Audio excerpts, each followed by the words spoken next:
May the words of my mouth and the meditation of mine heart be acceptable in Yahweh's sight. He is our strength and our Redeemer. And it's in His name, which is His authority, that we pray, praise, proclaim, project, and protect today's message. Amen. Amen. Welcome. Welcome to everybody. Thank you for being on with us as we continue to speak on things and move and grow. I'm Pastor Kofi, Pastor Servant to Christ, where we are always changing lives one mind at a time, but being a voice of the voiceless and speaking the unspoken. And we thank you guys for being on with us. We appreciate your presence here today as we continue to talk about the word and continue to talk about what Yah has for us. We give all praise and honor once again to the Most High. We give all praise and honor to Him for my wife, the Honorable Amma, who lives a life that's able to be honored. You can check her out on TikTok, YouTube, her website, and Pinterest at Bloom and Flourish. Not A&D, the letter N, Bloom and Flourish. She's a healer, herbalist, chemist, and biologist by degree. And we thank you all for supporting her business, which is making sure that the health of the diaspora is her business. We thank her for being on right now. Thanks, babe. Thank you to everybody who's coming on, to the moderators, ministerial staff, to SOC. If you agree with us, disagree with us, it's your first time, one time, many, et cetera, et cetera. The list goes on, but we're thankful, we're appreciative. And we just ask that everybody come on. Hopefully you can be respectful of each other, respectful of beliefs. We're not here to try and tell you how to believe what we believe. We are here to be able to help you to be able to see something from a different culture and a different cultural perspective. That being said, today we're going to talk about cultural appropriation or cultural misappropriation today. And really the question that we're going to ask is it appropriate? Right? If we really want to know if something's there, we have to talk about the culture and is it appropriate? Shalom to everybody. Peace be upon everybody today. Hello, big brother Thomas. Once again, hello to my wife, the Honorable Amma. How you doing, babe? To Sister Deborah, to Nay, to Sister Sharice, to everybody who's coming on. We appreciate you. We thank you and we honor you. And we're going to push forward in this great stuff that we have for you, the diaspora, and we're appreciative. You said it's a triumph move. Exactly, right? Yeah, exactly. When we know what a triumph is, when we know what a parade is, when we know what victims and victors actually are, when we know what a triumvirate is, all these different things, we can really see what things are, right? And that's really what this goes to. So where you drag out those, you are the victor over. There you go. Right. So we're going to speak on this stuff today. How you doing, Sister Dawn? And really, once again, if you really want to know what's going on with anything, you just got to ask yourself, is it appropriate? Is it appropriate? And that's really what happens. You know, even when people come on here, oh, why'd you block me? Why'd you do this? Why don't you agree with me? Are you going to let my stuff? Or why won't you let me call in? Really, like, it comes to, is it appropriate? If you're talking about your belief system or what you have faith in, or if you say that you don't have to have belief because there's science or whatever the case might be, we have to figure out what's appropriate in that culture. And a lot of us don't want to have that conversation, but we don't want to talk about, like, is what we're doing appropriate, right? Let's look up the definition even of the word appropriate. And by the way, those who may not have been able to be on with us earlier, we if you missed the early rise of Bible study, you can always look at the recording, especially if you're part of the Patreon family, Patreon Kingdom. If you need the link, just reach out to me, let me know. But let's look at this definition of appropriate, right? If something is appropriate, what is that defined as?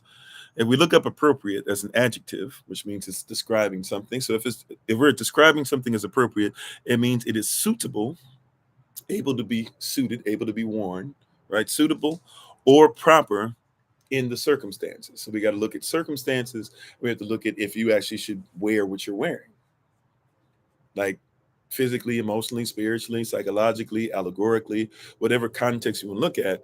Is it something that should be worn by you? Are you able to wear it properly? And is it proper in the circumstances that you are in? All right. Also, too, then, what are we looking at as well? As a verb, as an action. So if something is an action, or if this action is appropriate, then we have to look at what? Take something for someone's own use, typically without the owner's permission, to appropriate. So if it's appropriate as an adjective, so if we're describing it, and thanks for being part of the community, Dapper, how you doing, Tree by Living Water? If something is appropriate by definition, it means it is something that if we're describing it, it has to be suitable, you can wear it, or proper in the circumstances you are in. If it's a verb, if something is being appropriated as a verb, how you doing, aphrodisiac? Then as a verb, what are we talking about? We're saying that something is being taken something is being taken for one's own use, right? Which can mean that it's appropriate if the person's taking it for their own use, but it typically is without the owner's permission. So if something belongs to someone else and you take it from them, this is saying we would call that theft, stealing, right? Also, too, it can mean to devote money or assets to a special purpose. So if we're appropriating something, we're taking something and devoting money and assets to a special purpose. But if we put this definition together for the verb, for the action, we can say that really what we're doing, if you're not careful, you can be taking something from someone and putting money or assets towards the purpose of taking something without the owner's permission. Wow. A lot of people, that's why we got to look these words up. If we were to break this down even to the origin of the word into the Latin, right? Dealing with the ad, the ad or the up part of it is talking about to, and the proprius, which is talking about to own or to proper. So to own, to appropriate is to own or to use it properly, right? Or to make one's own, right? In Middle English, it became appropriate or appropriate. Right. So that's what we're talking about, is literally, even if we look at the origin of it in the Latin, we're talking about to own it or to make or use it properly, or even to make one's own. Right. That is what, if something is appropriate or appropriated, that's what we're talking about. Right. If something is appropriate or appropriated, that is what we're talking about. Something that is taken and somebody's making it one's own. Hallelujah. And I'm excited about today because the numbers are low, very low. So they've been getting lower. So that means that they don't like what we've been talking about. Praise God. So we got something that we really need to talk about today. And for those who want to learn more of this, how you doing, Vincent? For those, yeah, I'm on TikTok right now.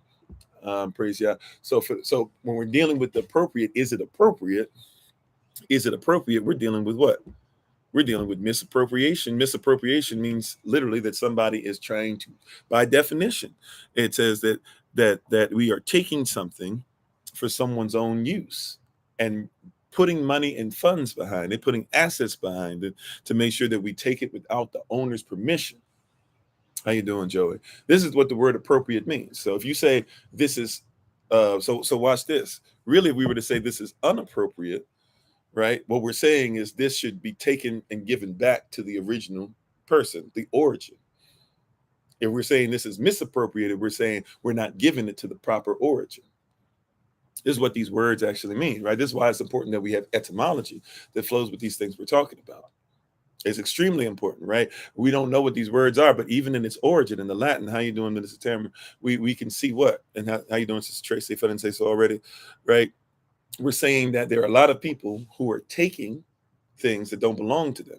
Now, we must also realize on the opposite end that we should not misappropriate or take something and appropriate it for our uses as well. He said the Kardashians are known for it today. Yeah, they've gotten rich off it. Many people have gotten rich off it. There's a video that I put up. I'm not sure if it was on Kofi _43 or Kofi _42, but there's a video I recently put up to where I was trying to make to show people that when it comes to misappropriation, there was a woman, a lot of you probably seen the video by now, where there's a woman up there talking about my generation, the generation that raised me, and she's 43, so I'm about to turn 40, so we're basically the same age. So she was saying the generation that really raised us is the generation that put America on its back and built America. And I was sitting up there and I said, my response, and how you doing, Minister Select, my response was, that's interesting, due to the fact that if you're going to talk about your people or whatever, put this thing up, right? And put all this together. The problem with that is that you have to realize that my generation today, a lot of us are still looking for something to be, unappropriate or unappropriated, or to be given back to the origin, and still waiting for something as simple as, reparations. How you doing? Perfectly imperfect, right? Still looking for something that simple, right? And if somebody's trying to call in, once again, if you can just let it be known, if I don't know who you are or what you're calling about, I'm not necessarily going to just let you straight in. But feel free to let me know in the comment section. I'll try to catch you and what you're trying to come in and talk about. How you doing, Hidden? Grand rising to you, right? How you doing, Brother Naya? So we have a lot of things that are misappropriated, or I'm sorry, are appropriated. Misappropriated means that we are recognizing it's not in the proper origin and needs to be given back. Appropriated literally means by the verb, it means that it is in the wrong place.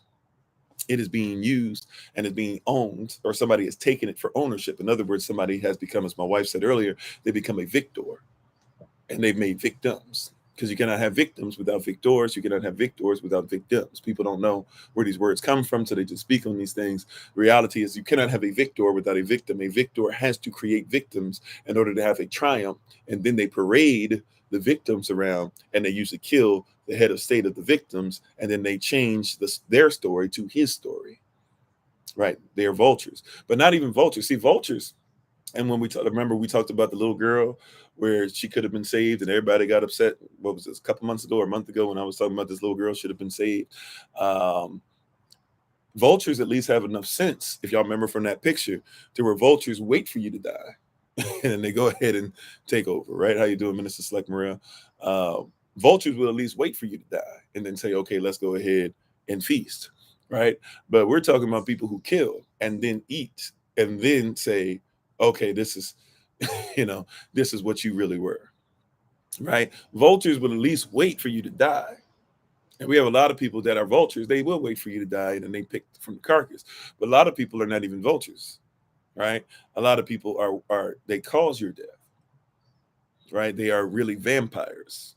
If there's, there's no real, well, there are some people that try to live as vampires, but we know, as far as what we think of the romanticized view of a vampire, there really aren't real vampires. However, we have these vampires that come by and they suck the life out of you, right? And then if they want to turn you into what they are, right? This is what happens with vampires, right? In the romantic type of thought process, a vampire will come and they'll suck the life out of you. But if they want you to stay alive, like for example, some of you seen the movie Interview with the Vampire. How you doing, Brother Jermaine?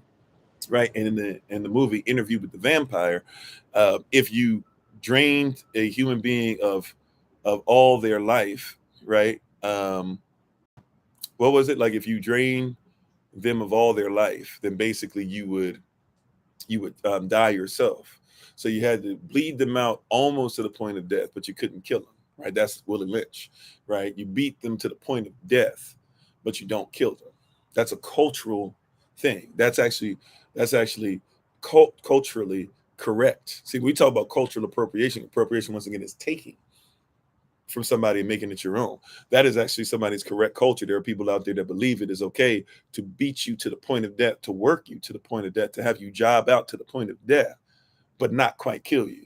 There are people that have studied you. I'm going to beat you. I'm going to kill you to the point of death, but I'm not going to kill you, right? I need you to be alive enough that I can bleed you dry again, right? And in the movie, then, if they wanted to turn you into a vampire, right? Lestat wanted to turn, I forget who the other guy, what Brad Pitt's character's name was, but Lestat was like, okay, I'll let you drink of my blood, and then I'll turn you, and when you drink of some of my blood, then you'll turn into a vampire.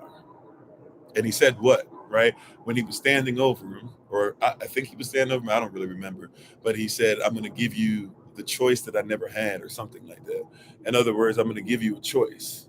Do you want not really to be a vampire, but really, do you want to live? Right? That was really what it is. Do you want to live? I can let you die. I've already set it up where you're dying. I could let you just die off, and that could be the end of it. Right? But I'll give you a chance to keep living, but you're going to have to feed from my blood, and you'll have to live your eternity, or until you finally give up or pass away or are killed or whatever. You're going to live like I live. I've taken your ability to be who you are, and I'm going to make you live as I live. That's what Interview with a Vampire. That's how you made a vampire, right? And that's how many of these vampire stories go, is that you got to feed from my blood, this and that, or whatever, right? Whether you're dealing with what's the one that all the teenagers were watching back in the day? I can't remember. The one with the girl and the guy, they were actually going out. The guy is now the new Batman. or whatever. But that's what that was, right? Twilight. Thank you. Right? Those what 4 movies, 5 movies they came up with, whatever they did. That's basically, hey, if you want to live like me, you're gonna have to be dead like me, right? It's a very romanticized view, and that's really what goes on. Be a victor, not a victim. Well, victors have to create victims. So, and the only way to be a victor is to say, "Hey, I'm going to stop living like what you made me. I'm going to give up what I was, and I'm going to become what you want me to be." When in Rome, you do as the Romans do. And so that is appropriation. That's what the word actually means. Is, once again, the definition is to take something from somebody else, to put funds and assets towards it, and then to basically make it your own. It's theft. Or like in Blade, even, right? If you want to make a vampire, you have them drink your blood or whatever. These are the things that are there. So these are the things that we're talking about when we talk about appropriation. The word appropriate as a verb actually means what again? It means to take something for one's own use, devote money, assets, or assets to a special purpose, typically without the owner's permission. And if we look at it as an adjective, it means it should be suitable. If something is as an adjective appropriate, it should be what? Suitable. You should be able to wear it or have it as your culture or have it as your own, and be able to use it properly in the correct circumstances. You said tell that to California, move to Colorado, act like Californians. Okay. I don't know exactly what the mindset is. I'm not from Colorado, but I guess if you're saying California people can move from California, have a very, relaxed and certain way of life, and maybe they bring certain culture things. They come to certain places that Colorado that you're there, and they bring certain things with them or whatever. Sure, but that wouldn't necessarily be appropriation. That would be somebody taking their culture and bringing it there. Now, if you're saying that they're trying to make their culture your culture, and saying you got to give up yours and stuff like that, and they're going to take pieces of your culture, of the Colorado culture, and use it, then we would call that appropriation by definition. How you doing, Sister Austin? Right? It could even be gentrification. That's what I was thinking. It could even be gentrification. It could even be colonization. Right? If you look at California as a kingdom, and it's a state, and so technically as a state, it's a country. Technically, a state can be defined as somebody that has an emperor or king over it. So sure, like there's the state of England, there's a state of America. That's why they have the state of the state of the Union address, because the United States Corporation is a state. The United States of America is a state. So they're giving you the state of the public, right? But that's appropriation, right? And so what we're dealing with is, once again, is it appropriate? You said, what's my view of freeform being for all hair types?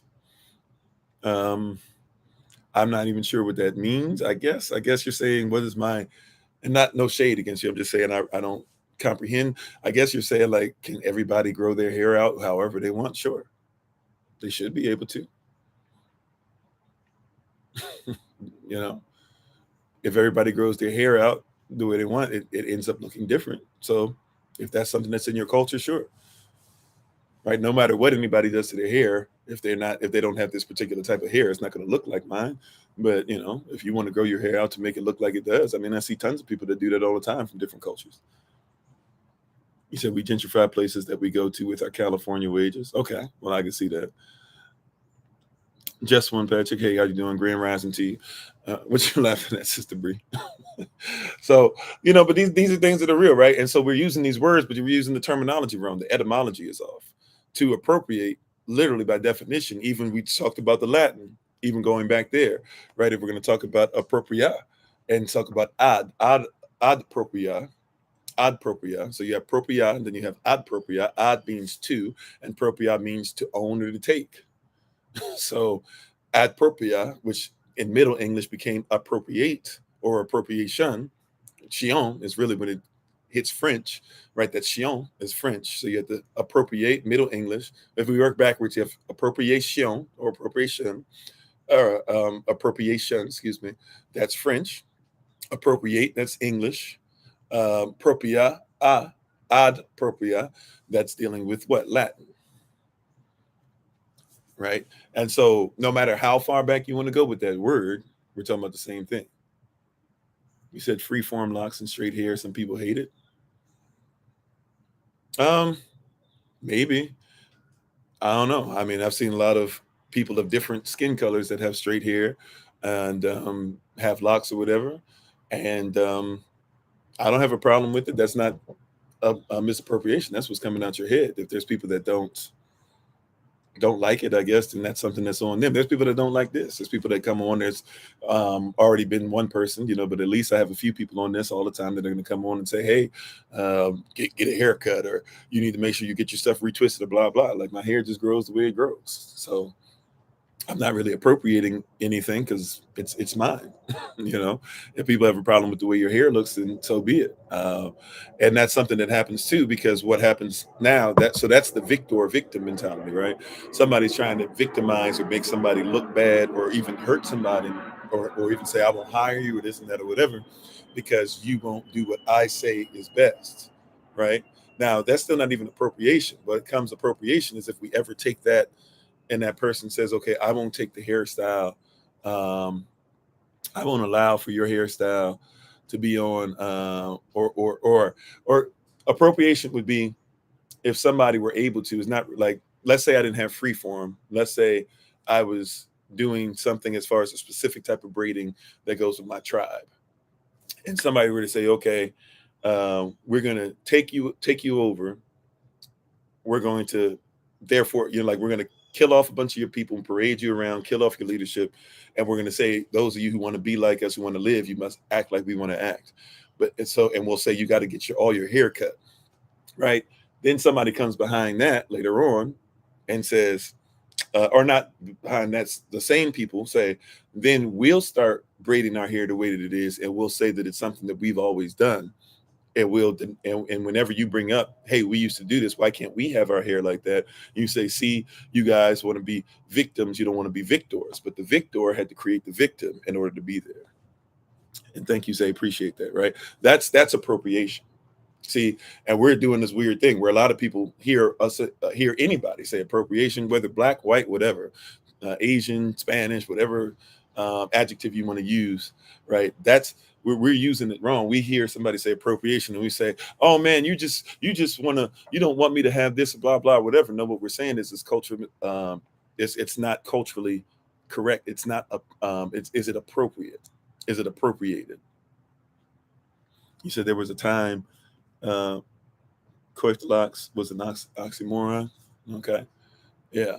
You know, and now people want, that's, and when people want to take what's yours and say that it's theirs, that's when it's appropriation. So, for example, behind me, right, or above my head, if you're looking on TikTok, and if you're not, I have a picture of a person who's got French glasses on, who's from the social construct white. So maybe we would assume this person's French. I'm not even sure if they are or not, but on their head they have feathers and a headdress that's native, right? So I'm Cherokee, right? Part Cherokee. And as a Cherokee, I'm in a position where I could put feathers in my head, but I'm not in a position to where I could put a full headdress on, because in order to put a headdress on, I have to go through certain things to be awake or to be worthy of the headdress, right? Right. Yeah. Is there a purpose for it? Let's start there. Right. So in the headdress, like, so you won't see me in full headdress, at least not yet, because I have to be able to go through those things. You said, or not. I mean, if that's your way of saying hello to you, at least articulate your position. We're human beings on here, and let's make this a free space and a space where we're all safe. If you disagree, feel free to disagree. Just at least give something. You said feathers are not exclusive to Cherokee. I didn't say they were. If your whole goal is to come on here and just say, I'm wrong, I'm wrong, I'm wrong, at least tell me I'm wrong about something I said. I said, for example, I'm part Cherokee. So I personally, because of that culture, right, because of the position I'm in and what I have not achieved yet, I'm not in a position to wear a full headdress. I personally, through that specific culture, am not allowed to wear it. Did I say that nobody else can do that? Right? Of course not. But that would be what would be within their culture. Right?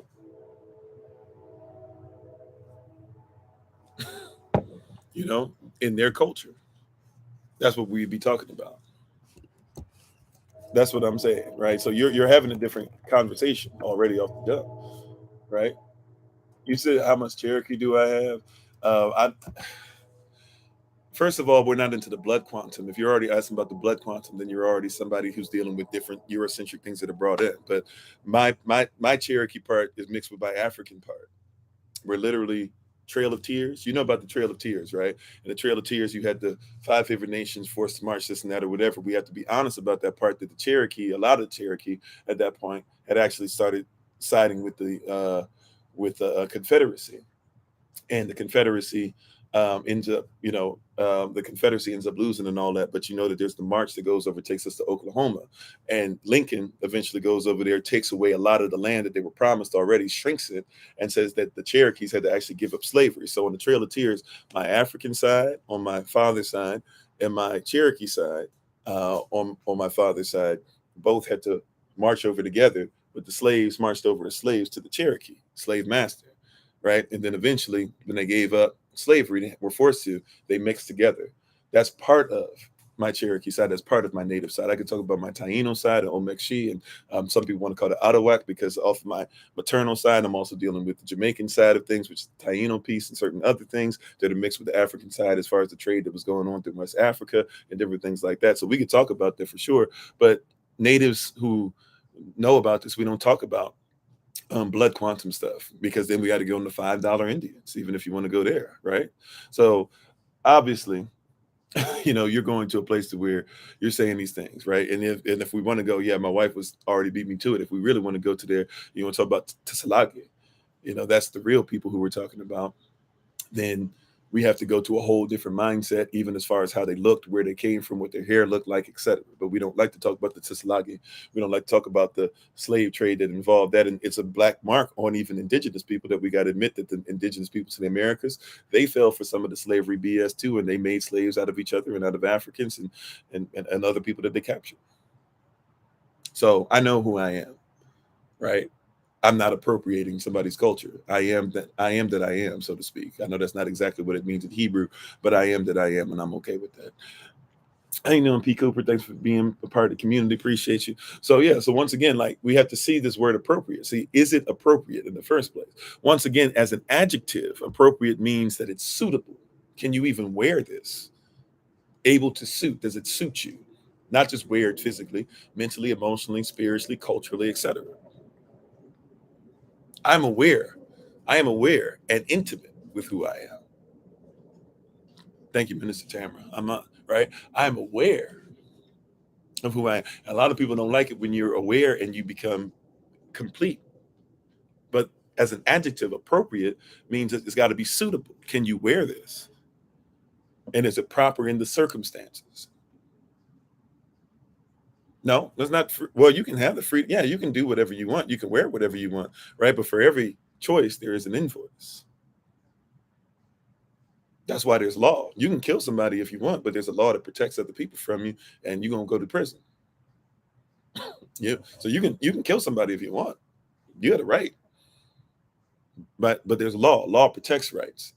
That's also why if you try to kill somebody and somebody sees you're going to kill them, we have a right to kill you first, or at least protect ourselves from you. You have a right to do whatever, but we have a right to protect others' rights. That's why there's public and private law. If you're going to be in the public, then hey, there's police officers out there to protect you in the public. Sorry, babe, what you say? You said the ceremonial headdress with an old hoodie is so, yeah, just don't want to do. Yeah, and people don't even recognize that. Like, but once again, people just do whatever, and people are like, I should have the freedom to do whatever I want. Okay, you have the freedom to do whatever you want. Just know that there are things in place to protect others' rights. And if you cared about it, why would you just do something without actually knowing what it is, right? You know, like, why would you? Yeah, and maybe go to something that's native and see why they do what they do. And by the way, see if they will allow you in. Like, just because you're not native doesn't mean that they won't have love for you if you're not native. Check out the Choctaw and which are our cousins. Check out the Choctaw and the Irish. If you know about that story, Ireland and the Choctaw people are like this. You can't go to Ireland without seeing proof of the Choctaw, and you can't go to Choctaw without seeing proof of the Irish. Check out the Isle of Montserrat. You can't go to the Isle of Montserrat and not see Irish and African together as one. Right. And why would you be angry about someone protecting their culture? Exactly. It's like somebody protecting their family. We have a weird, I protect my family, and my family, there's certain things that we do. If you come into my house, right, you're allowed in my house all day, but don't think you're going to come into my house and just do whatever. Like if you come into my house and you start cussing in front of my child and I don't let my child cuss, I'm going to tell you, you got to get out of my house if you can't get that together. Yeah. You have the freedom of consequence as well, right? Consider your deeds. You got to be indeed. Right? Who the Son sets free, he sets free indeed. We talked about that earlier in the early Rise of Bible study session. You said white woman wearing box braids is appropriation. My braids are unprofessional, but her white braids are cute, fun, and expressive. Yeah, now that's appropriation. How you doing, Sister Deborah? Said love is love. Yeah, sure. Love is love. Love is action. Love is an action so powerful that it brings about description. It's also a description so powerful that it brings about manifestation. Love is love. So love is an action so powerful that it brings about description. By your actions, by your love, it should describe who you are, right? And it's also a description so powerful it brings about manifestation. So how your love describes you is going to be what manifests in the culture or the environment or the people around you. Love is love. Yeah, sure. Love is Yah. Love is Alacham. Love is an action so powerful that it brings about description. It's a description so powerful it brings about manifestation.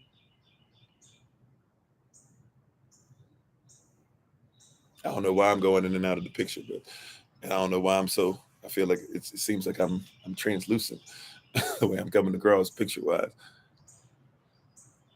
He said, you can wear what you want. It depends on the situation. That's what appropriation is. Definition of appropriation. Google it real quick. The adjective for appropriation, is it suitable or is it proper in the circumstance? Now, somebody's fighting that I just want to wear whatever I want whenever I want. I mean, okay, fine. Then that means that you are not worried about whether it's suitable for you to wear or whether it's proper. Or you're saying, as far as my culture, what I want to do, as far as I'm concerned, I'm just going to do whatever I want and you should just get over it. If I say it's appropriate, I don't care if you think it's appropriate. Do I have anything better to do? I guess not. If you don't have anything better to do than listen to somebody that has nothing better to do, then I hope you can find something better to do than listen to somebody that has nothing better to do. But if that's your way of saying hello to you, how you doing?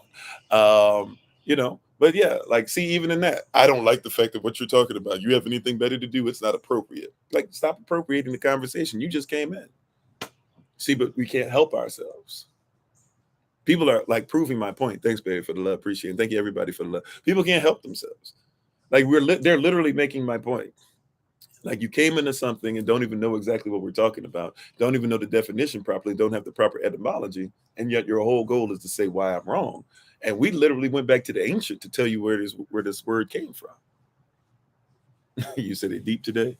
Yeah, we ain't got up to the numbers yet, so we'll see if it gets deeper. You said once culture appears on the runway, it gives the stamp for appropriation. The mindset.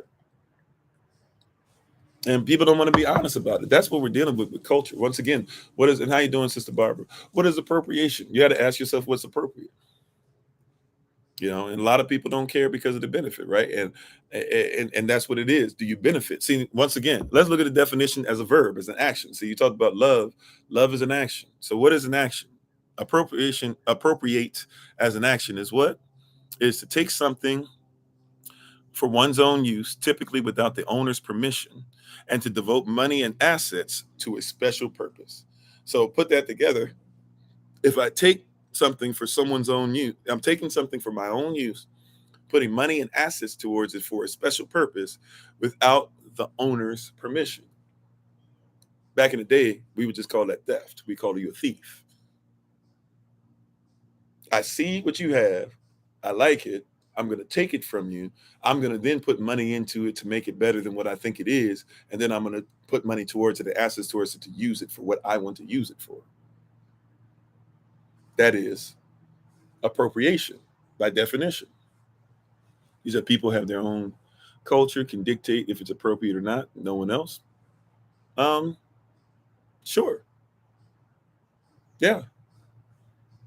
That's what we're talking about.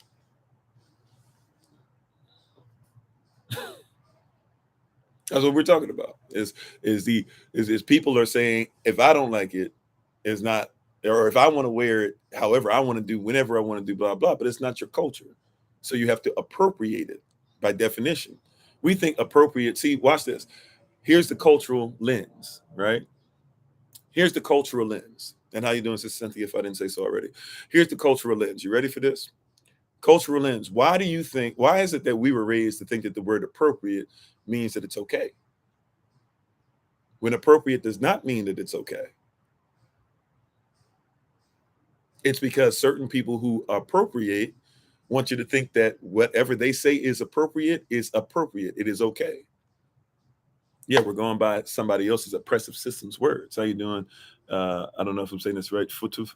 No, I don't know how to say it. Probably FUTIWPOMTS. Thanks for being part of the community. How you doing, Sister Betty? Right. So that's why we even think the word appropriate. This is part of the problem, is that you were raised thinking the word appropriate means it's okay. The word appropriate means you took it from somebody as a verb. If I appropriate, now if it's appropriate, we're saying it's suitable within the right context. It's able to be worn within the right context. Yeah, we just talked about that $5 Indians earlier. I mentioned that earlier, right?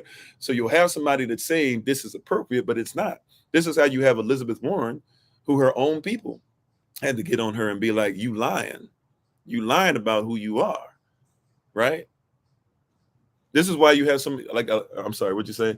U40,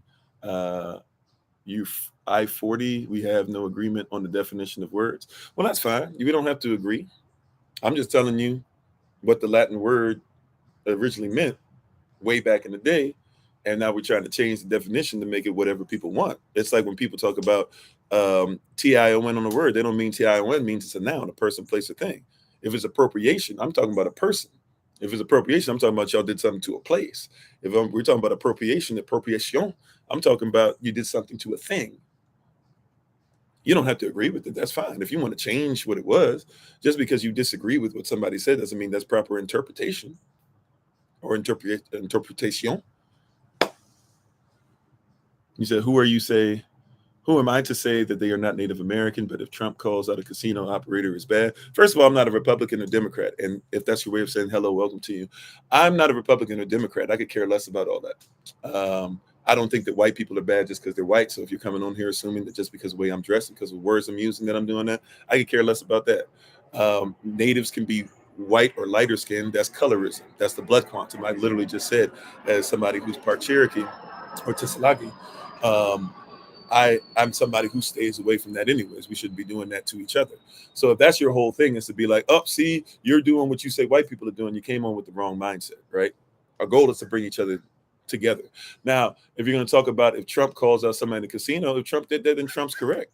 If Trump actually brought that out, then Trump's correct. If that actually is the case, that he's talking about $5 Indians and stuff. But the reality is that Trump himself is somebody who benefits off of what other people do as well, right? But so did Obama. Obama didn't care about his people. He told you he's not the black president, he's not the white president, he's the president. Everybody clapped, but then he didn't do anything for his own people. But everybody loved to see him and Michelle and them dancing and them having jazz people in the White House and this and that or whatever. But he wouldn't help his own people. That's appropriation too. If we're gonna be honest, I'm not Republican or Democrat. See, when you're Republican or Democrat, you can't, when you're into the liberal conservatism, when you're into America the beautiful before the people who should be the actual Americans, because the original definition of American by law, the original definition of American is a copper colored person indigenous to the Americans. That was European words, European law that they brought up. That's not my law. I didn't write it. So I'm not here to say that just because what I'm saying is if somebody's wearing something that's not appropriate, or I'm sorry, something that's not correct, then it's appropriated by definition. You see what I'm saying? And so we're having this discussion where we can't come together, right? If it's appropriation, that's a person who's taking something for their benefit. If it's appropriate as far as definition, then as far as the adjective, then we're saying that it should be suitable. If it's not able to be suited correctly, if it's not able to be worn correctly, physically, emotionally, psychologically, mentally, etc., right?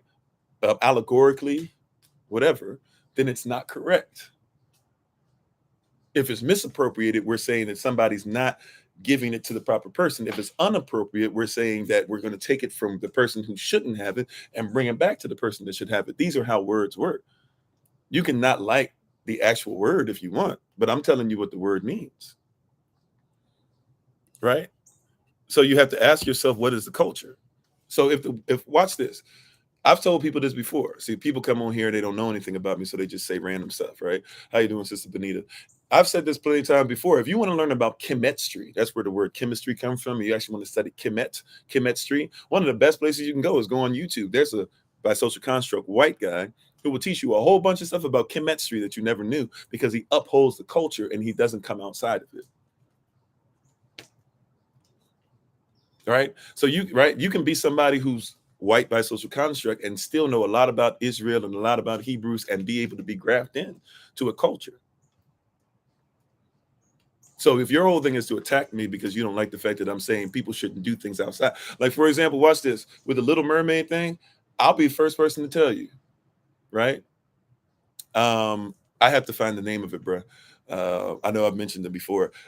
He pops up on my thing from time to time. I don't really follow him, but when I listen to him, he has some really great stuff to say. But I'll see if I can find it one of these days, or if you can remind me of it, I'll try to find it and text a link to you.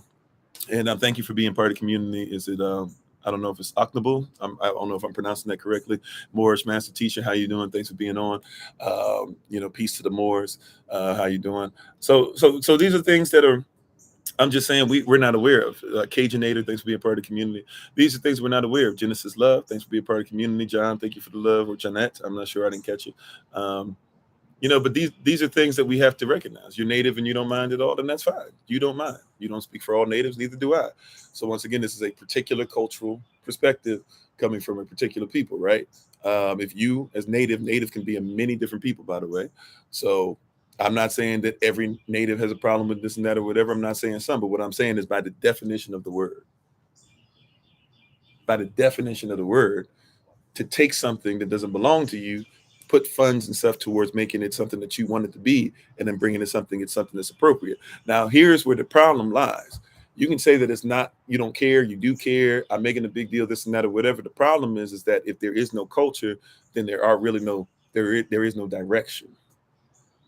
Like, let's come out of the Republican Democrat thing for a second. You said how many generations before you become native to a land? That's a great question. It's a great question to deflect and to try and do some type of that's not even gaslighting. It's kind of gaslighting, but it's a great question to deflect. I guess let's do it like this. Doctrine of discovery. You know what since you asked that question, I'm sure you know what the doctrine of discovery is. How you doing, Dr. Dahl? Thanks for being on.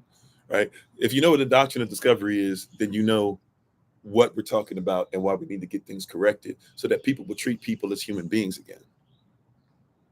You don't know what the doctrine of discovery is? Okay. In 1453, the Pope started saying basically that if we discover your land and there's not a white Christian male there, then that land is able to be discovered because the people there don't matter.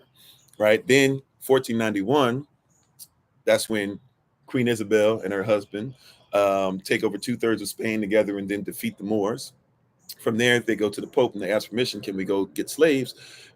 We've been informed about the land of Asheroth, which we'll call, Haiti, Dominican Republic, whatever. We're aware of it now. We want to go over there, etc. Can we go get slaves? The Pope says yes, no problem. Make sure I get some, etc. They go over there. They send Christopher Columbus. 1492. Christopher Columbus sails the ocean blue. And 1493, they come back with the slaves. They show the Pope the stuff. They show that these people have been trading with Africans for a while. They show proof that there's other cultures that have been there and stuff like that. The Pope says cool, and he makes the doctrine of discovery that he's been talking about since 1452. He makes it official in 1493, saying wherever we go, if there's not a white Christian male there, which is why it's not just only with Black folk, but they did this to Irish folk. They did this to Scottish folk. They did this from people from Wales, right? They're still in those lands, by the way, right? Free Derry instead of Londonderry, right? They're in these places still, United Kingdom, right? Still in these places, right? Now, this is obviously not attached to the Pope. I'm skipping ahead a little bit, but there's people that use the same doctrine of discovery to say, if you don't line up with what we say is correct, then we have the right to tell you that we discovered you and this is what you are, and everything that's there, we can tell you it's our story, and therefore it becomes his story and not the story of the people. You said, where's the evidence? Look up a book. Well, there's tons of evidence. Number one, look up what they were doing in Mali, as far as the fact that in Mali they were coming over to the Americas. Look up with Christopher Columbus himself, where in his journals, you're dealing with the fact that in his journals, it talks about him and his son's journals, by the way, too. So you have two people that were there, where they talk about that they had a Hebrew interpreter come over with them who was from West Africa. The West African person that they brought over with them actually had a conversation with the people for them to be able to interpret what was going on. They told them that they had guanine weapons and stuff. Christopher Columbus, who had been selling with Africans since 1482, at least, because he wrote it in his journal. So we know at least since 1482 he was selling with them. He says that, hey, I didn't believe him at first. They had guanine weapons because he knew what that was, which was a specific type of weapons that were made in West Africa, right? He takes some of the weapons, he brings them back. They studied them in Spain. They studied them at the Vatican. They find out that, yes, these are in fact the same guanine weapons made with the same metallurgy and the same process that they were in Africa or whatever, right? So we already know that there's some proof and some evidence. Also, too, look this up. Go to Indiana if you haven't had a chance. Go to Indiana, go to Illinois, and go look at pyramids that were built there and see the languages that are inside the pyramids. And these are pyramids that were not just visited by Africans, but Europeans have been visiting them as well, which means that, and you'll date when you find how far back they're dated back before Christopher Columbus, which means that people already knew about people in different places. Also, too, if you just want to be honest about it, let's go to something as simple as Pangea, what we like to call Pangea. In Pangea, the earth used to be together, and then it split up. But we have this mindset that everybody had to sail in order to be able to meet with each other, which we know there was some of that happened, but we think they had to sail to be able to meet up with each other. That's not the case, because some of them literally lived right next to each other, and then they split up. Also, too, go look at evidence of the Bering Strait, and you'll see in the Bering Strait, you'll see artifacts with different African writings and Russian writings and Hebrew writings and all types of stuff that are there too, that date back to a certain time, because the Bering Strait, scientists themselves will tell you this, right? That the water at one point was way down.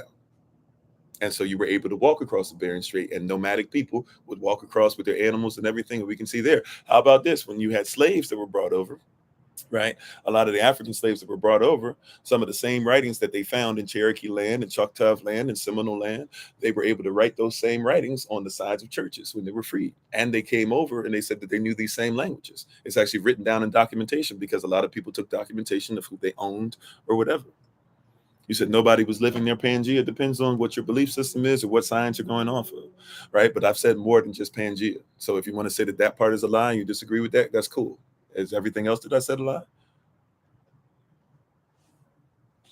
You know, I'm just giving you a bunch of stuff that maybe you don't think about. Now, if you're saying that you're going to deny everything because you don't like one point I brought up, that's why I brought up multiple for you.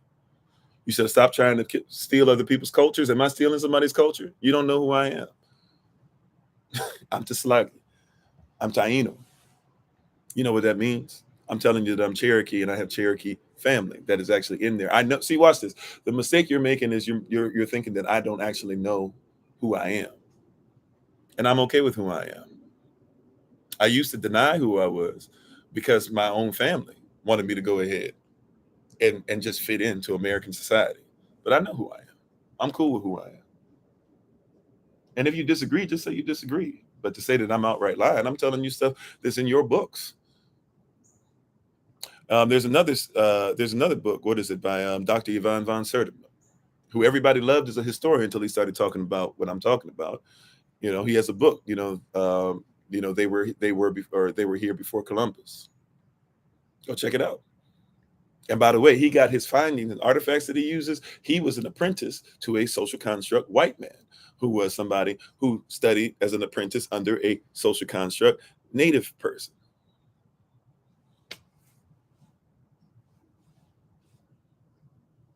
You said none of this matters today. It's just the B word. Okay, it doesn't matter to the point to where it matters so little that you had to come on here and cuss at me, which means that it must matter to you somewhat. It must matter somewhat to you if you literally coming on here cussing at me because you don't like something that I'm saying. It hits a chord, and it's okay. It's all right. I'm not here. See, watch this. Because I say this, somebody's automatic response is you. It doesn't matter because you think that I'm saying that I don't like white people. That's the furthest thing from it. Right now, what I was trying to get to even prove it. Right, what I was even trying to get to so I can prove it, because a lot of people won't even allow me to get to what I'm talking about. To prove further what I'm saying, I'm somebody that's in agreement with people that I don't think the Little Mermaid should be black. Now, some people don't like that. Black people gonna be like, oh, how dare he? But that's not our culture. It's not my culture. And as a matter of fact, I don't want it to be part of my culture.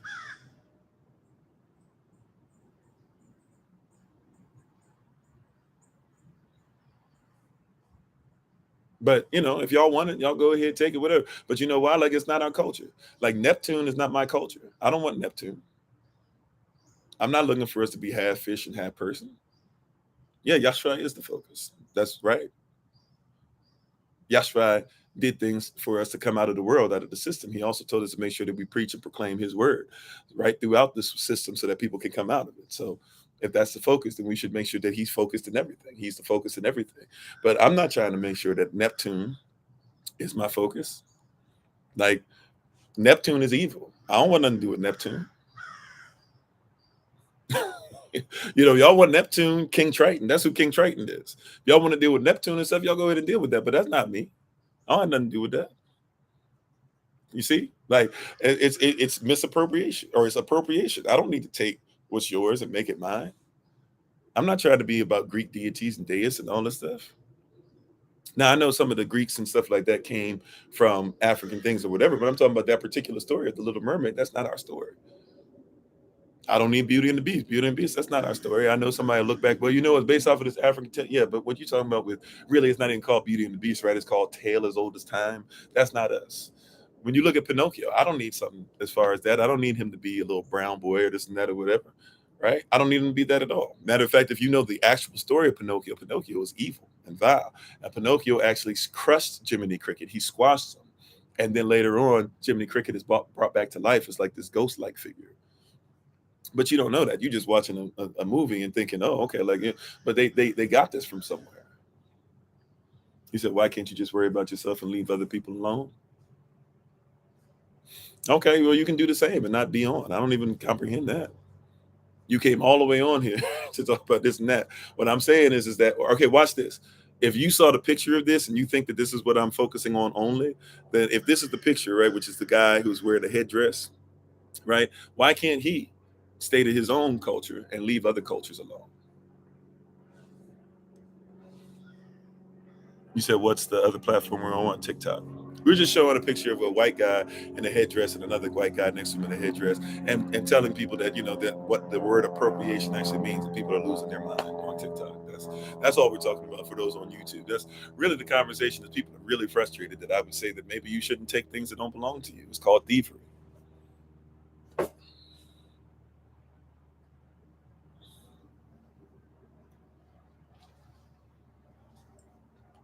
Right? The word appropriation, once again, as an adjective, it means something should be suitable. You should be able to wear it physically, mentally, emotionally, allegorically, whatever. And it also means what? It means that it should be appropriate, or it should be proper for me in the situation that I'm in. As a verb, it literally means to take something from someone else, to put assets towards it for a particular purpose, and to make sure that I use it for my own reasons and not for the reasons that it was. You said it's called multiculturalism. Okay, cool. What are they representing correctly about the culture that they're wearing?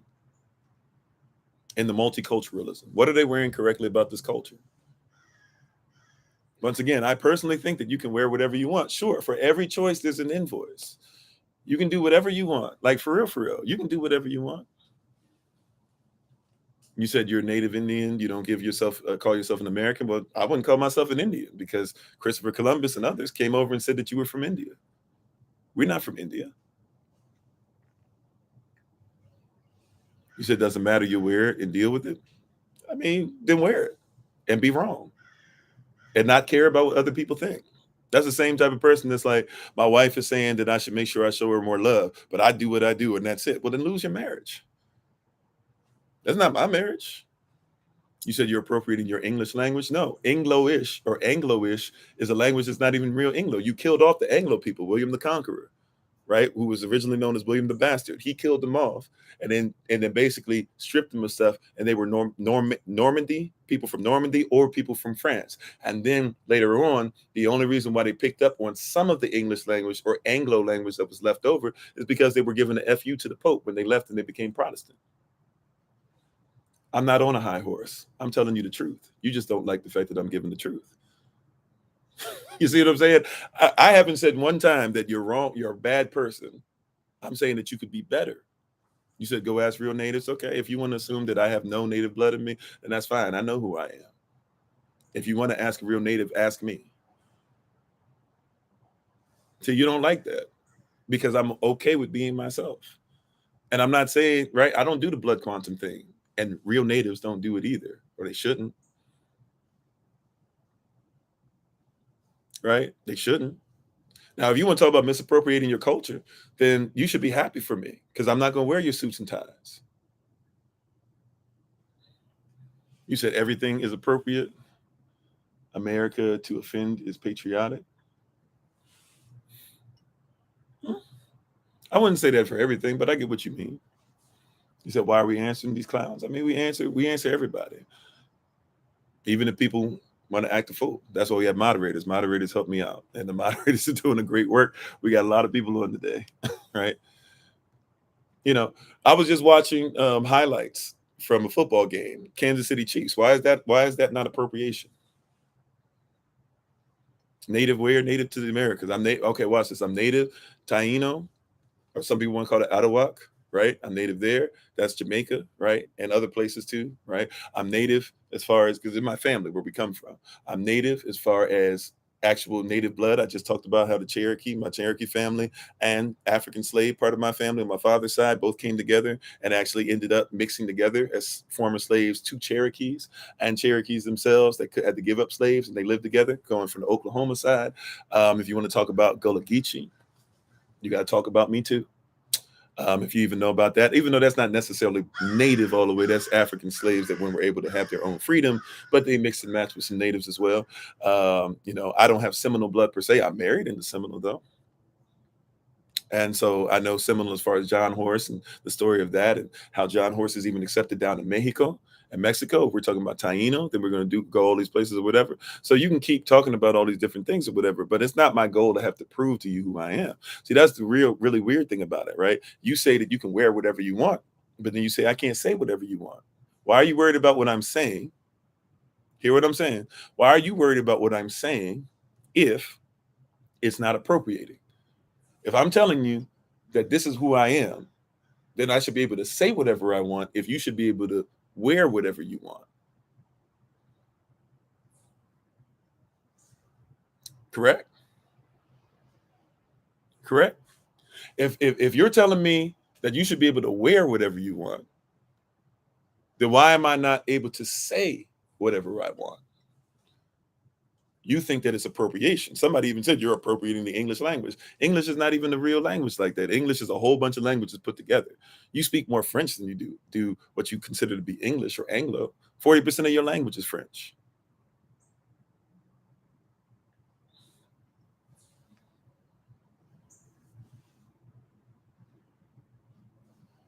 Yeah, and by the way, that's what I'm saying. Like, you have a culture too. I would never, that's why I said with the Little Mermaid thing, I'm not pressed to have somebody else have to represent your culture. Like, let it stay who you are. I actually agree with you. You should be all right with being upset about that, if that's what you want to do. But if you say you should be able to wear whatever you want, then I should be able to say whatever I want. Problem is, you don't like me saying whatever I want because there's something that, hey, if you feel something's wrong, you should be able to bring it up. But somebody says, hey, you're trying to wear my culture, and then you say I shouldn't bring it up. Something's wrong. It's cognitive dissonance.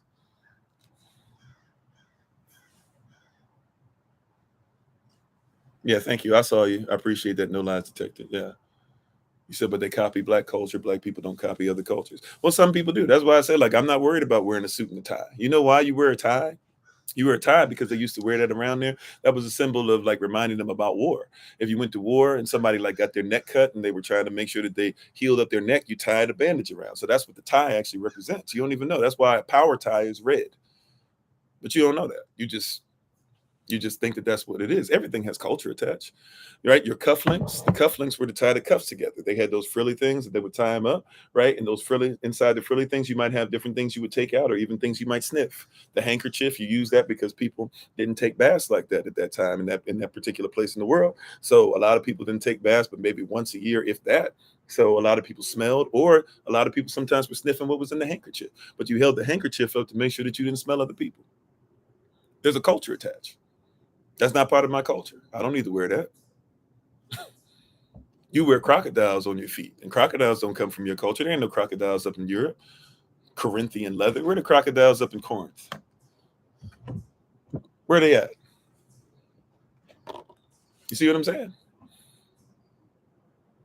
So if we learn more about this, we actually become more one, and we become more united in our own culture. Why not study your culture to see what it actually is? You said neckties have always symbolized nobility, honor, and order, originating in the 17th century. They were before the 17th, but okay, if you want to only go to the 1600s, okay. Why were they noble? Why were they noble? Why did you tie something around your neck, right? And it was something that was noble. It's attached to war.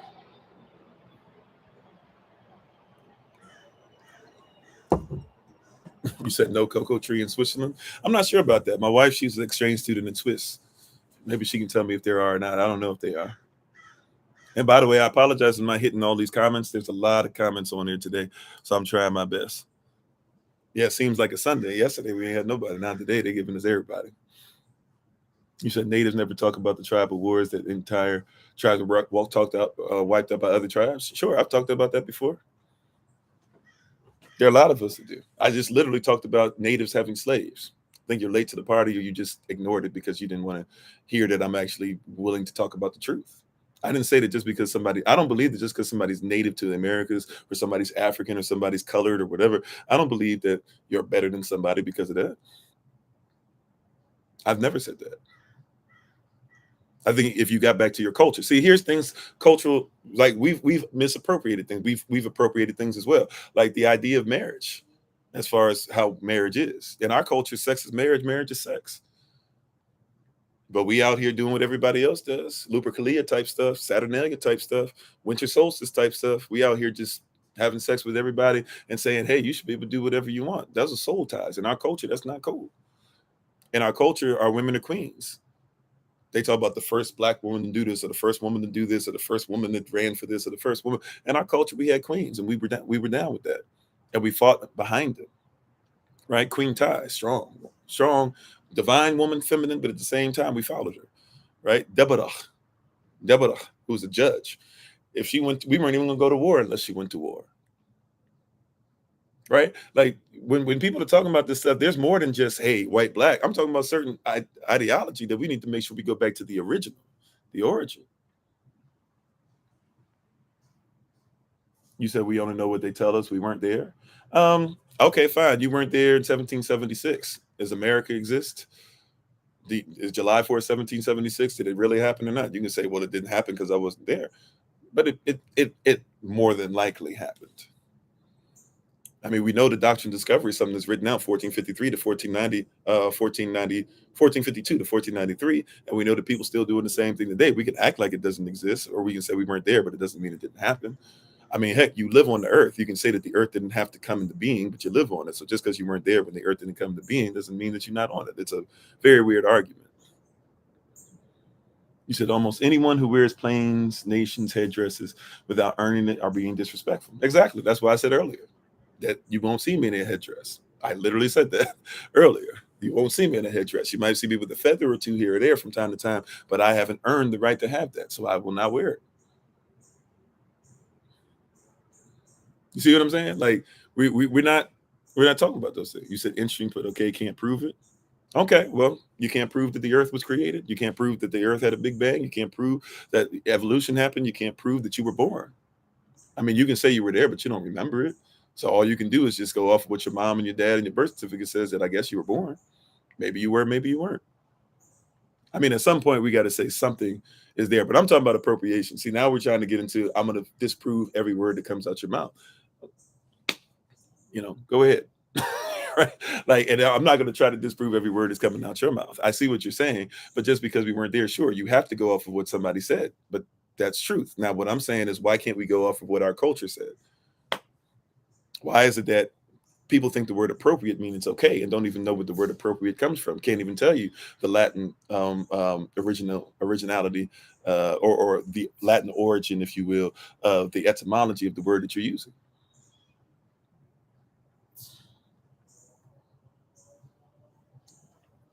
Right? Why is it that it's okay for us to talk about kingdoms and talk about how kings are bad, but they don't bring up Mansa Musa? A lot of you don't even know who I was talking about with Queen Ty. Why is it that when we talk about Cleopatra, we've been so messed up that we think Cleopatra was African and Cleopatra was Greek?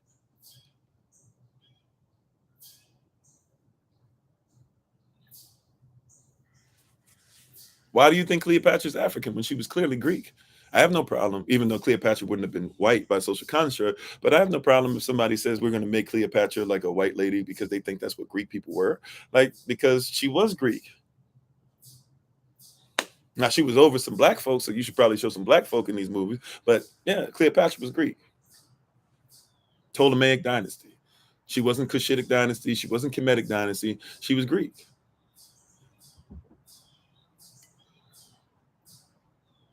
So I don't need to appropriate that culture. You can have Cleopatra. You see what I'm saying? Like, I don't need that. I don't want that. That's not ours. Like, I'm not saying she's deserves death or anything, or you are bad because you're with Cleopatra. I'm saying that's yours. That's okay. You're saying who cares? Well, if you don't care, then who cares? I don't understand why you're going to listen to somebody when you don't care what they have to say. But whatever. Even in that, like, the who cares, it's just a way of trying to say I dismiss you. You crazy, blah blah. And that's, once again, appropriation. I don't like this part, so I'm gonna leave that there, and I'm gonna take this part. All that matters to me is what I want. All that matters is what I want. And that's what the appropriation piece is, right? All that matters is what I want. I don't want to talk about that part of the conversation. So why don't we talk about this? You say something like, for example, I haven't even mentioned, people have been trying to go there. I've been staying away from chattel slavery. People have been trying to go there, right? But when all these people trying to bring up stuff to hint towards that and all that, if I mention something about chattel slavery, what's somebody going to be? Well, black people own slaves too. Okay, they were evil too then. Oh, be careful in the car, all right? You said Cleo was of mixed heritage. Not really. Look at her father. Look at all the Ptolemies. Look at her brother. Look at her sister. Remember, her brother was killed right during the war to even get her to have power. She and her brother were supposed to have power at the end, in the beginning, together. Right? They were supposed to have power together. Her and her brother were supposed to have power together, and they ended up doing the whole Greek masculinity thing, right? And saying we don't want you to have power. They gave it to the little boy, and really it was more so to control the little boy too, right? He was small, right? Then they gave it to the little boy and the sister. Cleopatra actually wanted her sister to die in the triumph in the parade they had in Rome. When Caesar got back, Cleopatra was mad when they didn't kill her sister, because at the end of the parade, you either make a choice, thumbs up or thumbs down, or we don't know what the thumb was, but you used to say thumbs up or thumbs down, right? Should they kill her? Should they not? The people decided they shouldn't kill her. She got to live, even though she was imprisoned and on a certain land, but she got to live out the rest of her days. Cleopatra was mad about that. She was upset. She was frustrated. She even tried to get Marcus Antony to do something about it. There are 16 Cleopatras. Okay, cool. You know the one I'm talking about, with Caesar and Marcus Antony, right? So that's the one we're talking about. But sure, that Cleopatra, though, that particular one, we always try to make her African, or try to make her Kemetic or whatever. She wasn't. You said most people in the Middle East at the time were white until the Arabs invasion. Not necessarily so. There were some people who were coming over, sure, right? There were some Romans. And by the way, even when we talk about, see, this is why the social construct thing is messed up. We're appropriating, we're trying to make something white or this and that. Like, Greek doesn't mean white. For example, the Spartans, by social construct, we would probably call them black people. Leonidas and those people we would have said that they were at least dark skinned, if you don't want to call them black. But see, these social constructs, they mess stuff up. We're appropriating. We're trying to take other things and make them stuff that they're not. We're trying to say that the Macedonians, we know that Philip, Alexander the Great's father, we know that Philip was somebody who was a dark-skinned man. It doesn't mean he was perfect. It just means he was a dark-skinned man. So for us to say Alexander had to be white, in all these movies and stuff, Colin Farrell and stuff like that, like we're misappropriate. Like it's not appropriate. It's not cool to change it up just so we can say whatever, right? I think that so I agree with, like I said, going back to this stuff. I don't want James Bond to be black. James Bond can be English, European, womanizer, you know, hitting girls raw, you know, sometimes outright, you know, raping women, slapping women, doing stuff like that, license to kill, all that. Let that be yours. And I'm not even saying every white person agrees with it. I'm saying those that want to keep that, let them keep that. That's not mine. I don't lift that up. That's not how I treat my wife. You know, that's not. Alexander the Great wasn't white. Not if his father wasn't white and his mother wasn't white, like we don't go there either. Like we know what color they were according to historical documentation. His story, not my story. I'm talking about his story was written out. We know what he was. Why would I want that? Like you know, like, and he wasn't African. Like he wasn't. By the way, I'm not. Well, actually, I have Kemetic blood in me. That's not true. I actually am part Kemetic, you know, but I'm not, you know, or even Egypticos, like we call it Egypt. People don't even realize Egypt. That's a Greek word. When you talk about Egypt instead of Kemet, you're not even talking about the same thing. You see what I'm saying? Like we're having a conversation about stuff, and you're thinking that I'm saying that only white people appropriate. Like we appropriate stuff too. Certain things that we are taking on, it's not ours. Yeah, I heard that about Marilyn Monroe. I never really studied her. I did hear that she was passing, you know, but that's a whole thing either way. Because even if she did, if her family thought of her as being Spanish, then you know people who want to be Spanish instead of like you know there's people that are Mexican but be like, well, I'm more Spanish than Mexican. A lot of people don't even know about that. Like there's a lot of stuff that we're doing to separate each other. I'm saying if you would get into your culture, recognize your culture, love your culture, and then start to what will happen is you'll start to love and appreciate other cultures as well. You said the image that's behind, or is the epitome of ignorance. Yeah. You said, can we talk about if it's appropriate to wear Fez hats and powwows? I've been seeing a lot. Well, I mean, the Fez hats. Are we talking about the Moorish hats? Like even for Masonic people, a lot of people don't even think about the George Washington. He's shown a lot of pictures with Masonic garb and stuff like that. That's not his culture either. He got that from the people that allowed him to actually become the first president. A lot of people don't know that story. If you don't know the culture of it, you don't know that George Washington had to get permission from a Moorish king in order to become your first president, even though there were 8 presidents before him. You said POC, people of color shouldn't be wearing Dutch braids, huh? What are Dutch braids? And what are Dutch braids? And what are you talking about? And I guess if they're wearing Dutch braids and they mean a certain thing or whatever, then they shouldn't. Sure. You said I'm lost? Okay. Well, first of all, don't call me your brother. Don't call me your brother if you have no clue what I'm talking about and you just came on. All right. And secondly, you know, you're not my sister, or whatever that was. Looked like you were female before somebody took you down, but you're definitely not my sister or not my family if you can't even address people by saying hello or things like that. You said most of us are multicultural. Most of us take on a lot of different cultures and have no clue where it comes from. My whole goal in this is to tell you that maybe you should look where some of these things come from. You said this guy's full of it. In America, we have freedom, not communism. But then but then you're telling me I don't have freedom of speech. Cognitive dissonance. Get it together. You said calm down. Whatever. Whatever. See, and people are even going to try to do that. See, I want to take from you. See, here's a black man saying the truth, and he dared speak with a loud voice because I'm 6'5.5", right? I'm not some little person or whatever. I have a deep voice, and because I have a deep voice and I voice my concerns, how dare you calm down? See, these people, they're getting out of control. Calm down. It's okay for me to be able to speak. You said, am I trying to support or get rid of your native people from history? Once again,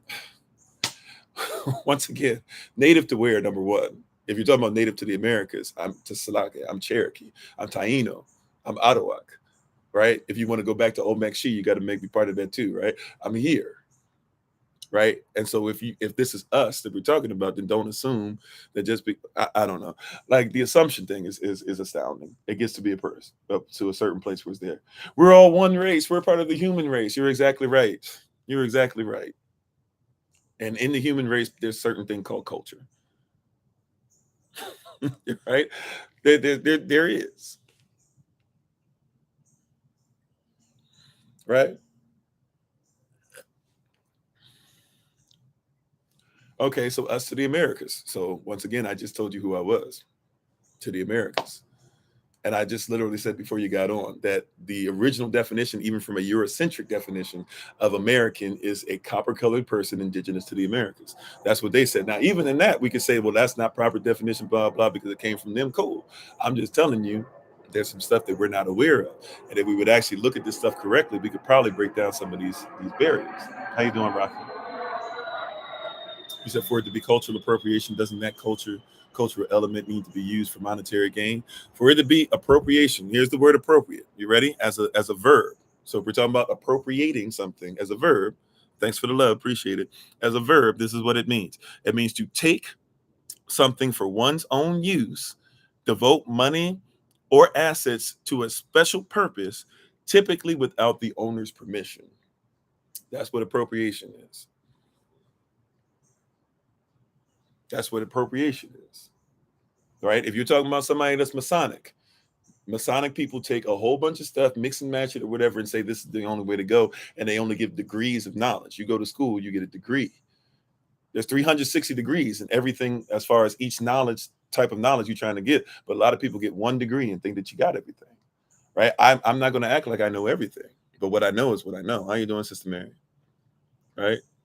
You said, are you assuming they are not native based on their skin color? I literally just said within that, no. I literally just said when I spoke, I said that the original definition of American, according to Eurocentric values, is a copper colored person indigenous to the Americas. However, could it be possible that that's not even a great definition? You could argue that because it's somebody else trying to define us, that we shouldn't go off of that. Sure, I'm with that. Right? People are trying to put words in my mouth at this point.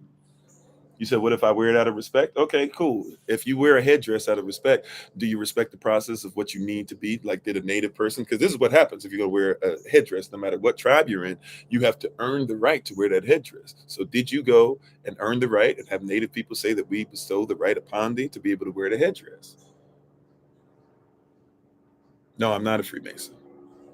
I know some Freemasons. Matter of fact, there's a 32 32nd degree, excuse me, degree Mason that actually was watched over by my cousin, and he watched over everything. Took as soon as he got off from school, took care of him, and he had issues with his memory as he got older, and he started letting stuff fly, not realizing where he was and who he was dealing with. You said, I said, am I saying Africans were here first? I'm saying that I'm okay. I'm repeating myself at some point. So if your whole goal is to say that I'm being racist or stuff like that, I've already given this stuff. This is recorded. Some of this stuff is just y'all weren't here at a certain point. You said you're Mexican and you can care less if you dress like an Aztec or sombrero or poncho. Well, that's cool. But wearing a sombrero is different than wearing a poncho. And even though they can be worn together, being an Aztec is different because Aztec is saying that all Aztecs were the same. Aztec is just describing a bunch of tribes. Right, that's like saying Incas. Incas were a bunch of tribes. That's like saying Mayans. Mayans were a bunch of tribes. That's like saying Olmec-She. Olmec-She are a bunch of tribes. That's like saying Native American. Native Americans are a bunch of tribes.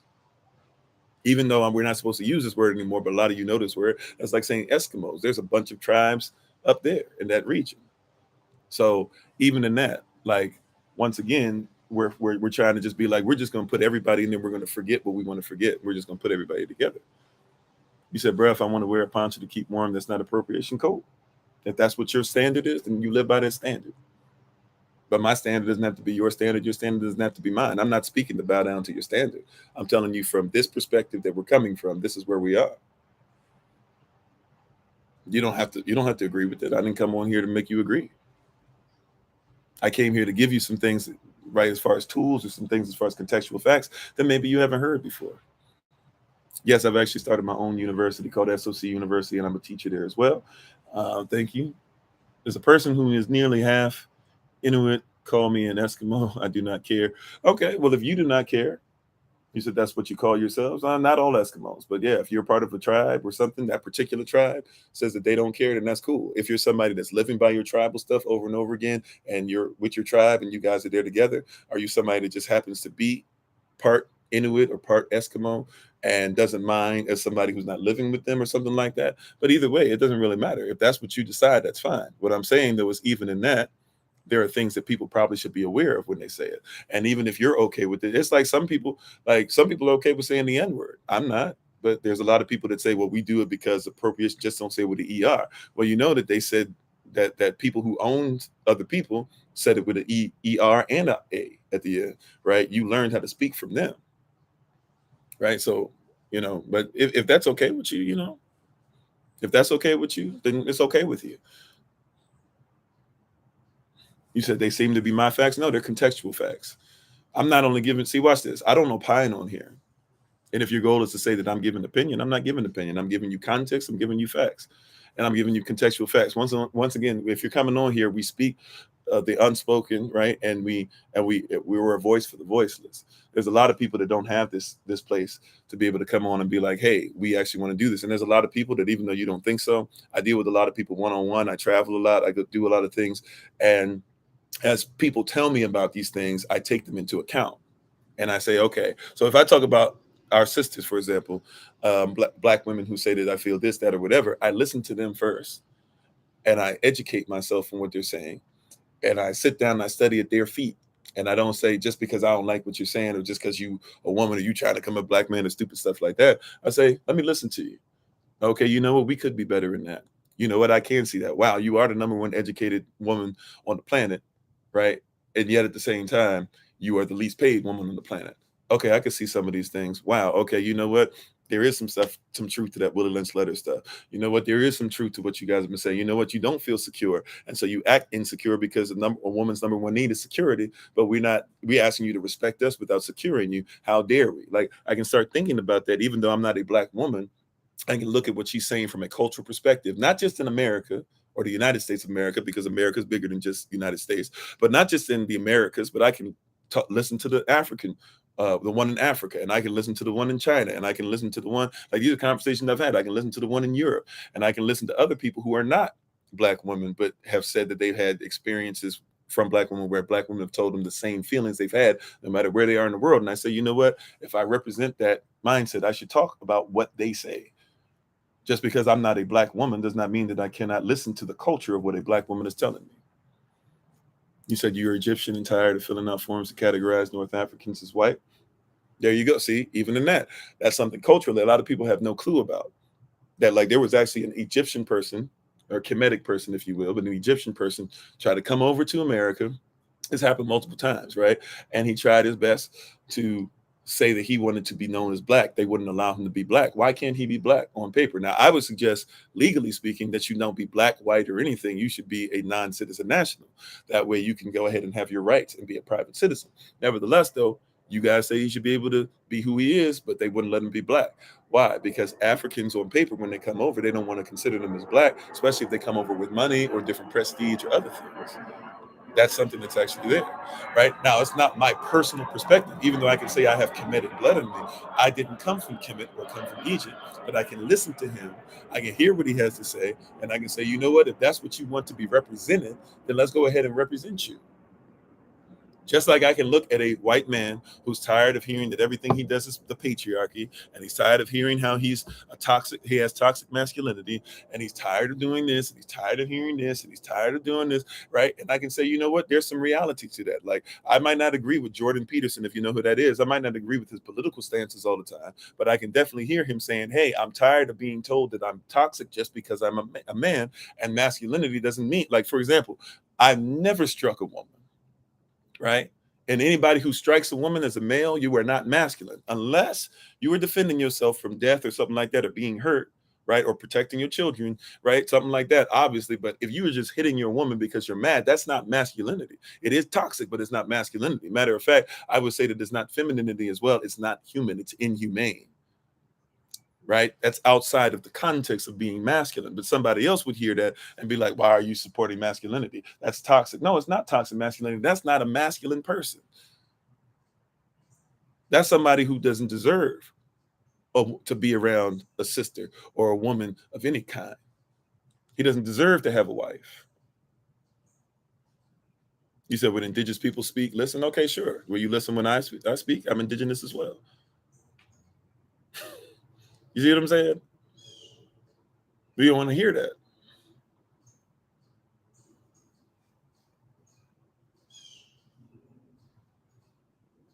Oh, thank you. Was that Finopa? I don't know if I said that correctly. Right. But I'm listening to other people. See, that's the thing that's weird. I think that the ad hominem on here is wild because it's like you're making the assumption. And you know what they say about people that assume, right? They say you're making an ass out of you and me, right? You're coming on here with the assumption that I'm putting up my fist and screaming Black power. And the reality is I'm telling you that you need to look at culture and stop assuming that you should be able to just do whatever you want because you don't agree with that. You'll say you should be able to wear whatever you want to wear, right? But you won't let me say what I want to say. Matter of fact, I don't even necessarily want to say this stuff, but this stuff needs to be said. I know that people are going to come against me and stuff like that. I know that when I say this stuff, people recognize me and they get mad. I don't always get a happy thing when I'm out here telling the truth. People see me sometimes and they mad at what I say. So what? You said you look white, but you're not. Yeah, nobody should assume that you're white just because of the way you look. I wouldn't even assume that these people are white. If these people were Black and they weren't native and they were wearing headdresses, I would still say you probably shouldn't wear the headdresses. You see what I'm saying? Like people have this weird, wild place, and that's why we can't come together, y'all. Because somebody says stop appropriating, and you say that means that I can't do whatever I want. If you love somebody, can I tell you something? Can I just teach you something? If you think that some of y'all think that I can't teach you anything, it's very clear by your stuff, by your words that some of you were saying. But here, may I just say something? Please learn this. Please just even let the seed go in. If you think that you can love somebody and do whatever you want simultaneously, then you're never going to love anybody correct. Right? You can't serve what you control, and you can't control what you serve. If you think that you're going to love somebody, some of y'all talking about love is love, all this stuff or whatever. Right? If you can't control what you serve, you can't serve what you control. If you think you can do whatever you want and love somebody properly, you cannot. You cannot. If you think that I love my wife by just doing whatever I feel like doing and getting away with it, then you have the wrong idea about marriage. Right? If you think that I can appropriate what I want out of the situation of my marriage and not have compassion for my wife and see what are her passions and her desires, there's something wrong with you. But you think that you're going to do that with other people? If you can't, like, if I can't respect that this is somebody's culture, like when I learned about Irish culture and things like that, like there's certain things that made me go wow. Because I learned about Irish culture, I realized the connection between Ireland and Africa, Ireland and Choctaw, Ireland and Nigeria, Ireland and the Isle of Montserrat. I learned about it, and I learned there's particular things in Ireland they can't stand about people who in America who say that they have Irish blood and might have Irish blood, but they don't represent the culture correctly. So if these people in America, some of these people keep talking about the Irish blood they have, if they were to go try some of the same stuff in Ireland they do in America, the Irish would be frustrated, would be upset with them. It's about culture. You just thinking it's only about color. Y'all saw white, by social construct, white people, and didn't even think about this is France. In France, this person's wearing a headdress. You tell me about the person in France, right? Let's just have an honest conversation. You tell me about the person in France who knows about the indigenous Native American culture that they're trying to represent to the level that they should be able to wear it the way that they're wearing it. And if it's proper, even watch this. Do you even know enough about the headdress to realize that the way that the feathers are even situated are not even correct? Did you ever think about that? Forget the white. Are the feathers even correct? Do you even know why they're not correct? Do you even know why the certain things that are around the ears shouldn't even be there with the people that are wearing the headdress? Or are you just mad because I'm saying somebody shouldn't wear it and you're assuming that it's white? Once again, who cares in Roman? Not why. If you don't care, then be somewhere where you would care about something. Your being dismissive of me doesn't mean that what I'm saying is not correct. You know,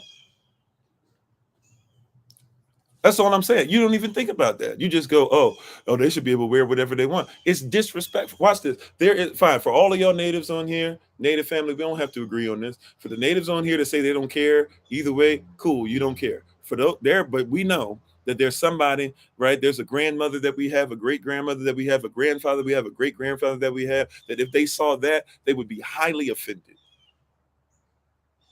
I'm not your spokesman. Okay, cool. Well, then go to somewhere where somebody is your spokesperson. I could care less about being your spokesperson. That's not what I'm here for, right? So what I'm saying, right? It's like, for example, somebody says, "Man, you talk about Martin Luther King Jr. all the time, right?" I've heard this argument before, right? You said your grandma don't care. She loves that they try. Okay, cool, right? Well, cool. You know what? I'd love to talk. Well, I'll go ahead and leave that there because I'm not going to disrespect somebody's grandmother, even if you're trying to use your grandmother to be disrespectful towards what I'm saying, right? So I'll leave that there. Respect to your grandmother, right? However, for those of us that have people that care, for example, like when we have people that'll say Martin Luther King Jr., this and that or whatever, blah blah. That happened a long time ago. You keep bringing them up. Do you know that 1968 is when he died, right? 78, 88, 98, 2008, 2018, add 4 more years. That's 54 years. Do you know anybody that's 54 years old? Well, they would have just been born. Do you know anybody who's 60 years old? That's 6 years old. They would have remembered. Do you know anybody who's 70? Do you know anybody who's 80? You said if you don't use it, it disappears. Yeah, and if you don't use it correctly, it disappears as well too. For example, watch this. How many of you, and I know some of y'all don't believe in it or whatever, but how many of you believe in God? Or maybe you don't, but you've heard the term God. How about that? Even though God is different than Elohim, but God. You said stop being offended. Whatever. You even that is offensive, right? You're throwing out stuff. The victor versus victim mentality thing doesn't work because in order to have victims, you got to have victors, right? So if you want to be a victor and make victims out of people and tell them they have victim mentality, you do that however much you want. It doesn't affect me. All right.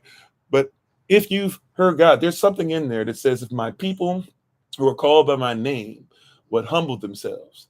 If you've seen Lord God in your Bible, Lord God literally means Yahweh Elohim, right? In the Bible, it says that you should know my name, that this name, Exodus chapter 3, verse 15, you should know this name. You should know this particular name. It should be a monument. Yahweh Elohim, Lord God, Yahweh Elohim. But you have Bibles now that have been rewritten so much that you don't even know what the name of the Most High is. The culture of the people who wrote it, even if you believe it's man-made, they wrote it specifically saying this is the culture that we'd like to be able to go. If you believe in a higher power and you believe this higher power is the same one from your Bible or your Biblios, whatever, then you believe that that's what his name's supposed to be. And yet you won't even respect what he says in his culture or what the people say in that culture. How in the world are you going to say that you worship Elohim and you don't even know the difference between God, which is a Germanic deity, and Elohim, which is talking about Yahweh? You don't even know. I've read a little bit of that, but I'm not worried about that right now. I'll get into that part of the argument. I'm specifically talking about a culture. For example, you think that the book of Genesis is the book of Genesis. Whether you believe in the Bible or not, you think that the book of Genesis is called Genesis. When in reality, somebody rewrote it because they were focusing on genealogy, and they kind of messed up the genealogy when they rewrote it, when you go back and look at more ancient versions of the Bible, right? But when you read it, it's actually the word Barashat, which means something completely different than Genesis, which means your focus should be different culturally on something besides just Genesis or genealogy. But when you don't know Barashat, that's the first word of the Bible, you don't even know what it means. So you think the first word is in the beginning, right? Even though in the Hebrew there's no such word as the, but you know, they are doing more of a transliteration or translation, and translations don't always work correct. But Barashat is 6 characters. Beit Aleph Shin, Beit Aleph Resh Shin Yao Tav, which is interpreted as the son who comes out the right family is one with the Father, who is our head, who will be destroyed for us, being led by the Holy Spirit to the cross. First word. And you never heard that, most of you, because you don't know the culture of the people who wrote it, and you can't read ancient Hebrew or Avda, so you don't know what it says. That's culture. It's been appropriated. Somebody took out the actual name of who you say you believe in, right? And said, we're going to put Lord and God there, when God is a title of a Germanic deity and Lord is saying somebody owns you, right? Versus going to Yahweh Elohim, you don't even know, but it says in the Bible you need to know about these names, but it's been appropriated so much that you don't even think about it. It's been appropriated so much that you don't even know what that is. Y'all don't even know that Squanto's name is Tisquantum, and that Squanto didn't speak English just because it was some wild coincidence or whatever, or he was trading with white men that had been coming.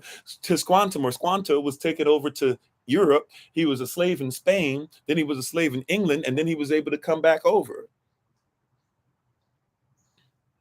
And he tried to help the English that came over, who were not these Puritans, but they were mixed with prisoners and people who were who said that they believed that they were better at being Protestants than everybody else. The king at first tried to kill them. Then he shipped them over on a boat and brought them over to this prison colony that now you call the United States of America.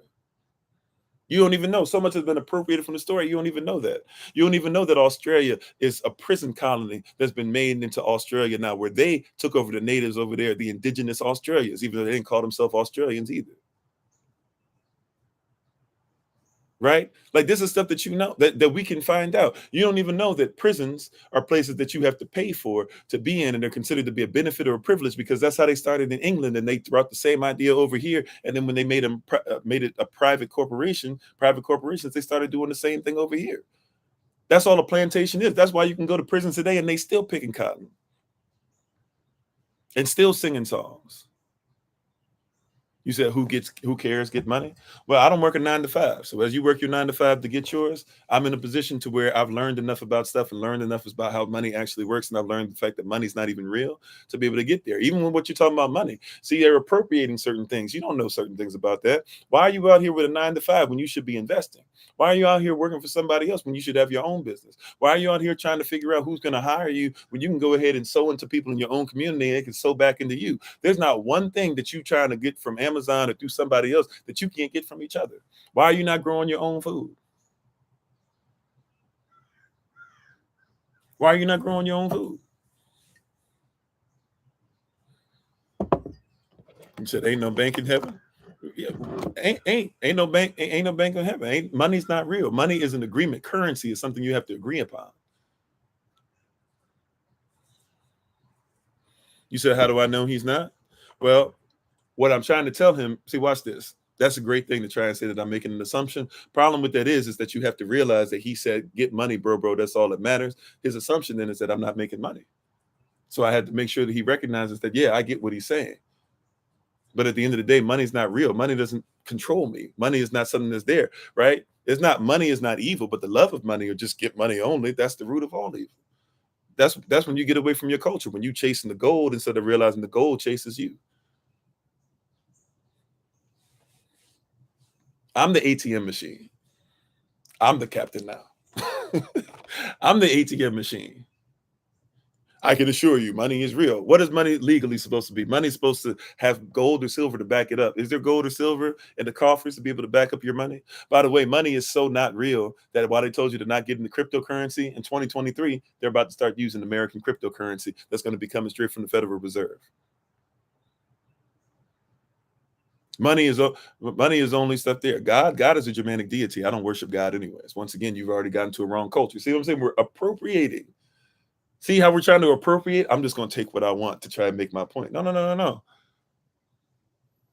You're appropriating. You're going the wrong position. You're going the wrong way with that. I'm not talking about that. I'm not talking about God. God is a Germanic deity. God is a whole different context. God is not biblical. Just because somebody wrote it in there and appropriated your culture doesn't mean that that's what was there. You said I'm wrong. God is not a Germanic deity. Godspeed, Guten Tag. The only reason you think about it is because Constantine became a ruler with a 4th grade education that y'all lift him up as if he's some really wise man who was out here having multiple wives and stuff and cheating on them anyways and killing people off or whatever. And because that's lifted up, and we don't lift up Yashra, but we lift up Constantine's mindset. We lift up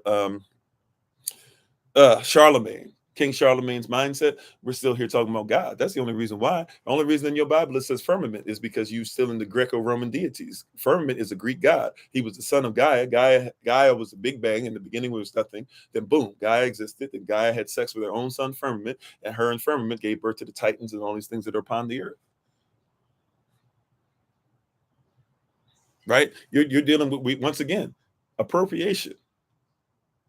I can put stuff in its proper culture. I can read a Bible and say, "Oh yeah, I know where that word God comes from. I know where that word firmament comes from. I know where that Christmas tree comes from. I know where that word pagan actually means. And pagan does not mean what y'all think it means, right? Y'all think anybody who doesn't believe in the Bible is pagan if you're not careful. Pagan is a specific people with a specific religiosity that a lot of people follow pagan beliefs, but pagan is a people. Gentile is a people. Gens is a people. You can try to make it whatever you want, but I know the culture of it. I see you with the exclamation points. I see you with the exclamation points. I'm talking about something else. I apologize. I'm a human being. I can't bounce to every single comment every time you want. And honestly, as far as 2A, I'm kind of fuzzy on it as far as trying to be able to make sure I give contextual facts. And if I start giving you opinion, I don't do opinion. You said God's just a translation. Yeah, and all things don't translate. For example, my name is Kofi. You know what my name is? You know what my name is in French? It's Kofi. If I go to France, my name is still Kofi. You know what? Like my name is basically, best translation is to say like it means, my Kofi Ofori means to be firstborn on a Friday. Right? Right. That's the best translation. But if I go to America and somebody says, "What's my name?" I don't say my name is Friday, firstborn. I say my name is Kofi. If I go to France, my name is Kofi. If I go to England, my name is Kofi. If I go to Zululand, my name is Kofi. If I go to Swaziland, my name is Kofi. If I go to Ethiopia, my name is Kofi. Okay, we can try to appropriate all we want. My name is still what it is. That's because the word name, Sham, Shem, it means authority. And so once again, people trying to appropriate, oh, well, this is just a translation. No, his name is Yahweh, no matter where it is. His title is Elohim, no matter where he is.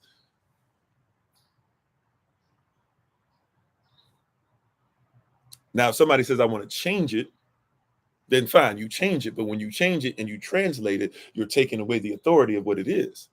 And I'm not going to do that to anybody or anybody's culture. You say, how come y'all get more offended than Native Americans when people dress up like that? Once again, I'm Native. So you can go ahead and do whatever you want with that, right? Like, you can go ahead. How come y'all get, you listening to one? And by the way, I don't represent every single person that's there. I'm giving a particular cultural perspective. If you want to listen to it, then listen to it.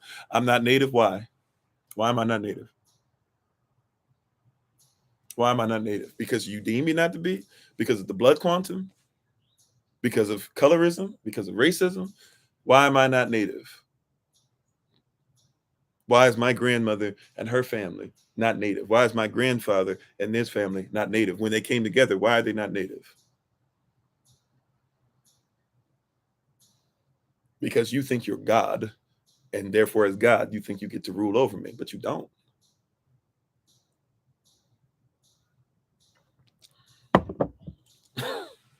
But you don't.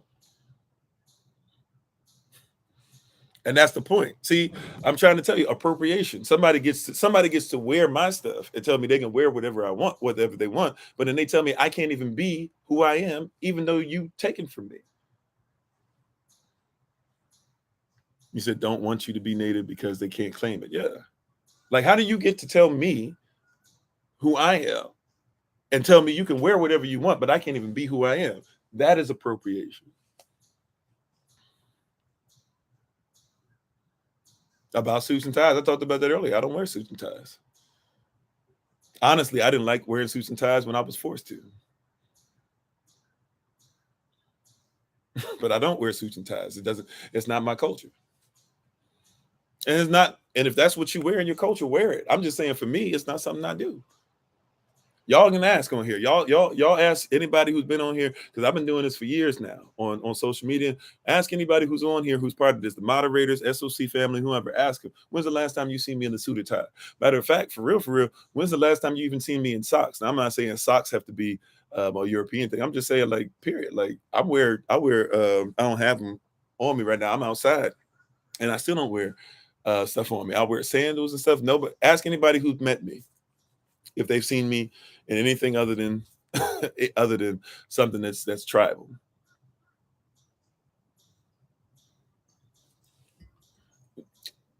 Okay. If you want to try and demean what I'm saying and try and say that I have to be in pain and my people are in pain and trying to come out of it and trying to make sure that we talk things through, because when you have a people that are in pain, just like you have a person that's in pain, see, I do life coaching and marital coaching and one-on-one sessions and stuff. And if I talk to somebody, I often have to go back to their childhood or their origin to be able to deal with certain things to help them to figure out what's going on in life now. And you were dealing with the people that were enslaved and came out, and all everybody's been telling them is stop being a victim, even though victors had to make victims out of them. And I'm trying to talk to these victims to say, hey, let's talk through these issues, and I'd have to deal with somebody else telling us where we line up or where we align, but how we can get ourselves out together.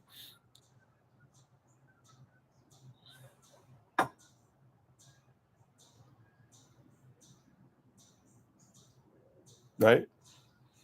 So yeah, if that makes somebody come on here and say you're coming from a place of pain, so I'm going to demean what you're saying, then demean what I'm saying. It doesn't mean that what I'm saying isn't righteous. You can be right and I'll be righteous. You said a lot of natives are mixed with French and accept them though.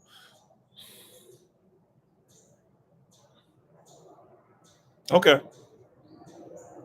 If we're gonna make it, we can make whatever excuses. Watch this. Even if this person is 100% native, I've said this earlier, but let me reiterate. If the person wearing the headdress is 100% native, right? And I'm sorry, I saw Tadashi. I just saw your comment. I'm gonna try and come to you. If the person is 100% native and they haven't earned the right to wear the headdress, then it's disrespectful.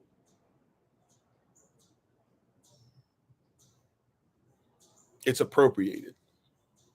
Now, if you're saying I don't care about it, therefore it's not disrespectful to me, then so be it. That's to you.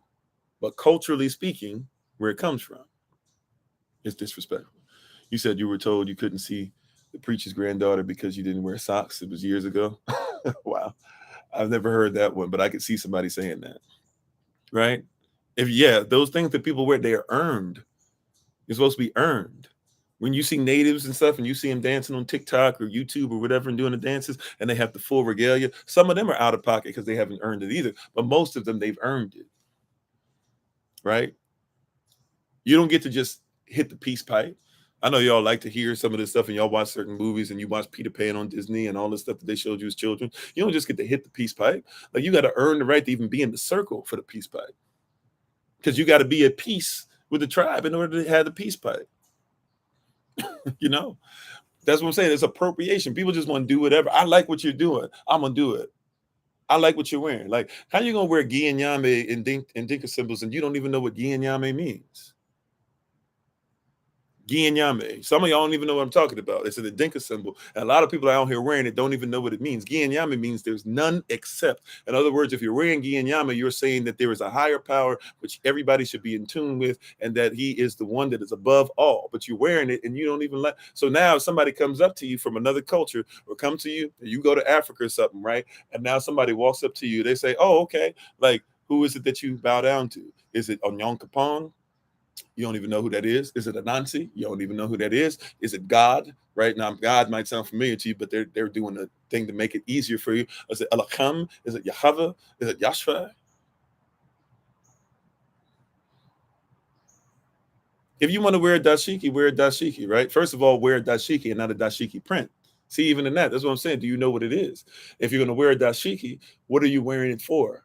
What is the reason? Why are you representing us? When you wear a dashiki, you represent us. I know people don't want to talk about it like this, but see, when I wear humanity, if you notice, by the way, I've talked about many different cultures. I haven't just talked about Black or Native or Irish or Scottish or Wales or whatever. I've talked about Mexico. I've talked about Arawak. I've talked about Kemet. I've talked about Swaziland, Zululand, right? I've talked about a lot of different places, a lot of different people. Because even when I wear this, I wear humanity.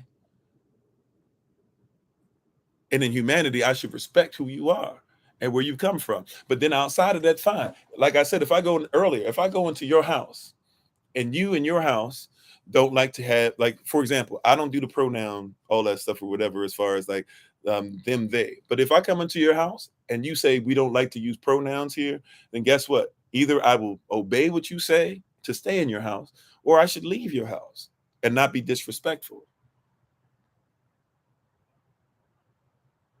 right? So if you're going to wear the clothing, fine, at least know what you're representing, because somebody, watch this, somebody who's, now this is not necessarily Ghanaian, right? But I have certain things that I wear that, like, they come from particular tribes. So if somebody out there sees me in certain things, this has happened to my family and I quite often. We were at, I forget what river. We were at some river down Southeast America somewhere in our travels and stuff, and there was a family that was from Sierra Leone. And actually, it happened to us in another place. It was another family from Sierra Leone, right? They saw one of them. They saw what I was wearing and came up and started asking some questions. And then they noticed I said some things, and they were like, "Oh, you speak Kiswahili." So what I was wearing opened up the door for something else, because they were looking at, "Hey, what you wear, it represents something similar to us." Now, another place with Sierra Leone, they didn't necessarily, come near us or whatever. But then we heard them speaking French or whatever, or they heard my wife speaking French, something, because my wife was fluent. And so then they were like, "Oh, you speak French, that," and they had a conversation. It was like, "Yeah, we're from Sierra Leone, and in this part we speak French because of, blah blah whatever." And so they had a whole conversation based off of what? Culture, recognizing the culture, right? Even the fact that they speak French. Yeah, we had French masters at one point that came over. They were the colonizers, and they did da da da, and therefore we speak French. And so we keep it up to be able to make sure that we're bilingual. Speaking multiple languages is important, so we speak multiple languages that are from Sierra Leone or African, but at the same time we do speak French and upkeep with things, and we do have certain things that we recognize as French culture. Right. So that French culture, when they speak, and now when they speak in French culture, when they speak French language, they speak in what? French culture. Right? They don't even call it French. You call it French because you are not aware of the culture, right? They say le français. Why? Because if you speak French from France, they're saying you speak the French, right? Somebody who speaks le français does not speak the same français, or parlez-vous français, the way that they do in Canada, French Canadian. Why am I missing this? Montreal, right? They don't speak the same French. There's a culture that goes with it. So when you hear somebody say, "I speak le français," they're telling you specifically where they come from. And even there, it's cultural, because now the French that they speak in Paris is not going to be the French that they speak in the outskirts, right? You said you don't do a historical background every time you put on shirts and stuff. That's fine. You shouldn't, because that's not your culture to look at, to see what things are attached to you. To me, everything that's on me, I feel it tells a story, right? I'm not a cowboy, so I don't really hit Wranglers. But if I see a black man in some Wranglers, and especially if I'm in Texas or Georgia or Alabama or certain places, and I see a black man in Wranglers, he might be a cowboy.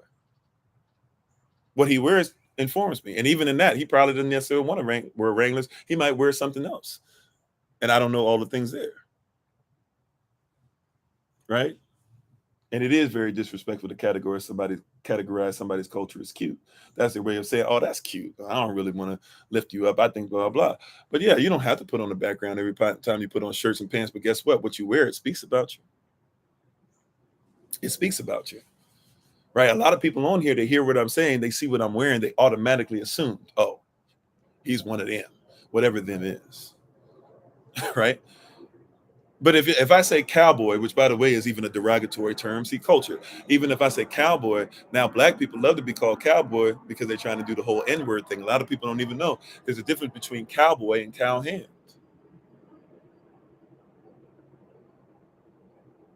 Hold on, let me pause there. That's my grams. I never said that I'm offended if a white woman wears the same shirt that I have on. That's your thing. That's somehow you got that out of words that I never said, right? I said that if somebody's going to wear something, then they should at least be okay with what they represent. Going back to Guianyame, you don't know in Dinka symbol, so you probably don't know which one I'm talking about. But if you say, if you're going to wear Guianyame, which by the way is like on my son's drums, his hand drums and stuff and things like that, it actually means there's none except. If you go over to somebody who speaks Kiswahili and they see you wearing Guianyame, they're going to start asking questions because they're going to think that you know what you're wearing. Right? So they're going to think you know what you're wearing. Right? Like there are a lot of people that were hippies that wore dashikis and stuff. Right? Dashiki, by the way, is not the print. Dashiki is the actual material. So number one, like if somebody's wearing a dashiki print, and that really just means something that looks like this but printed on the t-shirt, this is an actual dashiki. It's not a t-shirt or some kind of other material. There's actual material called dashiki, right? So if I see somebody wearing dashiki material, I'm going to think that they know more than the average person. I'm going to converse with them the same. I'm even going to get like, what y'all might not believe this or not, but I'm somebody that wears his culture and knows his culture and has no problem loving his culture, loving his people, right? So if I'm walking down the street and I'm wearing a lot of stuff, because I have stuff that's way more Afrocentric, if you will, than this, for those who want to talk about that. But if I'm walking down the street and I'm wearing certain things, there are a lot of people that are from Africa or that have African background, or when I say Africa, obviously it's a huge continent. So let me say there's a lot of stuff I wear that's like West African, like Nigerian, Ghanaian, stuff around that area, right? And so people will see me in it and will actually give me like a different look, or give me like a head nod, or do certain things, or even like give me certain greetings, or give me certain greetings and things, just because they see what I'm wearing, because they acknowledge that what you're wearing means that you have some kind of knowledge. And some will even come up to me and test me to see if I should be wearing what I'm wearing, right? Like, so you see what I'm saying? You know, like, so maybe you don't see what I'm saying, but like if I were to go over to, Sri Land, I don't know, if I were to go over to where Almina Castle is, and I was wearing one of my tunics, people there will actually stop and ask me questions and be like, what does that mean? What does that mean? Or this and that, or hey, do you know what that is? Or blah, blah. And as I tell them I know what it means, and sometimes can even speak a little bit, not fluently, but a little bit in the languages of the different tribes that people are saying, they'll go, oh, and they'll be like, wow, you know more than that. And then I'll start talking about Kwame Nkrumah. And they're like, wow, people always talk about Malcolm X and Martin Luther King Jr. They don't even mention Kwame. And I'd be like, oh yeah, Kwame is like Lumumba. They're like, you know about Lumumba? And I'd be like, not only do I know about Lumumba, but I know about PFO Lumumba. Really? Like, and some of y'all might even know who we're talking about.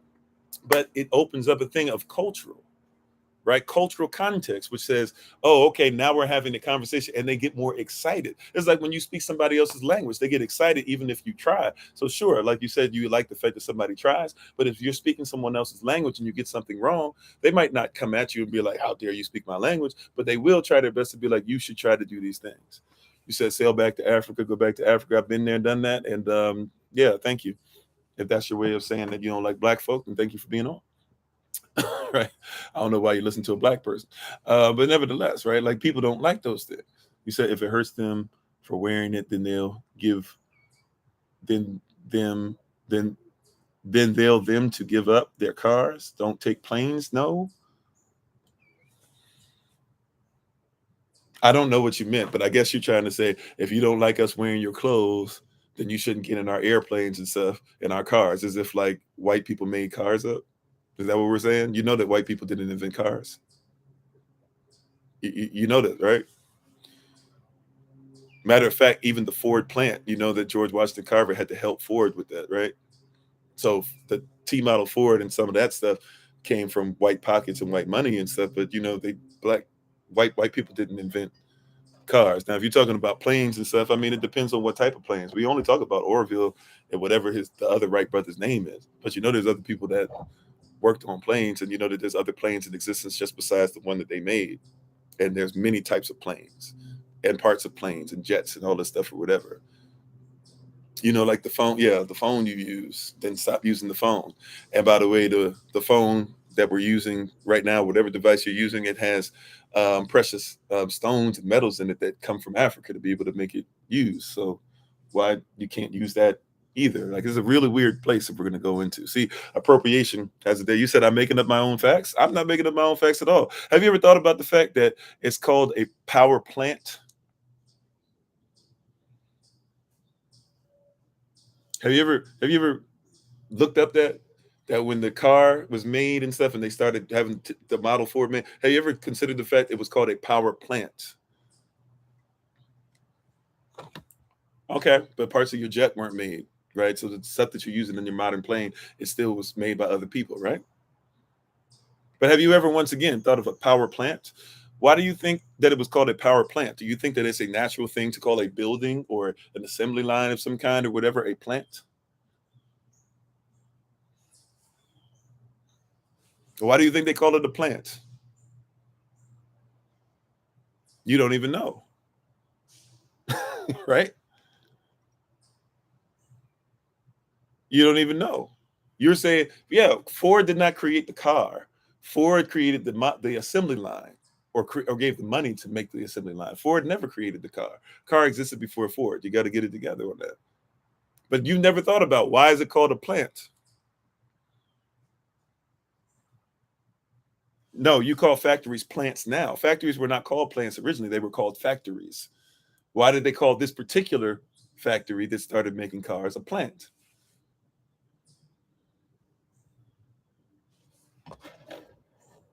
That's not what they called it, a plant, fruit of labor, but that's a nice try. See, we don't know. See, watch this. When people don't know something, we just start going ahead and just trying to Google or figure out whatever we can, or just coming up with stuff that sounds right. But that's not why they call it a plant. They use the plant to be able to make sure that they could power the assembly line and get that stuff together. Who do you think helped them with the plant? Well, if you ain't got all day, go somewhere where somebody can be quicker for you. I'm gonna go at this pace. No, that's not what they called it, a plant, because it's ecological. No. Yeah, I hear you, TJ. I hear you.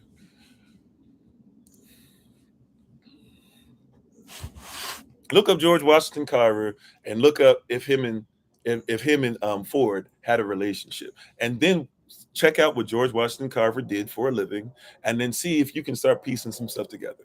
I'll just say it like that, because people just go, "Oh no, you're making it up." Look why they call it a plant. He went to George Washington Carver. He said, "Can you help me with this? I had this idea, this and that, but I need something to power it or whatever." George Washington Carver said, "No problem, I got you." They were friends.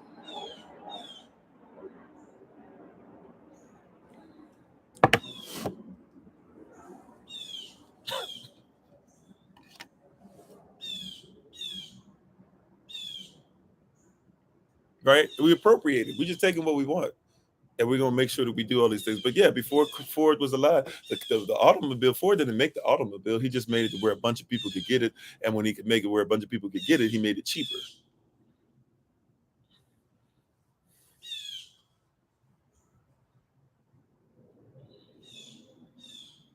You hear what I'm saying?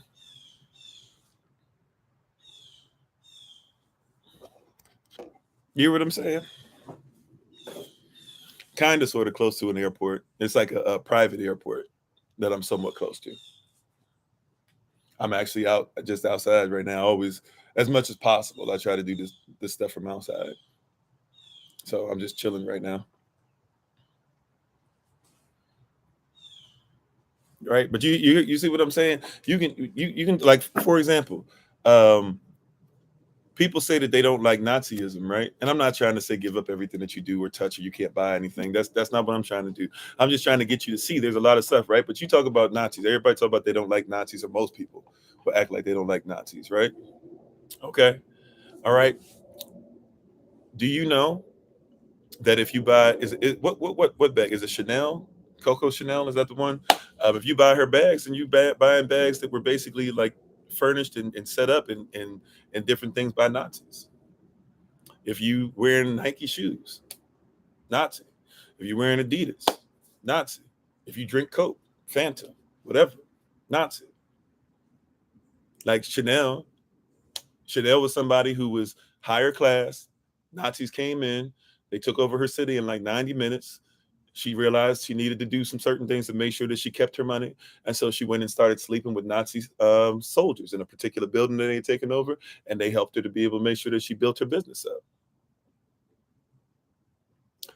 See, twin, that's why I literally just said, I'm not saying you can't buy anything. So if that's your whole thing, go ahead. What I'm trying to, so if you're literally not going to listen to what I say, then I don't know why you're even listening on here, right? But I'm just trying to tell you, that's where it came from, right? The guy, a lot of people who came over and helped you with your rockets and all that different stuff or whatever to win your wars and everything, and to go to space and all that stuff that you're talking about. Well, guess what they had to do? They had to get the help of Nazis for propulsion.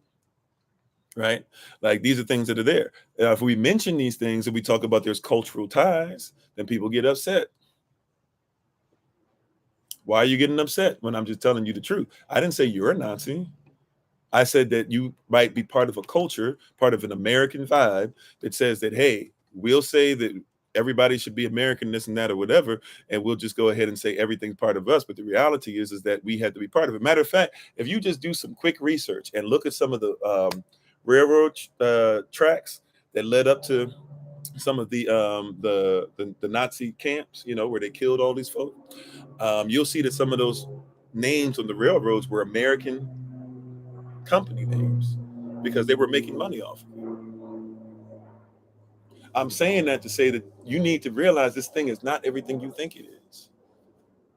Yeah, Americans were making money off of the killing and burning and cooking and taking the gold. Like they would cook the people up and then take the gold out of their mouths to make money off of it to fund the war.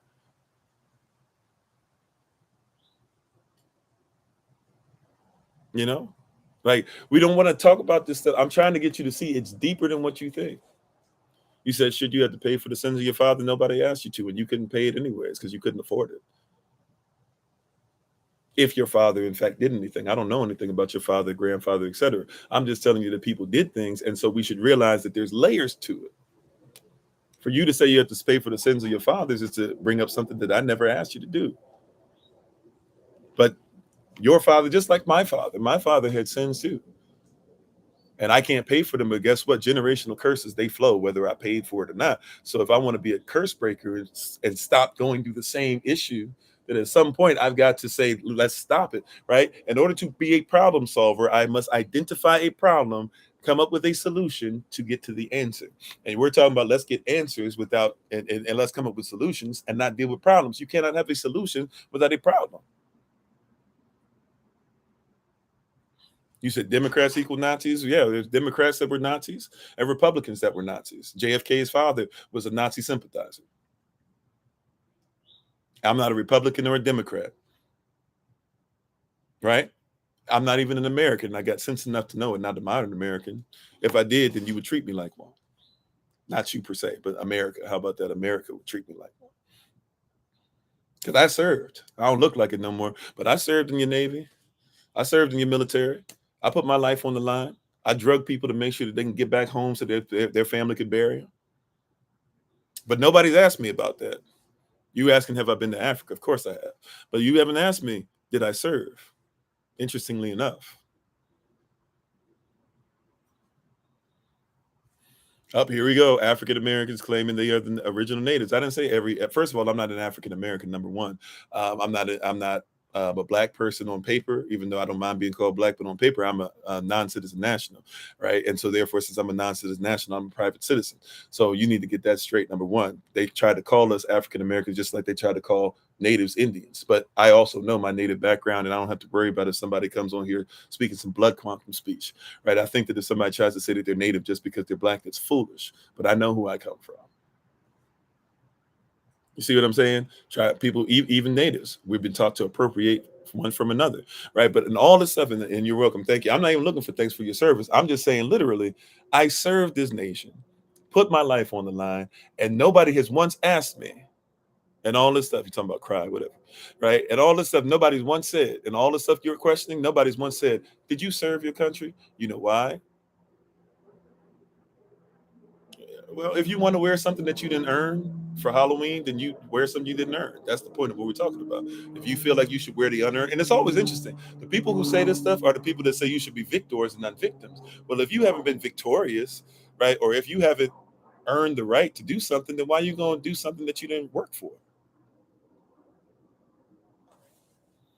Why would you want to wear something that you didn't work for, that you didn't strive for, that you didn't get, you don't even, you're not even supposed to do that. Why are you working so hard for that?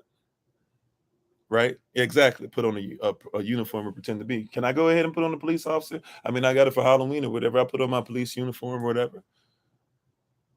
Cry harder? I sure will. Matter of fact, I don't cry. Right? I don't cry. Not over you. Not over you.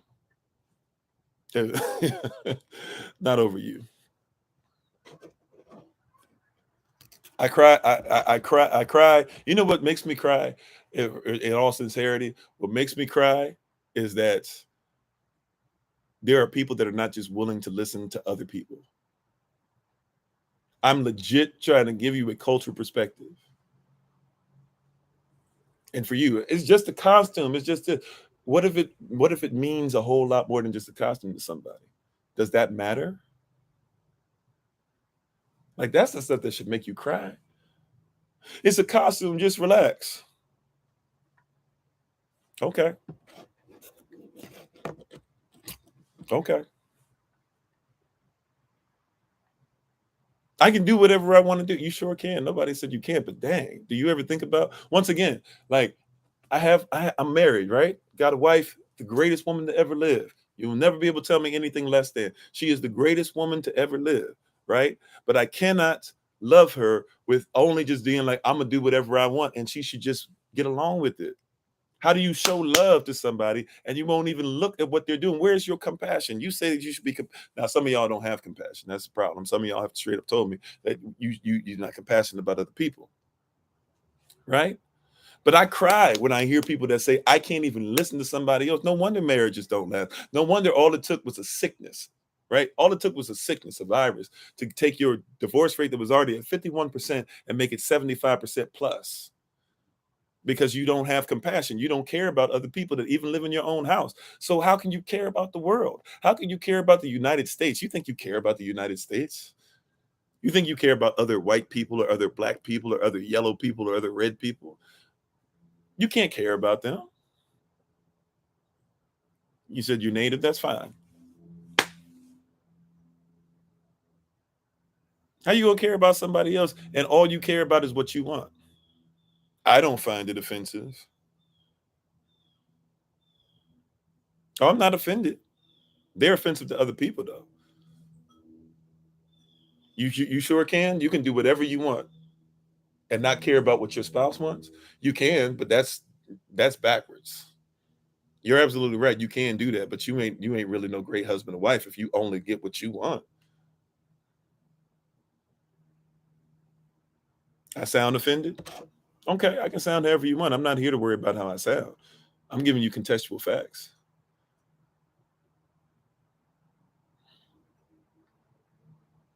You said care is for bears. Okay, for those who bear the feelings of others, then we should care. You're absolutely right.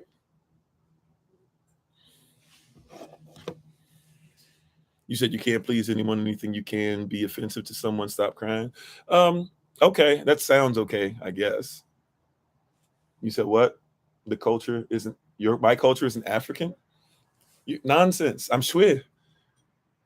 Modern Ghana. My name is Kofi. Do you know Kofi is really like when you meet Kofis all over the world, it's because we have a West African connection. What are you talking about? Like you don't even recognize what I am. I'm not even wearing a dashiki print. I'm wearing a dashiki. And you think that you have the right, yeah, exactly, to tell me my culture and you don't know a thing about me.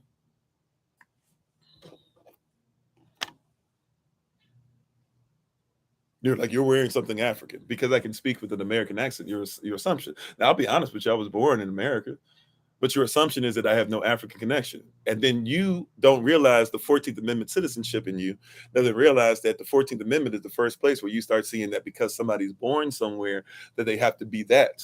Before that, it was foolish to think that it was more important to be where you were born than who you were born from.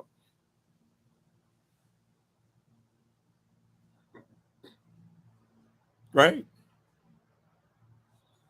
No, I'm not American unless you're talking about the modern American. Even on paper, I'm a right, or the way I live my life, I am a non-citizen national. You said it's speaking English of cultural appropriation? No, because English is not an actual language in and of itself. The people of England are not even necessarily who you think they are, right? 40% of the English language is French. See, People are just trying to find ways to be able to say that. And even if you want to go there, the reason why we're having this conversation in English anyways is because there are a bunch of people that took people from where they were, or took people's lands, and then said, this is the language we're going to tell you that you have to speak. So even in that, the victors created victims, and then they keep saying, why are you victim blaming? When the reality is the victors made you speak a language that's not even yours.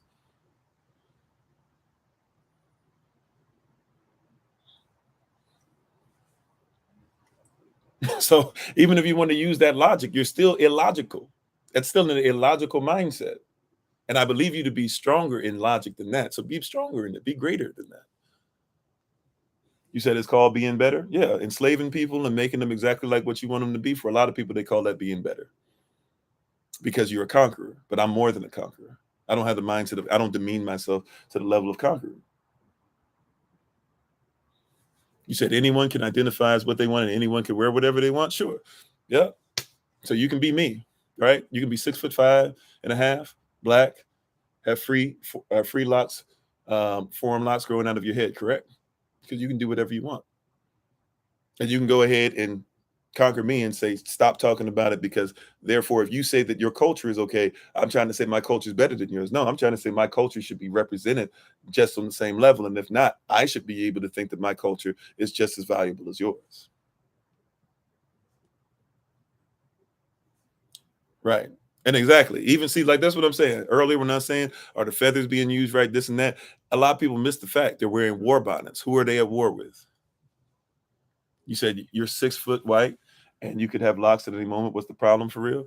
You're 6 foot white and you can grow locks right now. Would they look like mine? And would you be 6'5.5"? Would you be black? Would you be wearing the shirt? Be specific with what I'm talking about. Stop trying to change the narrative or shift it to fit your ideology, right? That's not what I'm doing. I'm not an idealist with an L at the end.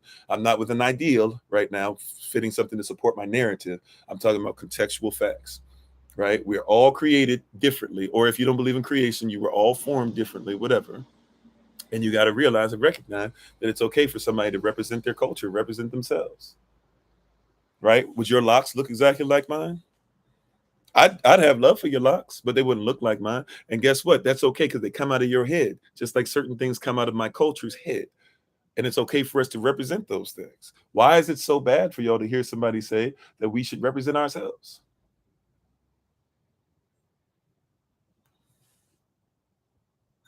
You said the Jews were persecuted? Sure. Jews were persecuted. Jews also owned slaves. And some of the slaves that they owned, they said were Hebrews. You ever know about that? Did you ever look at that? Did you ever read the forums that you can still read today? Did you ever know that a lot of the people that were Southern slave owners were Jews as well?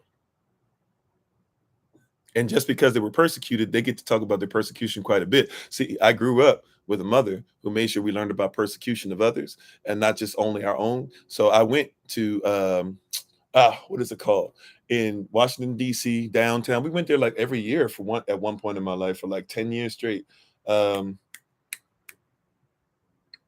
the what do you call it?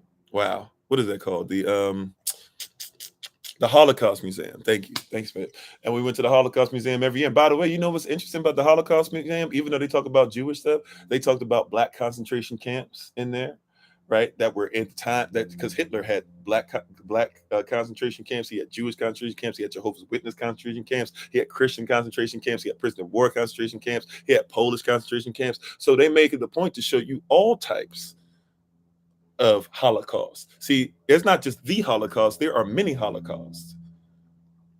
What the English did to the Irish, Holocaust. What the English did to the Scottish, Holocaust. What Normandy did to the British, Holocaust. What Romans did to Moroccans, Holocaust.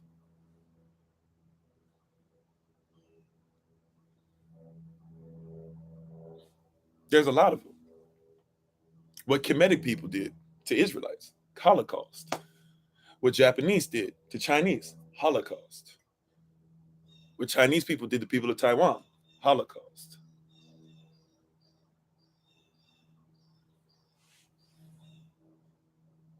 What the Spanish did to the indigenous, sure, Holocaust. Right? You notice I've said black on black in there, white on white, this country versus that country, whatever you need to be, Holocaust. Yeah, or I guess now we call it modern day Morocco. You know, I'm talking about Carthaginians, what the Romans did, but they literally went to Carthage and killed everybody there and literally salted the earth so that food and stuff couldn't grow in the soil. And then later on, at the time of Julius Caesar, his wife and him had a dream that they needed to lift it back up. And so they went there and they made it in Rome's image.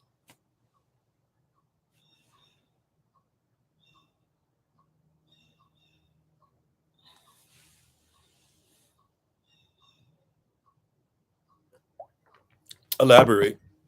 I think I know where you're going, but you got to be better than that as far as what your speech is, or typing that part out. If you can elaborate on that for me. Because if the whole thing is what God did or whatever, I don't worship God. You're talking about another culture. Yeah, after World War II, a lot of Jewish people were given reparations. Matter of fact, when they were given Israel, they were given reparations. And then we don't even want to talk about the fact that Israel, when they beat everybody up, with the help of the, of the powers, not the Axis powers, but the Allied powers, with the help of the Allied powers, then they go ahead and beat everybody up. Then they go to Egypt. They say Egypt recognizes as a sovereign nation. You know what Egypt said? You know what Egypt said? Egypt said straight up. Egypt said, we're not going to recognize you as a sovereign nation. Modern Israel said, why won't you recognize us? The prime minister told him, well, when you left, you were black. When you came back, you were white. Even that in and of itself, the Zionist movement, even all that, Holocaust, still going on today. While having a Holocaust museum, they're still in the middle of creating Holocaust. I'm just trying to tell you, like, it's not as cut and dry. This appropriation piece is real. A lot of people are just removing whatever they want to try and make whatever they want happen. I'm not giving you stuff that just supports my people. I'll be the first person to tell you, Idi Amin, trash. Papa Doc, Baby Doc, trash. All right, real talk. Be the first person to tell you. Be the first person. The person who got Lumumba out, or right, to be able to work for the CIA and then become the next person, trash. The person that did that to Sankofa, trash. Some of y'all don't even know who I'm talking about because you're not worried about culture. The person who got Gaddafi, trash. By the way, was Gaddafi perfect? No. But Gaddafi was killed for the reason why a lot of rulers, white or black, are killed, is because he was about to create currency for his people. And he had something to back it up. All currency is supposed to be backed up. Federal Reserve doesn't want you to use any other currency because their currency is backed up by you. You are the person that the Federal Reserve has backed up. You said locks are not African. It depends on where you are, but there's a lot of people in Africa that grow locks. And I'm talking about a lot of native people who are indigenous people to Africa. To be able to say, like, you're going to use the Bushmen or certain tribes to be able to say that other people can't grow hair doesn't even make sense.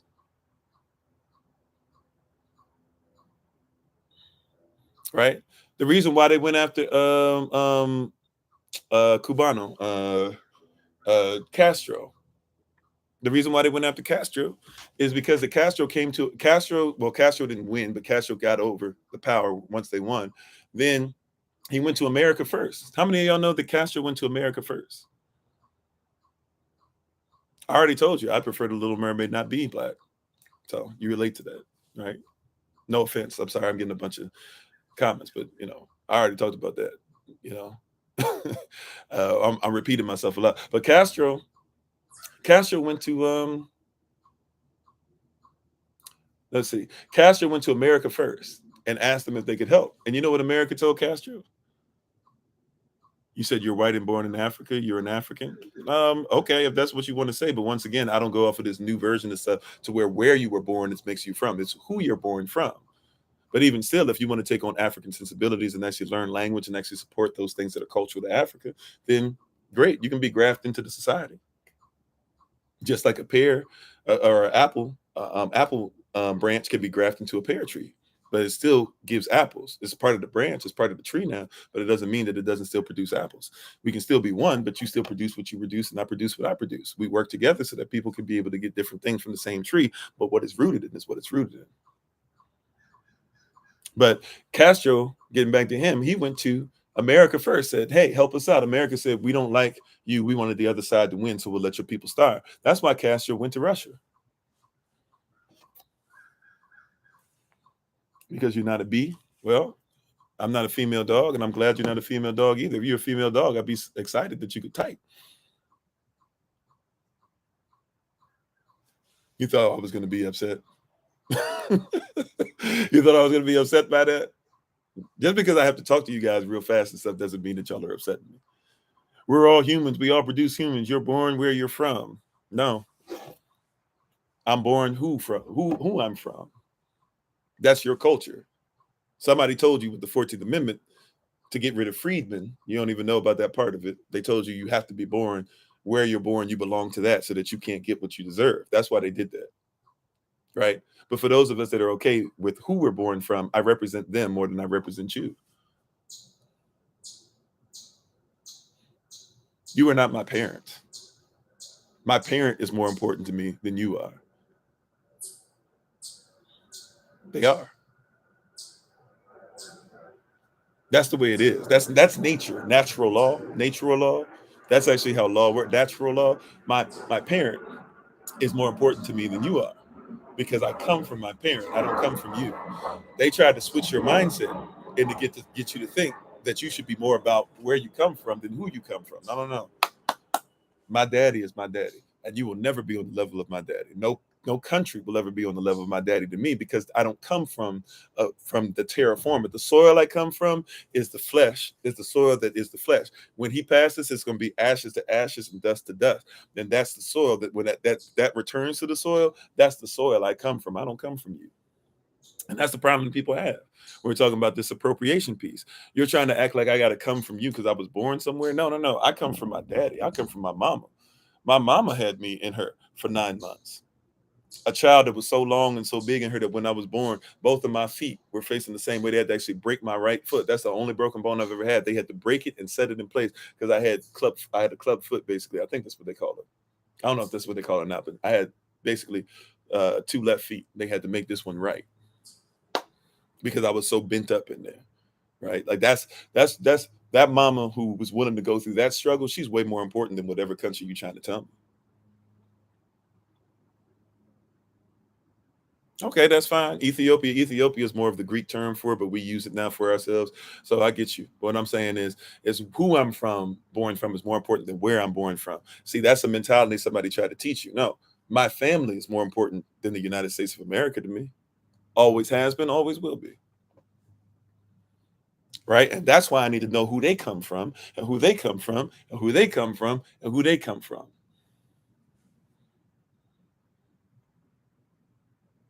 Right? Okay. Well, if I accidentally talk to you, I apologize. Right? But that's what I'm saying. So you were taught, see, I was in the United States military.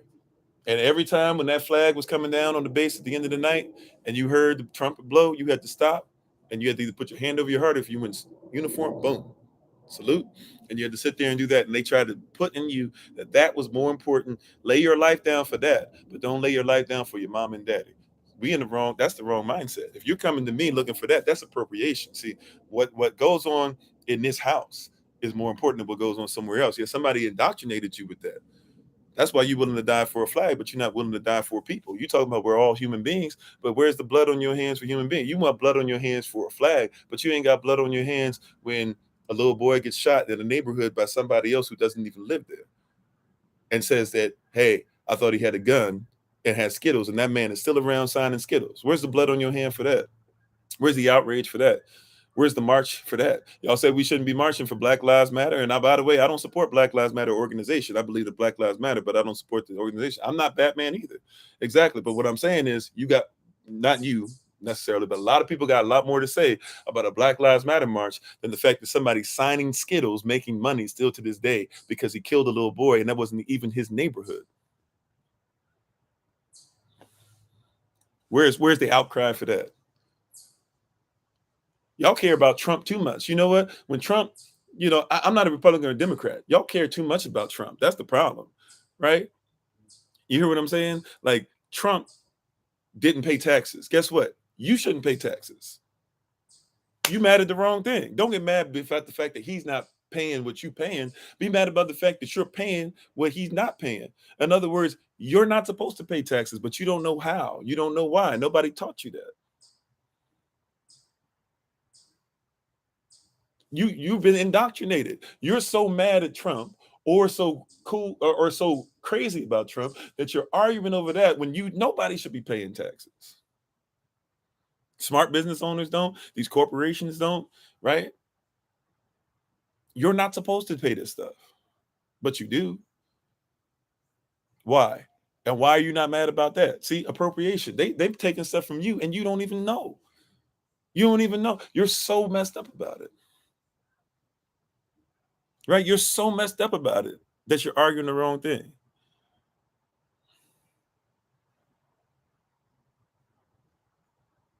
Right? You're mad about the wrong thing. Guess what? If you're a non-citizen national, you don't even know how to get there. A lot of people don't know. But if you're a non-citizen national, you ain't supposed to pay no taxes.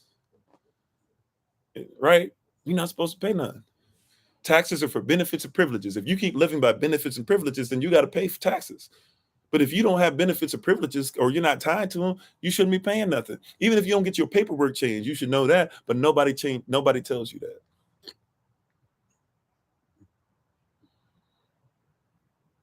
I'm just coming from a different cultural perspective. You don't even realize that. You're mad about the headdress. You're mad about, I said that this person who happens to be white. I didn't say all white people. This person that happens to be white, I'm using them in the picture, and you guys are losing your mind. Some of you. Not even realizing the system. Oh, thank you, Tom. Appreciate it. The system is what's messed up. There's a systemic way of thought. It's systemic because it was systematically put in place. That means somebody put it in place on purpose to systemically run. Systemic means it's running on its own. But you don't want to go to the origin. Before that system was put in place, who were you? Before somebody told you if you're born in California, that means you're an American. Technically, by law, if you're born in California, you're a Californian. Did you know that? And if you would be a Californian instead of an American, you actually have more rights as a Californian, and all 50 states have to support you as a Californian rather than being part of the United States corporation. But you're part of a system where you don't know that. You're just seeing white and black, some of you. Some of you were just seeing that. That's not where this is. And yes, I apologize. I'm not mad at anybody, but yes, I get passionate when I speak. I get passionate about when I speak. Why? Because I'm passionate about you becoming the best version of yourself. I want your family to be the best version. And you can call me a clown all you want, but law is law. Right? Those of you that go to church, you more focused on clowns than you are the word of that you say that you are the word of Yah. You call it the word of God, right? Because the words church and circus, they come from cirque. They have the same root word. When you go to church, you go to circus. And when you go to circus, you go to church. And last time I checked, there's separation between circus and state. But you don't even know what these words mean. So you'll call me a clown because I'm giving you something you never heard. You said the state of versus province of the states, two different jurisdictions. Kind of, sort of, but the word state is just talking about a country. Now you have to go state by state to see what they're trying to do because they do finesse the words. But state is a country. Country is a state. Right? A state, a head of state can be a president. The head of state can be an emperor. The head of state can be a king. The head of state can be a queen. By the way, is America a kingdom? Because they tell you in the thing that they tell you that there's no kings, but see, the kings and queens, they just go by different titles. You might not be aware of it. If you don't believe me, say the Pledge of Allegiance with me real quick. You don't believe me? Say the Pledge of Allegiance with me real quick. Y'all ready? I pledge allegiance to the flag of the United States of America and to the what? What's that word right there? Yeah, we focus on Yashva. Yashva wants us to make sure that we're always in there. You said circus comes from the Latin, but it's not in the Hebrew. You're exactly right. So why did they put a Latin word in there to be able to make sure that you think you should go to church? Exactly, right? So we're on the same path. We're not actually fighting against each other, right? And to the republic. What is a republic? Is a republic a democracy?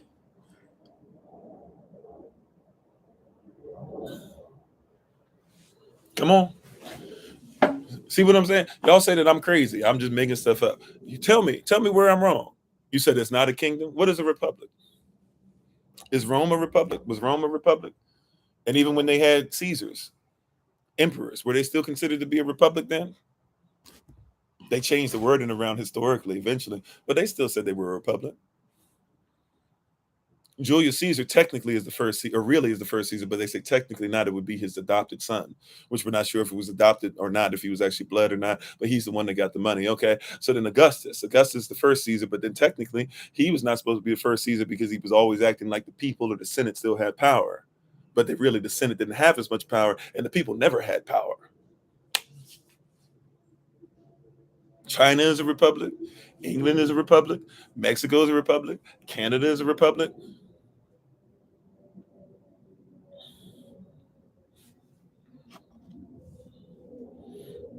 Yeah, I don't believe in God. Number one, I believe in Elohim. God and Elohim are different. But number two, I don't say that you have to go to church to believe in the Most High. That's not what I said. You said I'm wrong? Okay. America's a republic. Let me just stay there. Right? At the end of the day, America was, by the way, Canada and America, they still paying their tithes over to the king of England, right? But I'm wrong about all that. You don't even know, we don't even know what a commonwealth is, all that stuff, whatever. But long story short, right? So I pledge allegiance. What does that mean? I pledge, I promise, I'm giving myself to what? I'm giving what to it? Allegiance. My allegiance, being part of you. I'm all in. I pledge allegiance to the flag. What is a flag? A flag is a standard. So I'm going to stand under a certain standard, right? Of the United States of America and what? And to the republic for which it stands. I understand republic. A lot of y'all understand republic. Right. By the way, when you say America is a democracy, do me a favor. Show me in the Constitution, where is the word democracy written?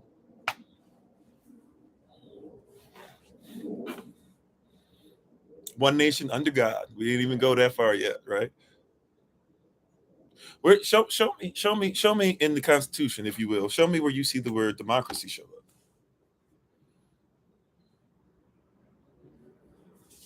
I'll wait. Show me where you see the word democracy show up. I'll wait.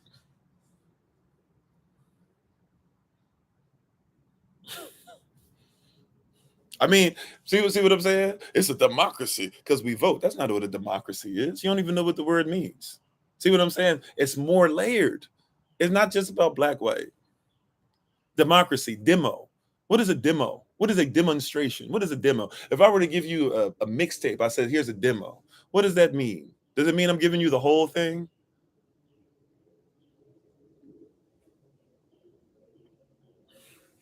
Come on. Hear what I'm saying? Demo. Demo is talking about what? Demo is talking about a small group of people. This is what it can be defined as. A demo can be a small group, it can be a small village, and it can be a elite people. Right? And then the word crusy, the part of the word that is crusy that you get that from, crusy means government. So if I have a democracy, I am saying that I'm using a small group of people who are elite, who live in a small village together to govern you. That is a democracy. Matter of fact, which a lot of you call your fourth president, he's really not, but a lot of you call your fourth president. Madison, before he became president, got really upset. And he was trying to tell people, hey, stop telling them about democracy because this is not a democracy. They're going to start to think democracy means that they have power when really democracy is not about them having power. It's about us having power. He said it. That's who y'all say is y'all fourth president. That's why Thomas Jefferson helped to create the Electoral College, so that if y'all ever thought, and by that back then, only 6% of the people could vote, right? And that was basically white male slave owners or white people who owned a lot of land or whatever, landowners, not slave owners, excuse me, landowners who sometimes could double as slave owners, right? So they made this stuff up to make sure that you could not have power,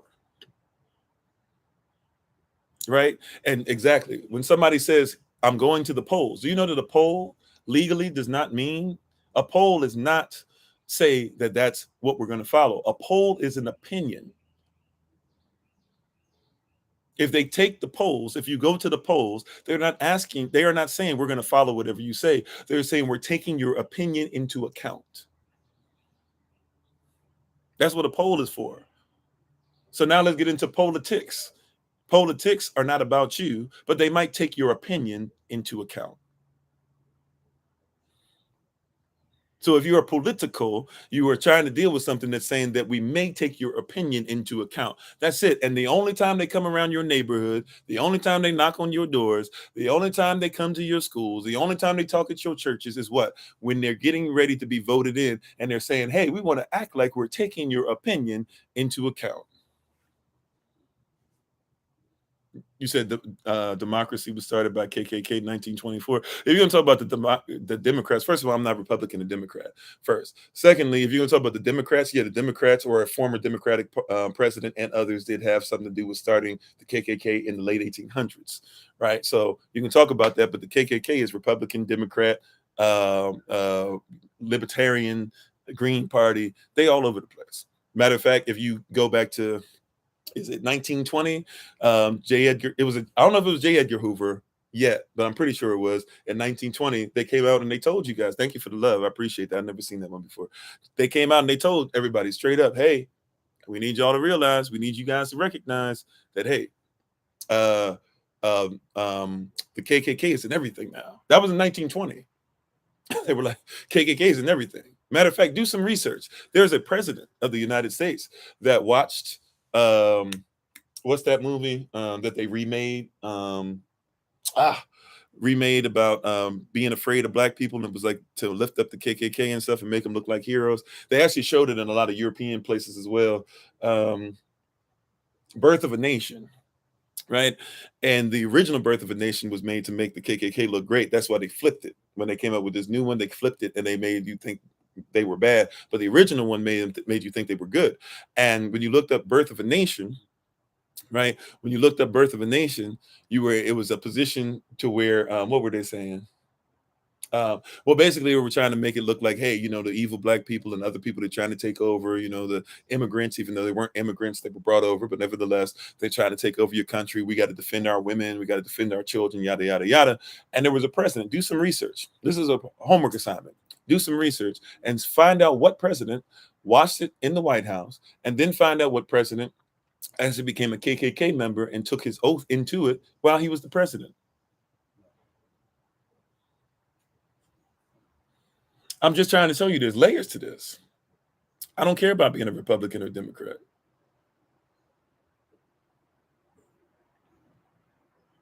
Right? I don't care about them being a Republican or Democrat because they in everything. Yeah, I don't care about being Republican or Democrat. Like, that's the problem that y'all have. Watch this, Malcolm X, because a lot of people, Republicans, try to use him to go against the Democrats, and a lot of Democrats like to use him to go against the Republicans. Malcolm X said it like this. I said part of this, but I'm gonna go deeper with another analogy that he gave. He said, I'm not a Republican, I'm not a Democrat, nor am I an American. And he said, I got sense enough to know it. Then he also talked about the fact that he said, you can't call me an American just because I'm born somewhere. For those who were talking about they were born and this and that and where you're born, he said, don't call me an American just because I'm born somewhere. He said, it's like going to a diner, right? He said it's like going to a diner. He said, if I go inside a diner and I'm sitting next to other people and those other people have food on their plate and they have menus and they're getting desserts and they're doing these things, and he's saying that we're all sitting at the table, we're all laughing, we're all joking, we're all inside, and we all have to pay. However, there's nothing on my plate. If everybody's got to pay, everybody's in the diner. He said, but guess what? Even though I have to even pay to be in this diner, he said, you can't call me a diner until you first let me dine. Until I get represented and I get fed as well, then just because I'm in a place called diner, and just because diners get to sit in diners, and just because diners have to pay to be in diners, doesn't mean that we're all diners. I'm not a diner until you let me dine.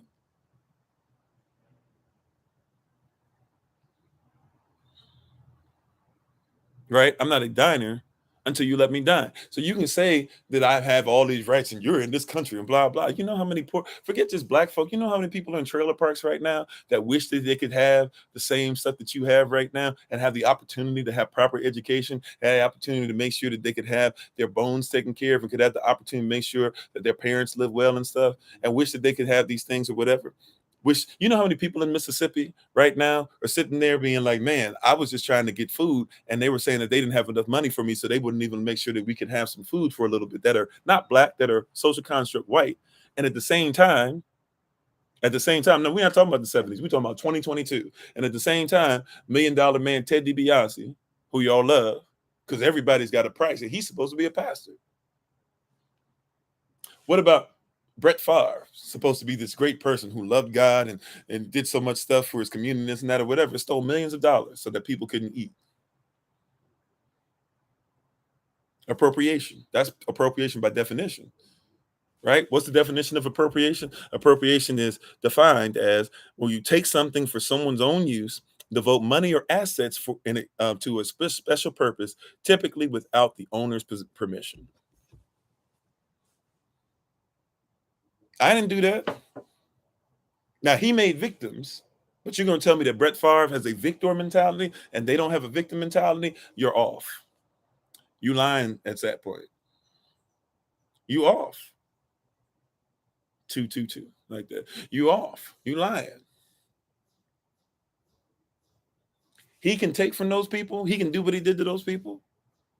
And you're not going to bring that up? And all the stuff you're talking about, victim mentality, that's the 1970s wordplay. 2022, that's happening in Mississippi, poorest country in the nation. I looked it up just to make sure. Poorest country in the nation. And he did that. By the way, is Brett Favre in jail? Is the $1 Million Man Ted DiBiase in jail? Is the former governor of Mississippi who did that, is he in jail?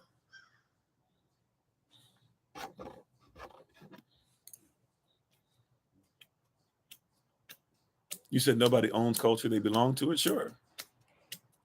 That has nothing to do with what I'm saying. Nobody said that you can own the culture, right? You can belong to it. And if you don't belong to it, then you should stop acting like it's yours.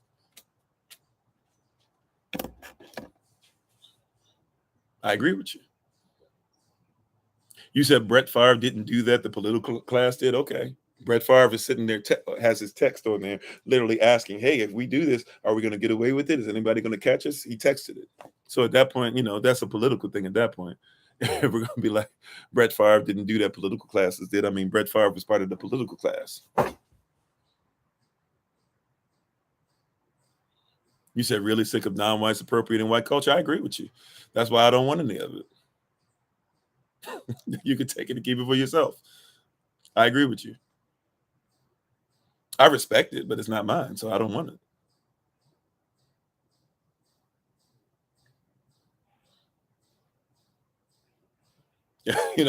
What we say yesterday, agree with your adversary, agree with them quickly. You're exactly right. Whoever that was, I think you got blocked already by one of the moderators, but you were exactly right. I will not appropriate your culture anymore. I will not appropriate chattel slavery. I will not appropriate suits and ties. I will not appropriate having to live on your land. I will not appropriate any of it. How about that? You taking it too far now.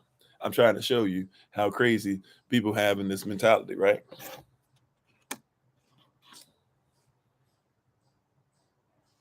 What culture? We can go down that road. I'm gonna leave that alone though. I'm gonna leave that alone. But you see what I'm saying?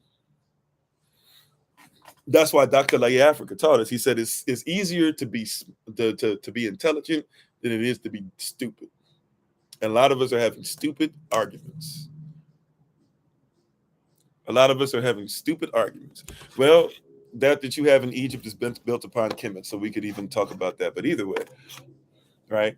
I'm not here to say that my culture is superior. I'm just here to tell you that my culture is real and it's going to be represented, and people just don't like that.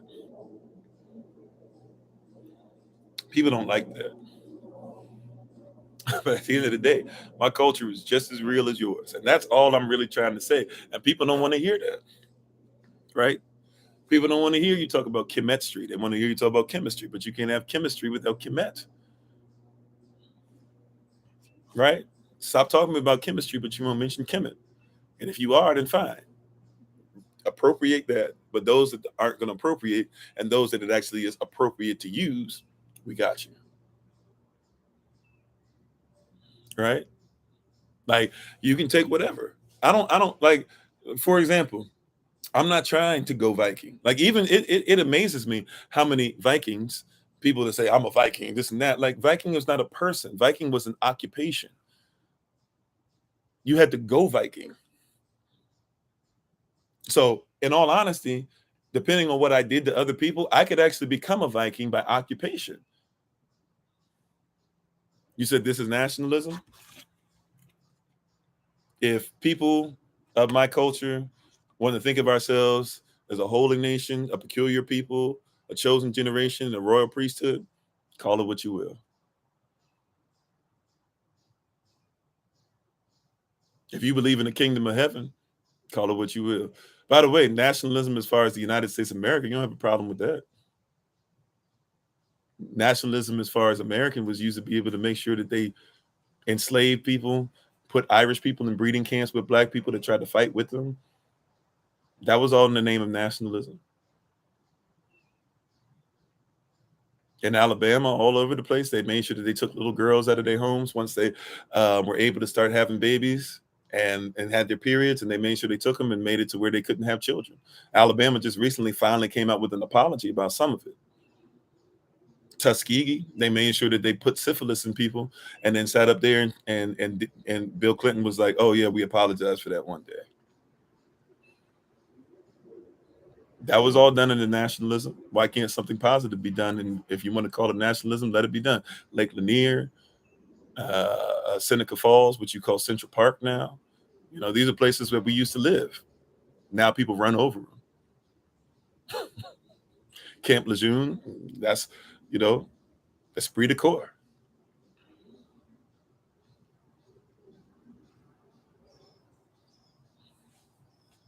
That's nationalism. By the way, even Make America Great Again. Ronald Reagan ran on Make America Great Again in 1979. Trump ran again in the 2010s. Same thing. Nationalism. Yeah, I'm part native.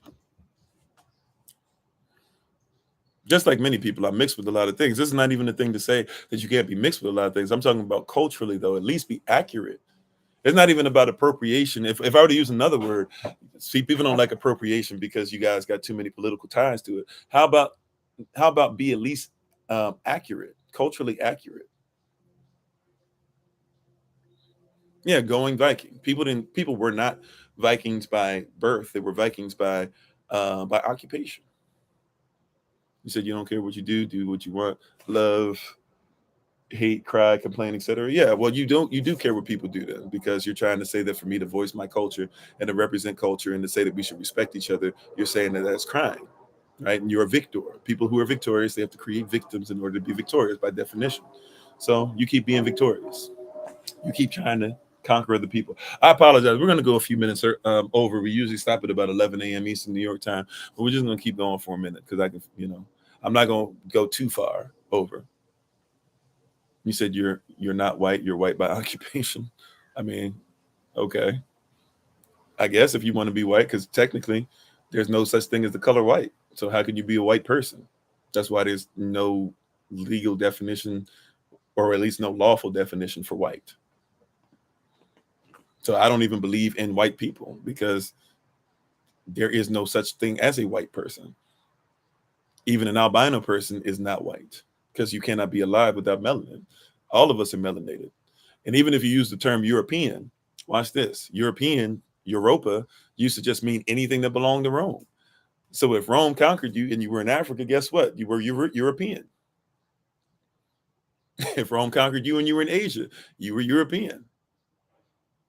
That's what Europa means. And so eventually, remember, there was no such thing as a continent called Europe, because a continent's original definition was a large landmass completely surrounded by water. That's what a continent was. Then eventually it became Eurasia. Y'all ever seen that? Eurasia. It was just Eurasia, right? They were trying to present themselves. Then they became Europe. Why? Because Roman Catholicism, that was when it split up, right? When you have Justinian decree, which really isn't made official till 538 AC. But if you go back to the 400s, when Justinian and Theodora, they go over to the western side of Rome. On the eastern side of Rome, you still have they put the Pope, or the Bishop of Rome, who becomes the first Pope. They put him in power, right?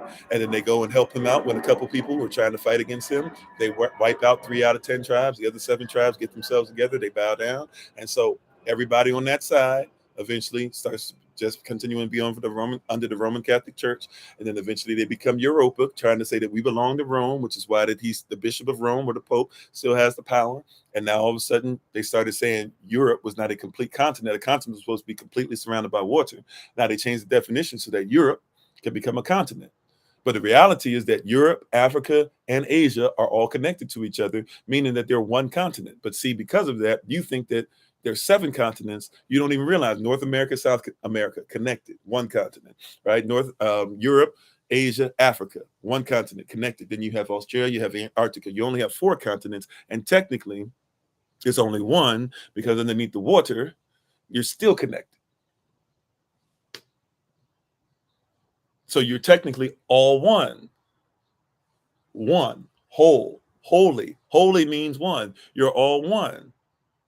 You come from the same place, whether you agree with Pangea being there or not, you are one.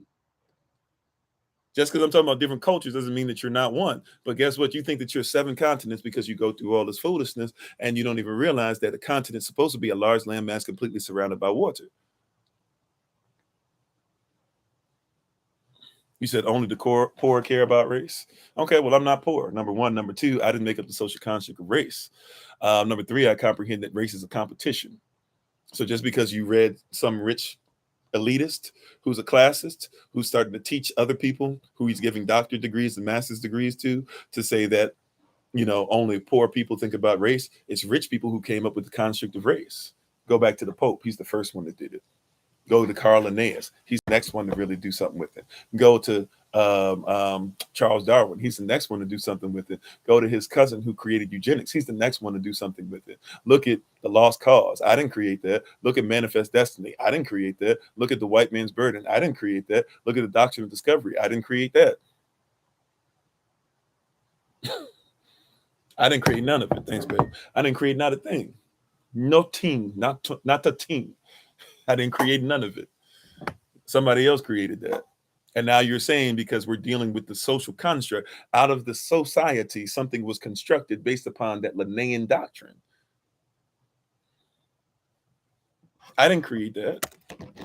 You didn't create it either. So we can get past you versus me and say, hey, we both got a common enemy that wants us to be against each other, that we could actually do something about it.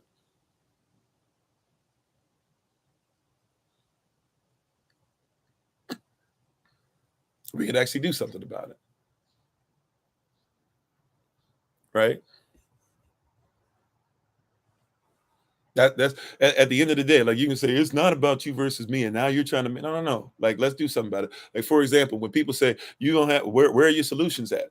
Hey, we getting ready to give out food and clothes. You want to join us? Help us out. We do it all the time. We ain't started nothing. We ain't started. We do this years now. Doing this, right? If you want to help us out, hey, we give people education for donations where they don't have to spend 100,000, 200,000, 300,000 for education and be in debt for the rest of their lives. Let's go ahead and get this, right? We go ahead and make sure that we're going around and giving food and clothing to people all around the world. We make sure that we teach people about these things. We come on here every day to make sure there's a safe environment where people can learn from each other and be part of what the other people are talking about. Right, we've identified the problem, but we're putting together solutions so that we can get some answers. I'm done with just talking about this stuff. See, that's what I'm saying. I'm not just talking to talk. This is about answering. We're not giving opinion. You haven't heard me one time say, I think, or I believe, or my people's opinion is more important. No, contextual facts. That's why I said we got bad black folk, we got bad white folk, whatever you want to call them. At the end of the day, how do we eradicate this thing? You said, I'm just talking to talk. Okay, cool. So when I finish talking and I finish making sure that other people get stuff that they need and you're not doing anything about it, at least not that I know of, if you got something, you can go ahead and do something to help us out, or we can help support you.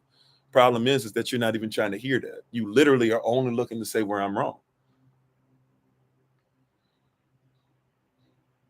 What you gonna do? And all this stuff that you're talking and you're saying, I'm just talking for nothing, fine. Put on the table what you're doing and let's do it together. What is it that you want to do? What is it that you want to do to help people? Not even my people, people. What y'all ready to do? I'm telling you why it's you know why this appropriation thing is so important. I see why we had to do this today. You know why this appropriation thing is so important is because you think that it's more appropriate to tell me why somebody telling you their culture matters You think it's more appropriate to do that and all the stuff that some of y'all been doing and spending hours of your day, some of you, to literally try and say why this is not important to talk about, but you won't spend the same time, talent, effort, energy, finance, gifts, callings, whatever you want to call it, to make sure that somebody's not going to go hungry tonight. Say whatever you want. You said when Antifa and the Tea Party both started pointing their fingers at politicians, the news divided us. The news been dividing you since 1776. Not trying to down what you say, and I'm sorry for coming out like that. I'm very passionate about what I speak. But news been dividing you since 1776. 1776 was family against family. It wasn't England against America. The English and the Americans are the same people, and it's the same thing. That's why they got white men against black men. And y'all say we're supposed to be family. Fine, let's act like it. Right? That's why they say black man against black woman. We're supposed to support each other. That's why they got us fighting.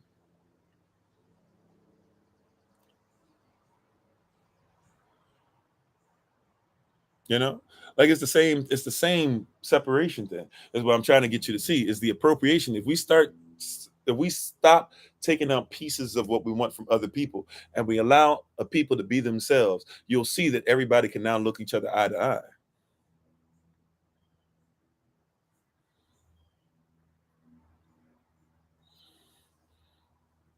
No, I'm not Nigerian, but West African. So yeah, close. Right? Like that's the thing. I've used this example. Let me use it again, if you don't mind. Those who've heard me before. Um, let's say there's going to be poker played, or let's say blackjack, because I'm not really great at poker, but I can comprehend blackjack better. Right? So let's say we're playing blackjack. There's a blackjack table, right? Okay, and we go to the blackjack table.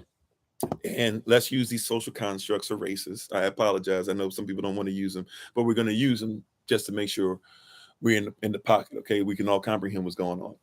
So let's say we go to the blackjack table, and there's black people or whatever who are coming up to the table, and they realize that this black people are coming up.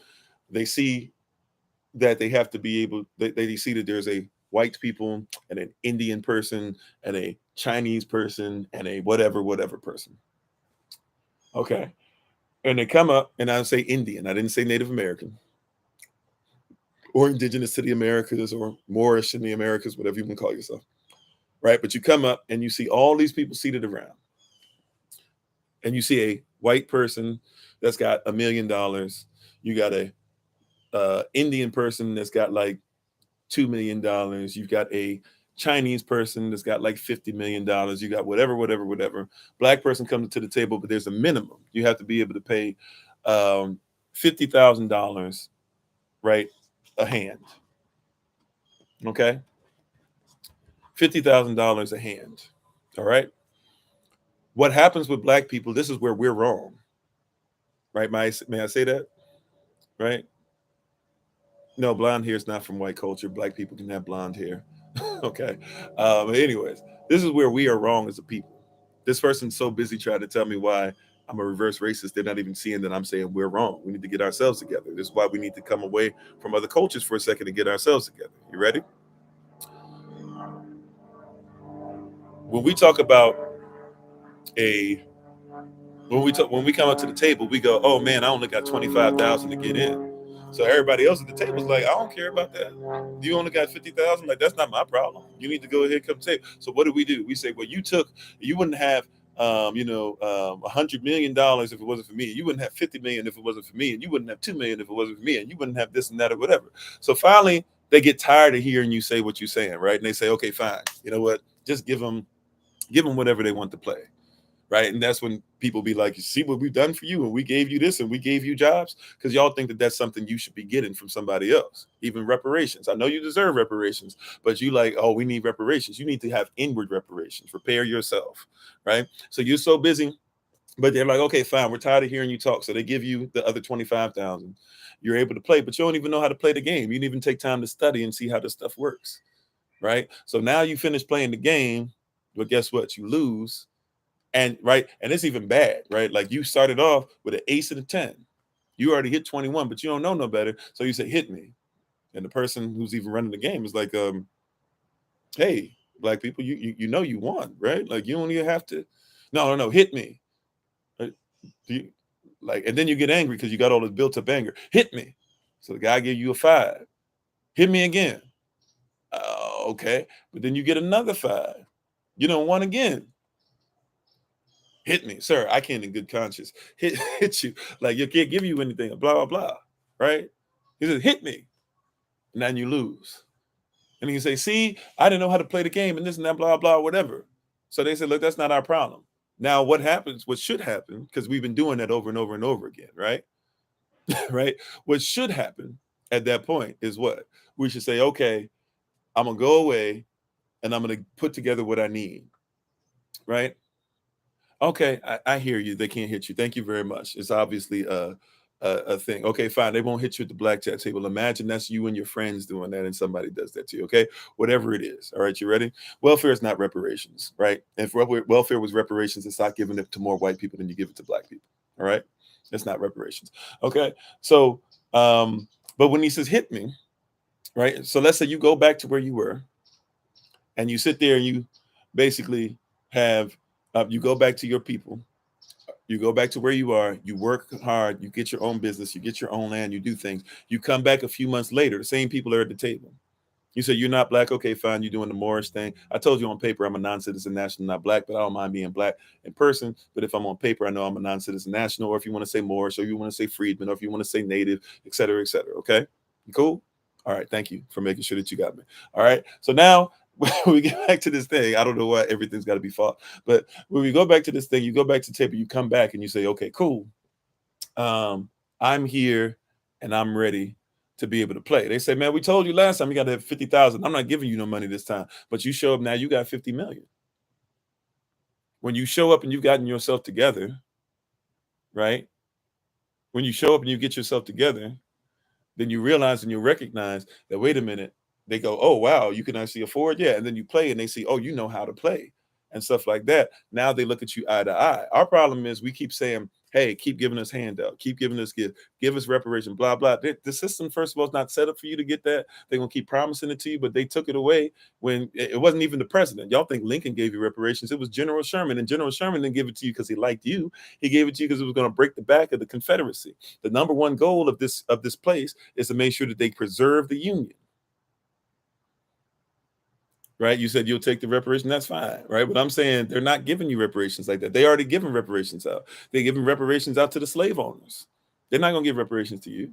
But even when somebody's saying, you know, as far as this, that, no, black is not a racist term. I know what the generalization is or whatever. But if you actually look up where the term negro and then you talk about black and all that stuff comes from, it doesn't mean white. It was something that's one of the most ancient ways of talking about West African people. Right? Even people in the Moorish temples will tell you some of those things. But I'm sorry, what'd you say? Y'all ever read science directed at white people and generalized to the whole population or whatever? No, that's not what we're doing. That's why I tell people don't say Caucasian like that. And that's why I say white is a social construct. And that's why I even made it a point to say that there really is no such thing as even a color white. So why would we think that there's a people called white? Right? So we're in the wrong place for that. But you said Manhattan Beach gave repetitions. You mean reparations? Yeah, they're looking at us like Felicia on Friday because you keep going back to them, right? We have to get to a place to where we are looking at ourselves and we're thinking about self. Like, it's okay for preservation of self. You know how I know? Oh, you know how I know it's okay for? Oh, okay, thank you. Oh. Hi. Mm-hmm. My wife's out here blessing me. Thank you. I have time for my uncle. Oh, okay. Oh, you want? Okay. Yeah. Okay. I guess if you can, I don't know if you can see it on TikTok, on YouTube. There's a. All right. Hold on. There's another time. That's okay, babe. So it's this company that my uncle is part of or whatever to make sure people have clean drinking water. Care Blue, the next generation in water. So if you'd like to look up Care Blue or whatever, if you want more information, you can contact us, and I guess I'll get you his information. Thank you, babe. So I thought she was coming out to give me water. I was I'm gonna just- give you water. I gotta multitask. But yeah, so these are, but these are the things that are there, right? And we have to be real, right, about those things. And we don't want to talk about those things. And we think that we should be problem solvers without identifying problems. And we as a people, we got to be honest. You can't be sitting up there. This is where we mess up, right? You said pigmentation is just pigmentation. Pigmentation is connected to melanin. Melanin, some of it has sulfur at the center, some of it has selenium. So it's not as simple as that, right? In the pituitary gland, it actually does stuff as far as vibration, things like that cause you to have the freckles and things like that. But that's actually dealing with pituitary issues and things like that. So it's more than just that. But nevertheless, we have to be in a position, right? That's the goal, once again, is to be in the position. You said that has 2 filters. You use a very popular one, can't remember now. Okay, yeah. So you have to get to a place to where you're willing to speak on those things. And these things are plaguing our society today because we keep trying to not speak on them. Now, we as a people, now I know you don't want to hear it, fine. As a Black diaspora, a Moorish diaspora, as a colored diaspora, as an Asiatic diaspora, whatever you want to call yourself. All right. At the end of the day, right? We must admit that we have some issues, no matter where they came from. Oh, thank you. Oh, Banshee. Somebody on Banshee was on here saying that she knew I had to be married because your energy is divine or something. I missed it. But she was like, you can't be, I guess. Yeah, my wife definitely lifts me up. We have to admit that we have, I'm sorry, my wife lifts me up, and we have to admit that we have some issues, right? We have to admit that we have some issues. And nobody else, as much as we would love for people to help us, and as much as we would love to have allies, and I'm not saying there are no allies, right? But it is not on everybody else to ensure that we get our minds right. You said skin is just your flesh vehicle, your soul is universal, sure. But the one who created the universe, universal, universe literally means a verse, a universe, spoken sentence. So the one who spoke the universe into existence, a single spoken sentence, he also allowed for color. So maybe we should bask in the glory of what he did and respect everybody's color and stop acting like we should be colorblind. You said y'all blame all your issues on the white man. No, I just told you I don't believe in any such thing as white. Number one, because white's not a color. Somebody had to teach you that you were white yourself. But number two, like I was just in the middle of saying, we don't have to worry about anybody else making us right. It's not on the white man to make us right. If it was, he would have made us right by now. You hear what I'm saying? If the white man that you think that I'm blaming for the problem, I definitely can't blame him for the solution, because if it was that were the case, he would have done something by now. If there wasn't such thing as a white man. Now, I'm not saying that all skin folk is kinfolk, because that ain't true either. But we need to start looking at ourselves and having conversation and dialogue, right? And saying, what can we do within ourselves? Like that poker table, right? Like, how can we go away, learn what we need to do, have enough finance and stuff on our own, and therefore come back and present? Because the problem is not that we don't make, the problem is that we don't, as a diaspora, make money. No, I don't want to segregate. Matter of fact, things are naturally segregated as is. You think that just because Black people live in big cities, you think it's typical to go to Wyoming and see Black people? You think it's typical to go to parts of, look outside of Phoenix, right? You think if you go to Sedona, Arizona, like I've been to these places, you think if you go to Sedona, you're going to see Black people a bunch over there? Even though there's a bunch of Native people, you think it's going to be easy to find them over there? You think if you go to Oklahoma, it's going to be easy to find a lot of us? You think if you go to certain parts of Texas, right? So it's already segregated. Just because somebody told you it's not segregated on paper. You know, one of the greatest examples of that, go look up Martin Luther King Jr. And then when they finished having the bus boycott, y'all remember, if you ever heard of the bus boycott, you probably heard of the bus boycott, right?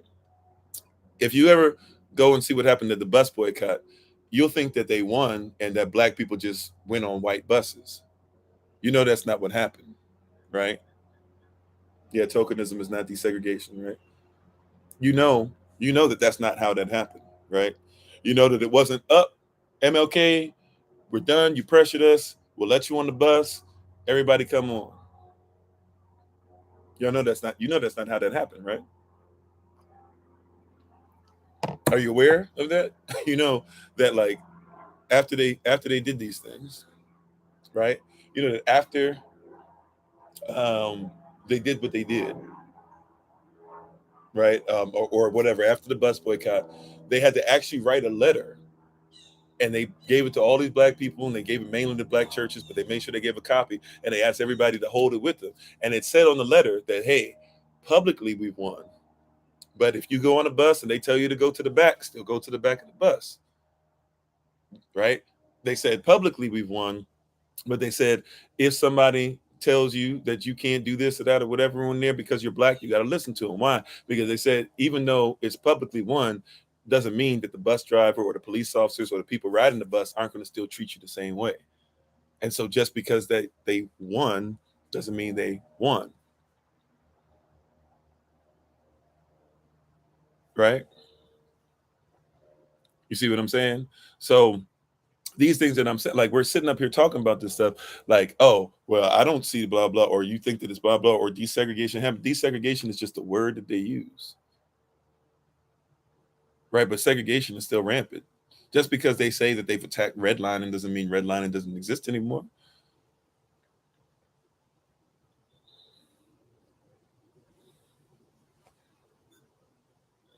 right? But going back to what I was talking about, it's not that the diaspora doesn't make enough money. If we were to just take the American part of the diaspora, I'm not even talking about worldwide.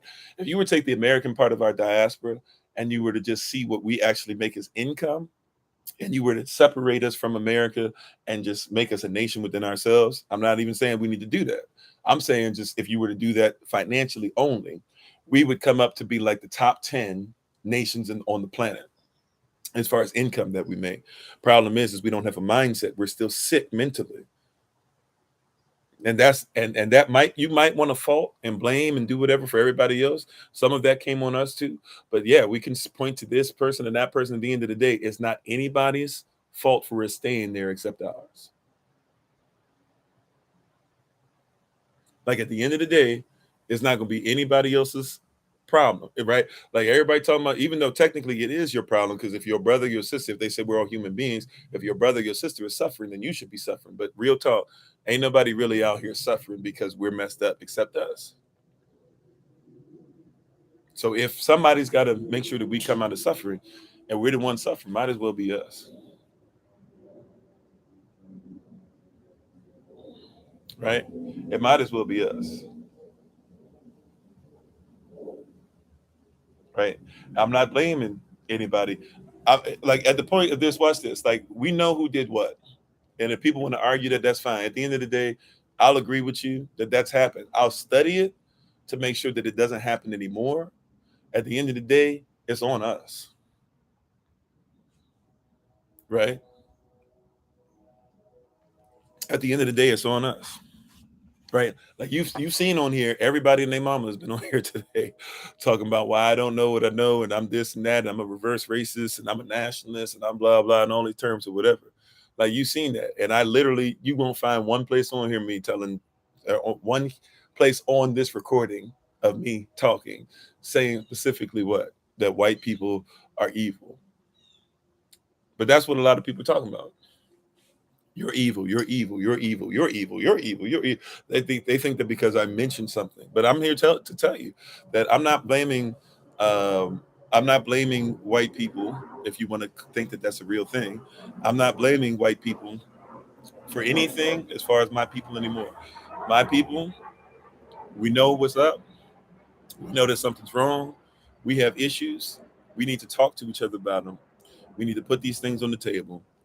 And by the way, when we put these things together, I'm not saying that white people can't, help us, right? Malcolm X once said it like this. Now I'm not even on that level. Malcolm X on another level than me on this. But Malcolm X said white people can help us, but they can't join us. He said there first can't be black-white unity till there's black unity, and there's a lot of truth in that. Now we have white people, as part of our organization all the time, right? So I'm not on that level, but I'm just saying as far as I get what he meant as far as if we don't make sure that we're together, right? And we don't make sure that we can love each other. If our husband, if we can't go back to be husbands and wives, How dare we? Like, I'm not trying to say that I'm against, see, and I got to be careful in this. I'm not saying I'm against what we call now mixed race couples or whatever y'all call them. I'm not against mixed families, none of that. I come from a mixed family, believe it or not. My mother passed for white, and if you look at a picture of her mother, you wouldn't even realize that her mother was Taino, right? So I know what it is to come from a mixed race family. If you were to see my sister and brother, you would be like, oh, y'all are brother and sister, because they look, mixed race or whatever you want to call it. So I come from that. I realize that, right? But what I'm here to tell you is that, like, if you're hurt people and you can't even be husbands and wives and brothers and sisters, how dare you try to be husband and wife and brother and sister with somebody else? You bringing drama to somebody else.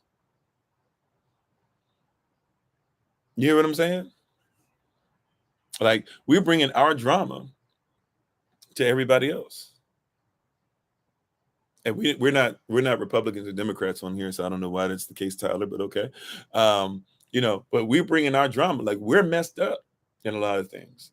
And why not get ourselves together first? Not just for ourselves, but for anybody else. Right? Like, why bring that to somebody else?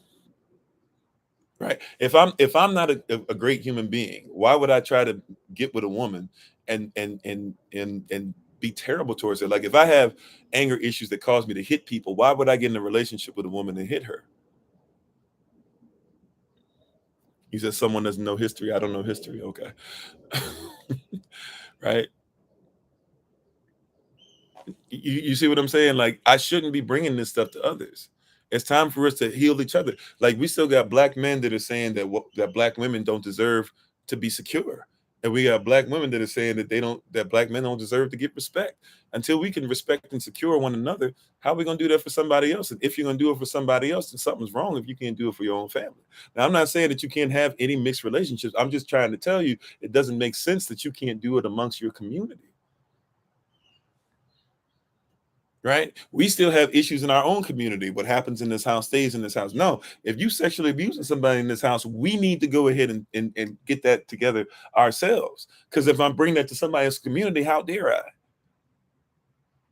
We're not getting our finances together here. Why you think you're going to get your finances together there? What's the comedian, the and I'm sorry to use the social construct, but the white comedian married to the black woman or whatever, and now it's becoming a big thing, Gary Owens or something like that, and everybody's like confused and frustrated and all this stuff or whatever, and now all this stuff is coming out or whatever. It's like, y'all were having all those issues, but when I look at it, you brought your issues from your community, she brought her issues, and neither community got them together. Now you became in a relationship, and now guess what's happening? Now we're finding out that all these problems that sisters be having, and we haven't gotten together with ourselves, you were allowing it because you thought it was going to be okay with white, but now you realize it was a problem still. It was a problem with your own. And the same thing with you, the way that you did this to women, you do that to your own women. Get yourself together. Right? You said trying to select people by color is not going to work very well. Sure, it's not. But at the same time, having people who believe in colorism and then thinking that you're going to get with somebody white, you're still going to bring the same mindset. See what I'm saying? If you have a problem with colorism, what makes you think black-white is going to work that well? Not saying it's impossible. I'm just saying it's real. We don't want to have this conversation, right? And I'm all about culture. If you're a man of any color and a woman of any color, please learn the culture of the person. Like, if you are a dark-skinned Nigerian and you're about to marry a dark-skinned Indian, not Native American, Indian, please make sure you learn the culture of the Indian, and please make sure you learn the culture of the Nigerian. You said, what's colorism? Colorism is something that's been out for a long time. It's a system in which people taught people, not only through chattel slavery, but mostly in the last, obviously, few centuries, that colorism is something that basically says if you're light skinned versus dark skinned. That's why you have people in black community be like, them light skinned N words over there, how they operate, and they'd be like, well, them black N words over there, how they operate. That's why you got light skinned churches and dark skinned churches. If you're from the black community, you can pretty much. Can we define culture? Sure. Culture is based off of beliefs. Culture informs your beliefs. Beliefs inform your emotions. Emotions inform your feelings. Your feelings inform your mood. Your mood informs your effort or energy. Your effort or energy informs your habits, which basically is just culture again. Let's reverse that. Your habits come from what? How much effort or energy you put into keeping up something, right? Your effort, right? It takes 2 to 3 weeks at least to be able to create a habit, right? Some people say 28 days, whatever. Right. Then so your effort or energy is coming from your habits are coming from the effort or energy you put into something. That effort or energy comes from the mood of where you're coming from. That mood comes from what? How you feel, right? If you feel a certain way a certain amount of time, then it puts you in a mood. So the mood is coming from how you feel. Those feelings are based off of emotions. Emotions and feelings are not the same thing. Emotions are basically the motion of your body, the motion of your mindset, the motion of what's going on. The motions of your mindset are tied to what? Your belief system. If you believe something, you emote what you believe, and you believe something because it comes from a culture. The culture is what? Your standards. It's what it's where you come from. It's the community. It's the language. It's the interpretation. Right. Even the word cult is really talking about a culture. Even if somebody says you're in a cult, when people say that, usually they're trying to be dismissive.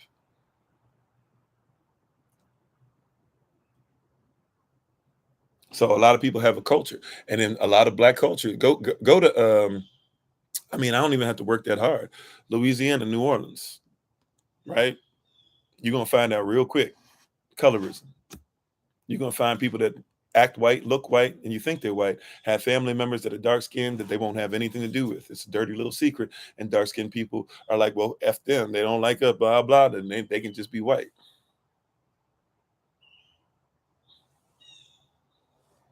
Right? The color white is not a culture. The color white is not even a color. So I'm not talking about color as whiteness. See, that's what we do, right? There's an actual Caucasian culture. Caucasian people from Caucasus Mountains, or even the area of the Caucasus, right? But Caucasians are not actual, like, we can't say all white people are Caucasians. Caucasian people actually have a culture. Italian people do have a culture. Irish people do have a culture. Believe it or not, English people do have a culture. Matter of fact, Lord of the Rings is English culture. It's English mythology. It was written because the guy who wrote it felt like they didn't have enough English culture. Tolkien, he felt like they didn't have enough mythology, so he wrote it so they'd have their own culture.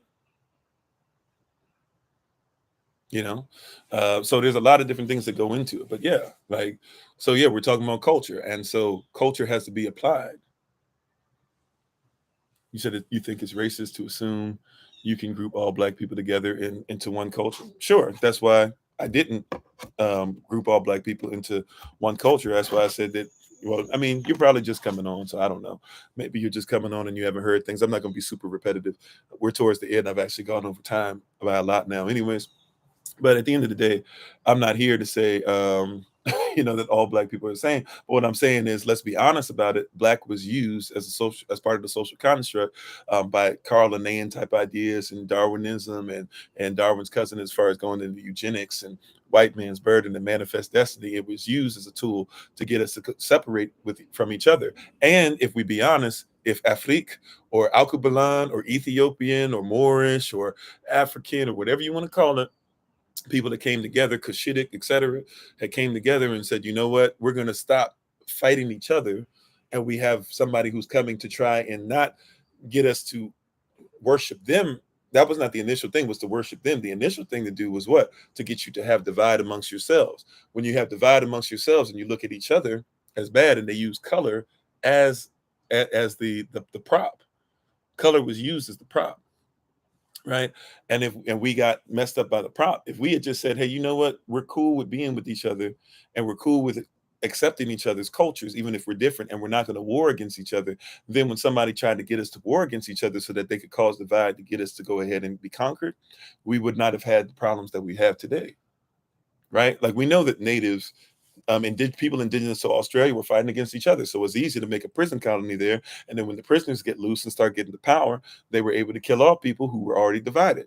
It's easy to have a prison colony called America, right? And send over people there. And so since there was division there, you can get a Tisquantum or a Squanto to be able to cause confusion and stuff there, and to help people to divide so that you can conquer people somewhere else, right? And what I'm saying is overall, if we as a diaspora said, hey, let's stop fighting in general and let's respect each other's culture, right?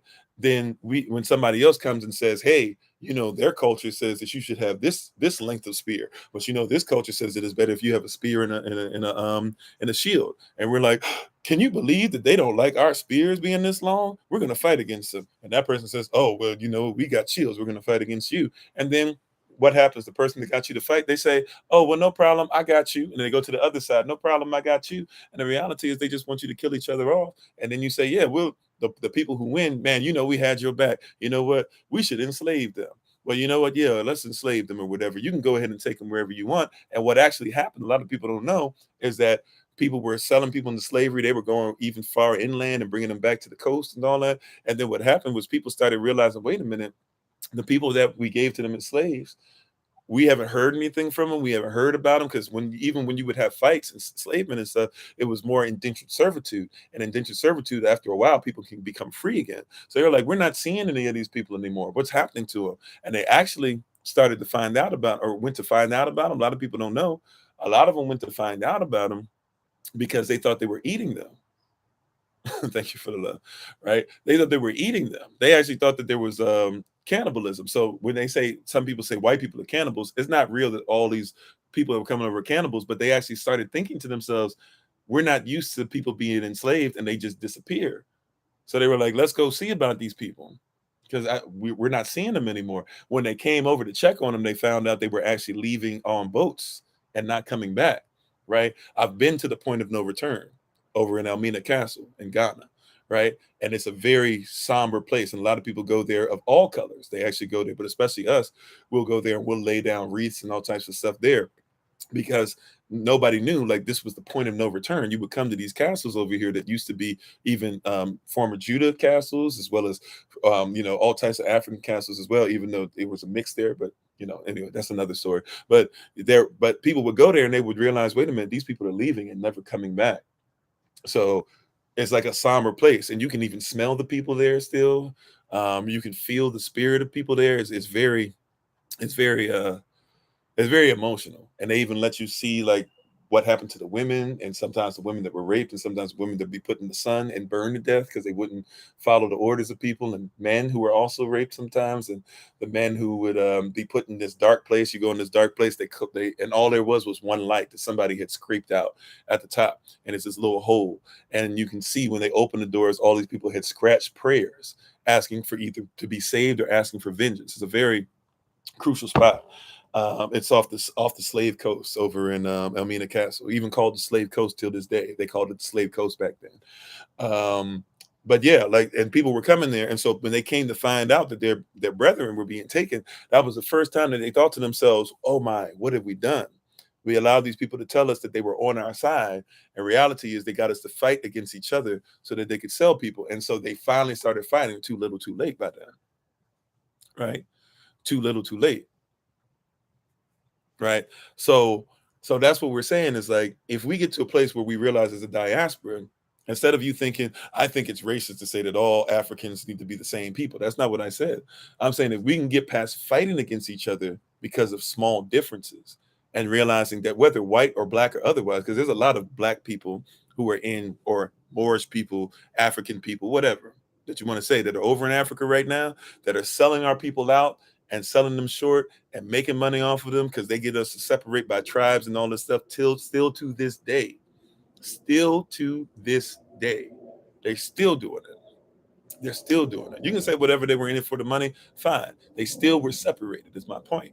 Right? And so I'm not going to allow money or people that don't like us or people that don't like what I'm saying to separate us. If they're not going to help us, we need to help ourselves and come together so that people who are out here, by the way, if you're social construct white, then you should be against it happening to you, because the same thing they do to us, they're doing to you, and getting you to look over. If you think that there's a real such thing as separation by white and black, they're getting you to believe that, hey, see them over there, they just got a victim mentality. See your ladies over there, feminism, because I don't believe in feminism in general, but feminism came from an actual place of, like, hey, we want to be heard and we want to feel secure, and we don't feel secure.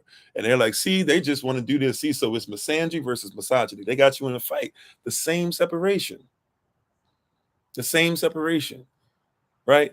And talking about Malcolm, even if we want to go deeper, why was Malcolm X killed? Malcolm X was killed when he started saying, I'm going to work with Martin Luther King Jr., when he said, I'm going to go ahead and allow white people to help us, and when he said, I'm going to sue the United States of America on behalf of these disenfranchised people.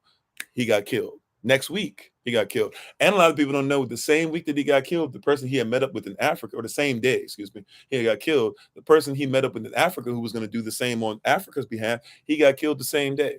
CIA involved with both of them, or both, right? CIA involved with both of them. You hear what I'm saying? So it was about coming together. When did Martin Luther King Jr. die? Martin Luther King Jr., nobody had a problem with him until Martin Luther King Jr. said, wait a minute, we need to start making sure. He said, I'm afraid that I brought my people into a burning house. And then all of a sudden, he did. And they do the same thing with y'all. They do. Why was JFK killed? This is same era, same 60s, same country. Why was JFK killed? JFK was killed when he said that he wasn't going to keep having y'all pay the Federal Reserve. He was killed for the same reason Abraham Lincoln was. Abraham Lincoln said he was going to start having y'all having greenbacks and stop dealing with the first version of the Federal Reserve. He got killed. JFK said, we're going to stop messing with that. He said, it's against the law for us to be having you print our money. And he said that basically y'all are trying to get us to get rid of the gold standard. I ain't going for that. Boom, he gets killed. All of a sudden, the guy he was running against, Richard Nixon, he going to become president. And what does Richard Nixon, the guy he was running against, do? He going to make sure he gets rid of that gold standard for good. Now, it had already kind of been dismissed. But once Richard Nixon gets there, it's done. And that's why y'all paying these ridiculous prices with inflation. They're doing the same thing. They got y'all separated. Nixon against Kennedy, Republican against Democrat, still the same thing. And then trying to figure out why the country as a whole is messed up.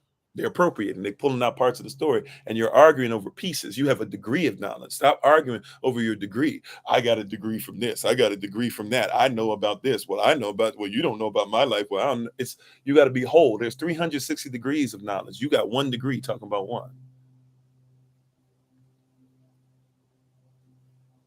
Oh, you can talk about Philip Morris. If you want to talk about feminism, you can talk about Gloria Steinem. She worked for the CIA. The CIA started the whole feminist movement and funded it.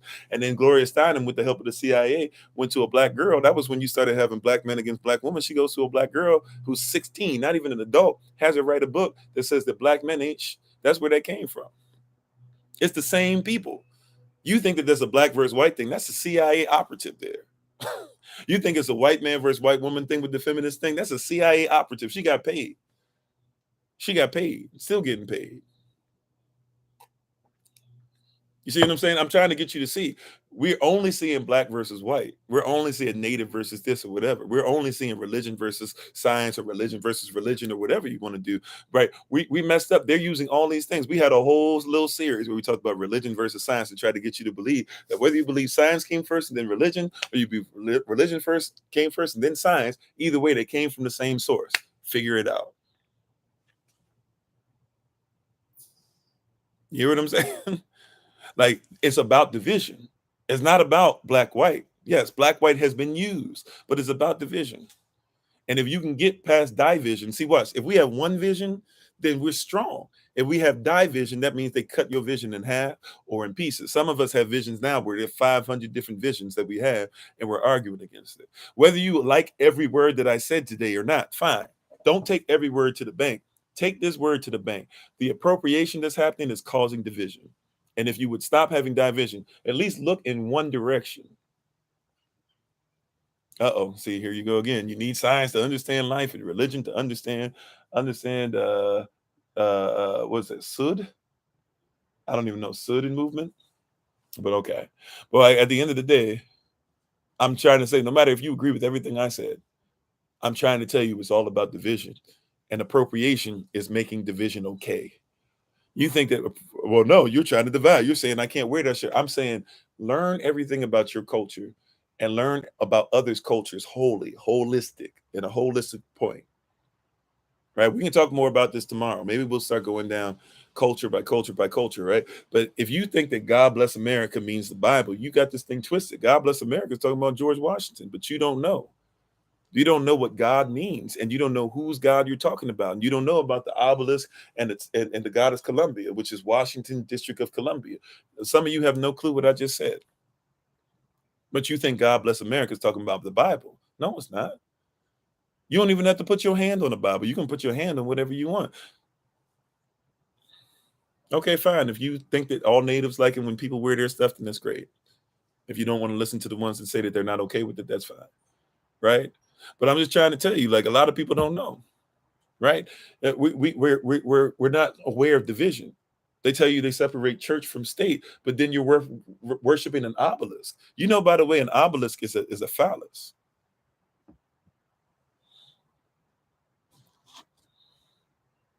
Okay, I didn't say all either.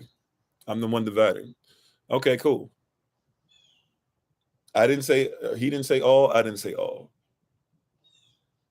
I agree with you. Now, what am I dividing over? You're the one dividing. Why? All right. You're the one dividing. You're the one saying, no, no, I'm not. You said, like, how do you think someone is a great Christian or Muslim, but they don't love and respect others for real? That's very true. How can you say that you love Elohim, who you've never seen, but you can't love your brother and you see him every day? How is it that you say that you love a higher power, but your whole goal is to try and make sure that you tear apart people that you see every day? But I'm just saying, there's things in division you don't know. There's just things that you don't know, and it's okay to not know some things. Long story short, with George Washington, okay, we're way over. I was willing to go a little over. I didn't realize how far over we went today. So we'll take our leave. I'll be back on tonight for a little bit, and then we got class, and then I'll be back on tomorrow at 8 a.m. Eastern New York time on this particular TikTok channel. But God bless America. So George Washington, Washington, D.C., Washington District of Columbia. A lot of people don't know Washington, right? So I'm going to say a lot and a little. All right. I'm going to say a lot and a little. I'm done in the comment section, not because I don't want to answer, just because I'm way over and this is it. All right. So I'm going to say a lot and a little. Okay. Y'all ready? Y'all ready? Here we go. Washington, D.C. Washington, D.C. was part of Virginia initially. All the first 4 out of 5 presidents were Virginia slave owners. If you start with George Washington, Virginia slave owner. So you got Washington, Jefferson, Madison, Monroe, Virginia slave owners, right? Washington makes decides that he's going to take a part of Virginia, and he basically makes it into what we now know as Washington, D.C. Okay, he does that, and he puts out a bid to people, or he puts out a contest that whoever can make the White House the best can be able to make this house in the middle of this land that they're going to turn into a plantation. Thomas Jefferson actually got second in it. That's why when he gets in the White House, he actually changes a bunch of stuff up. Before the White House was then burned down and stuff, but there's still some remnants of what he did. So basically, George Washington, he makes this. He has this house. He puts it in there. He, by the way, is the only president to ever live that didn't live in the White House in Washington D.C. Strangely enough, but he basically has this White House put in plantation. There are slaves that are put on this plantation. A lot of people don't know that, and there are overseers that are put there as well. So every president that was president, at least for the first 18 presidents, they all were slave owners. And that means, yes, even past Abraham Lincoln, including Abraham Lincoln himself, he's number 16. All of them would have been slave owners, Virginia slave owners, technically, but you could say D.C. slave owners or Washington, D.C. slave owners. George Washington, just like many slave owners, who had vast plantations, he, on his own plantation, what is that called? Not Monticello. Monticello is Jefferson. What is George Washington's plantation called? Mount Vernon. So at Mount Vernon, Washington is, like many slave owners are, having sex with a bunch of his slaves who are not women, but are female, but it's supposed to be women. Anyways, that's a whole thing itself. And then he basically gets syphilis towards the end of his life, right? So George Washington, yes, that's his story. You can read up his story. You can also listen to the story. They'll both match up. So when you look up George Washington, then George Washington basically dies of syphilis. He dies of syphilis. The same George Washington who did have, yes, teeth that were made out of ivory, but before then he would actually pull the teeth out of his slaves. He had 5 or 6 different sets of dentures in his life. And so he used to do that as well. He used to have his slaves beat mercilessly, all this stuff, while being married to a brunette or a brunette, which meant that it was a high class passing for white black woman, strangely enough. But he dies of syphilis, and an obelisk is resurrected or surrected to resurrect what is gone, right? So if you don't know what an obelisk is, that's what the George Washington Monument looks like. If you look in the Vatican, you'll see an obelisk as well. If you look in Kemet, you'll see an obelisk. If you look in many places in the world, you see obelisks, but they are a Kemetic thing, which really comes from a Cushitic thing. And the obelisk basically is based off of the story of Osiris. An obelisk is a phallus, or it is a, it is a, it's a penis, right? Or a mock penis, or a dildo, or that's what an obelisk is, right? And the story, this story happens in Washington D.C., where you have this. If you've ever been to the National Mall, you look on one side, you'll see the obelisk. That's the Washington Monument coming out of the ground where seed goes into. So the phallus comes and is erect over where the seed would be. Okay. And then you look on the other side of the mall and you'll see what? You'll see the goddess Columbia on top, right? And they're supposed to represent Osiris and Isis. Osiris is, and the story of Osiris and Isis, where Heru or Horus comes from, is goes like this. Basically, Osiris is like a really big deal as far as netures, which you call deities, spirits, gods, etc. Is a really big netur in Kemetic lore, and he had this wife that was half woman, half bird, and that was Isis. Osiris has beef with some of the people, or some of the other netures, and basically when Isis is gone somewhere, they come and they get Osiris, they kill him, they rip him in pieces, they throw his body all over the place or whatever, and then they leave him like that, right? So he's dead.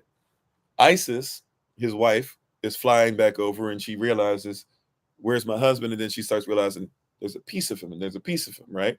So she takes the pieces together and she puts them together, right? And when she puts them together, the one thing she cannot find is his phallus, is his penis, okay? So Isis makes what we call this obelisk. And depending on what version of the story you believe, she either A, dealt with him as a zombie, or B, he was dead, but she rides on top of the obelisk and gets pregnant with Heru. Heru, Horus, is supposed to be the next netur who's going to be a big deal or whatever, right? We got the Eye of Horus, all the stuff that comes out. All right. So all that happened. Osiris and Isis, that's what happened. Okay. Osiris and Isis, that's what happened with them. All right. So Osiris now is somebody who's missing the phallus, and necrophilia happens, and out of that they have a child. So out of this god being killed, new life comes, and now anybody who's attached to them, this Horus spirit, they're able to keep on living. Now look at the Washington Monument. By the way, if you go to Memphis, go to the Memphis Zoo, you'll see the same story being told there as well, and you'll see a pyramid in Memphis. By the way, Memphis is the name of a city of Kemet. Okay, but anyways, you go to the Washington Monument, and you'll see the phallus. George Washington, father god, right, who died, syphilis, body falls apart, they give him a new obelisk, a new phallus, right? And then you go over to look on top of the Congress building, right, where all that stuff happened January 6, 2021. If you look on top of it, you'll see that there is a woman up top who's been up there, goddess Columbia, and nothing, at one point, nothing was ever supposed to be built that was taller or higher than she was. Now, some people would say that it's still that way, and I guess maybe land wise it could be. I don't know, but I know at one point it was not. Nothing was allowed to be built higher than her, right? And she is supposed to fly over and can't find George Washington, and the whole story there again. She gets on this phallus, and then out of her comes the birth of a nation, Heru, Horus. So when you say God bless America, now you're bringing Germanic titles into it. But when you say God bless America, you think you're talking about the Bible. And the reality is George Washington, Thomas Jefferson, all these people, they were not Christians. They were deists. They believed that they themselves could become deities. And so when you see that obelisk, that's basically supposed to be hinting at him being Osiris. And you see Columbia, that's supposed to be hinting at her being Isis.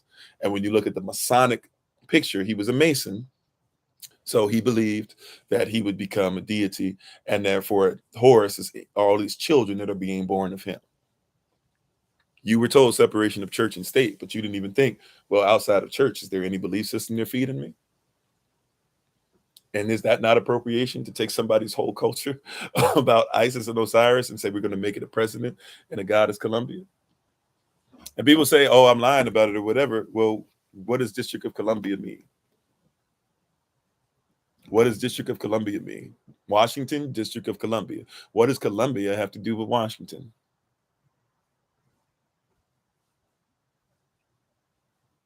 And by the way, if you doubt what I'm saying about slaves that used to be there as well, get on the orange line over there, and you'll go to a place. Is it orange line? I think it's orange or blue. I think it's orange line. Get on the orange line, and or maybe it's both. I think it's both. Maybe, but I don't know. I can't remember. But get on the orange line and go ahead and go to get off at George Washington University Hospital. And the stop that you get off of is not called George Washington University Hospital. It is called what? It is called what? It is called Foggy Bottom. Why is it called Foggy Bottom? Because Foggy Bottom, that was the place in that area where the slaves lived, where they were in the fog, because Washington, D.C. is swampland. I can promise you, I'm going over to Africa. I've never seen a mosquito. I think I've heard one once. I've never seen one. Right, but they tell you there's mosquitoes are rampant over there. Now, I'm not saying there's no places where mosquitoes are, but I have not seen mosquitoes in the places I've been in Africa, right? But come back to DC, and I promise you're gonna get bit up because it's a swamp. So when they had those campaigns and stuff, when they talked about drain the swamp, you thought they were talking about just bad people. No, DC is a swamp. So they're literally saying like the people that are there are just as bad as the swamp that's there. Drain the swamp, because DC is literally on swampland. But if you don't believe me and you just say, oh, you're wrong, then you find out where Columbia comes from, because what does Columbia have to do with Washington? Columbia is right there on top of the Senate building. It's worship. You just don't know it. So anyways, we'll come back to this. I can see that we need to go back through this stuff. We'll be back on. We're on here every rising on this. We're on YouTube. We're here each time, but we're on here every rising at 8 a.m. Eastern New York time. And we're on Kofi_42. Oh, this is Kofi_42. No wonder we didn't have a bunch of people. I'm sorry. I thought we were on number 3. No wonder we didn't have people on yesterday. I got my stuff mixed up. I thought we were on 2. Okay, but we'll be back on here on 2. No wonder. We were missing some people. I was like, why are we missing people? I'm on the wrong thing. Okay, I apologize. I thought I had switched over. So you know what? We were on Kofi_43 yesterday, and then I did a bunch of videos, and I didn't switch back over. I apologize. So normally for the rising at 8 a.m. Eastern New York time, we're on Kofi_43. And then in the evenings, we come back on Kofi_42. So we'll be back this evening on the same channel. If you're interested, we'll be back tomorrow at 8 a.m. on Kofi_43. I do apologize for that. Oh, wow. I just realized that. So thank you. Appreciate it. It says you're a moderator on here. It's got you as a moderator right now. I don't know. I'm going to change some stuff real quick, but it says that you're a moderator on mine. Matter of fact, I'll try to remove you as one, and it will put you back on as one. But I got you on as moderator. So, but anyways, thank you so much. Appreciate you. Please check out my wife once again, the Honorable Amo, on TikTok, YouTube, her website, and Pinterest at Bloom and Flourish, not A&D, the letter N, Bloom and Flourish. She is a healer, herbalist, chemist, and biologist by degree. This week, we have some great stuff coming up. We already did early rise of Bible study session. We're still in the midst of our 30-day challenge, where every day at 6 a.m. Eastern New York time, we're getting up on Zoom and coming on. Let's see. And then we did early rise of Bible study earlier today. We're on once again every rising on Kofi_43 at 8 a.m. on every weeknight at 8 p.m. on Kofi_42, except for Wednesdays. Wednesdays is my day off. This Wednesday, even though we do have classes going on right now on Zoom, this Wednesday we will be honoring the Day of Atonement. So if you have class, we'll try to make sure that we have recordings for you.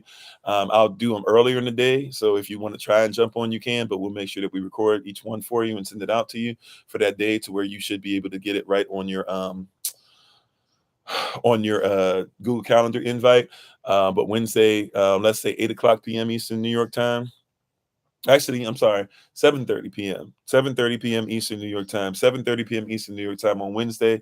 That'll be our Day of Atonement service. I guess on Thursday, that's my born day, right?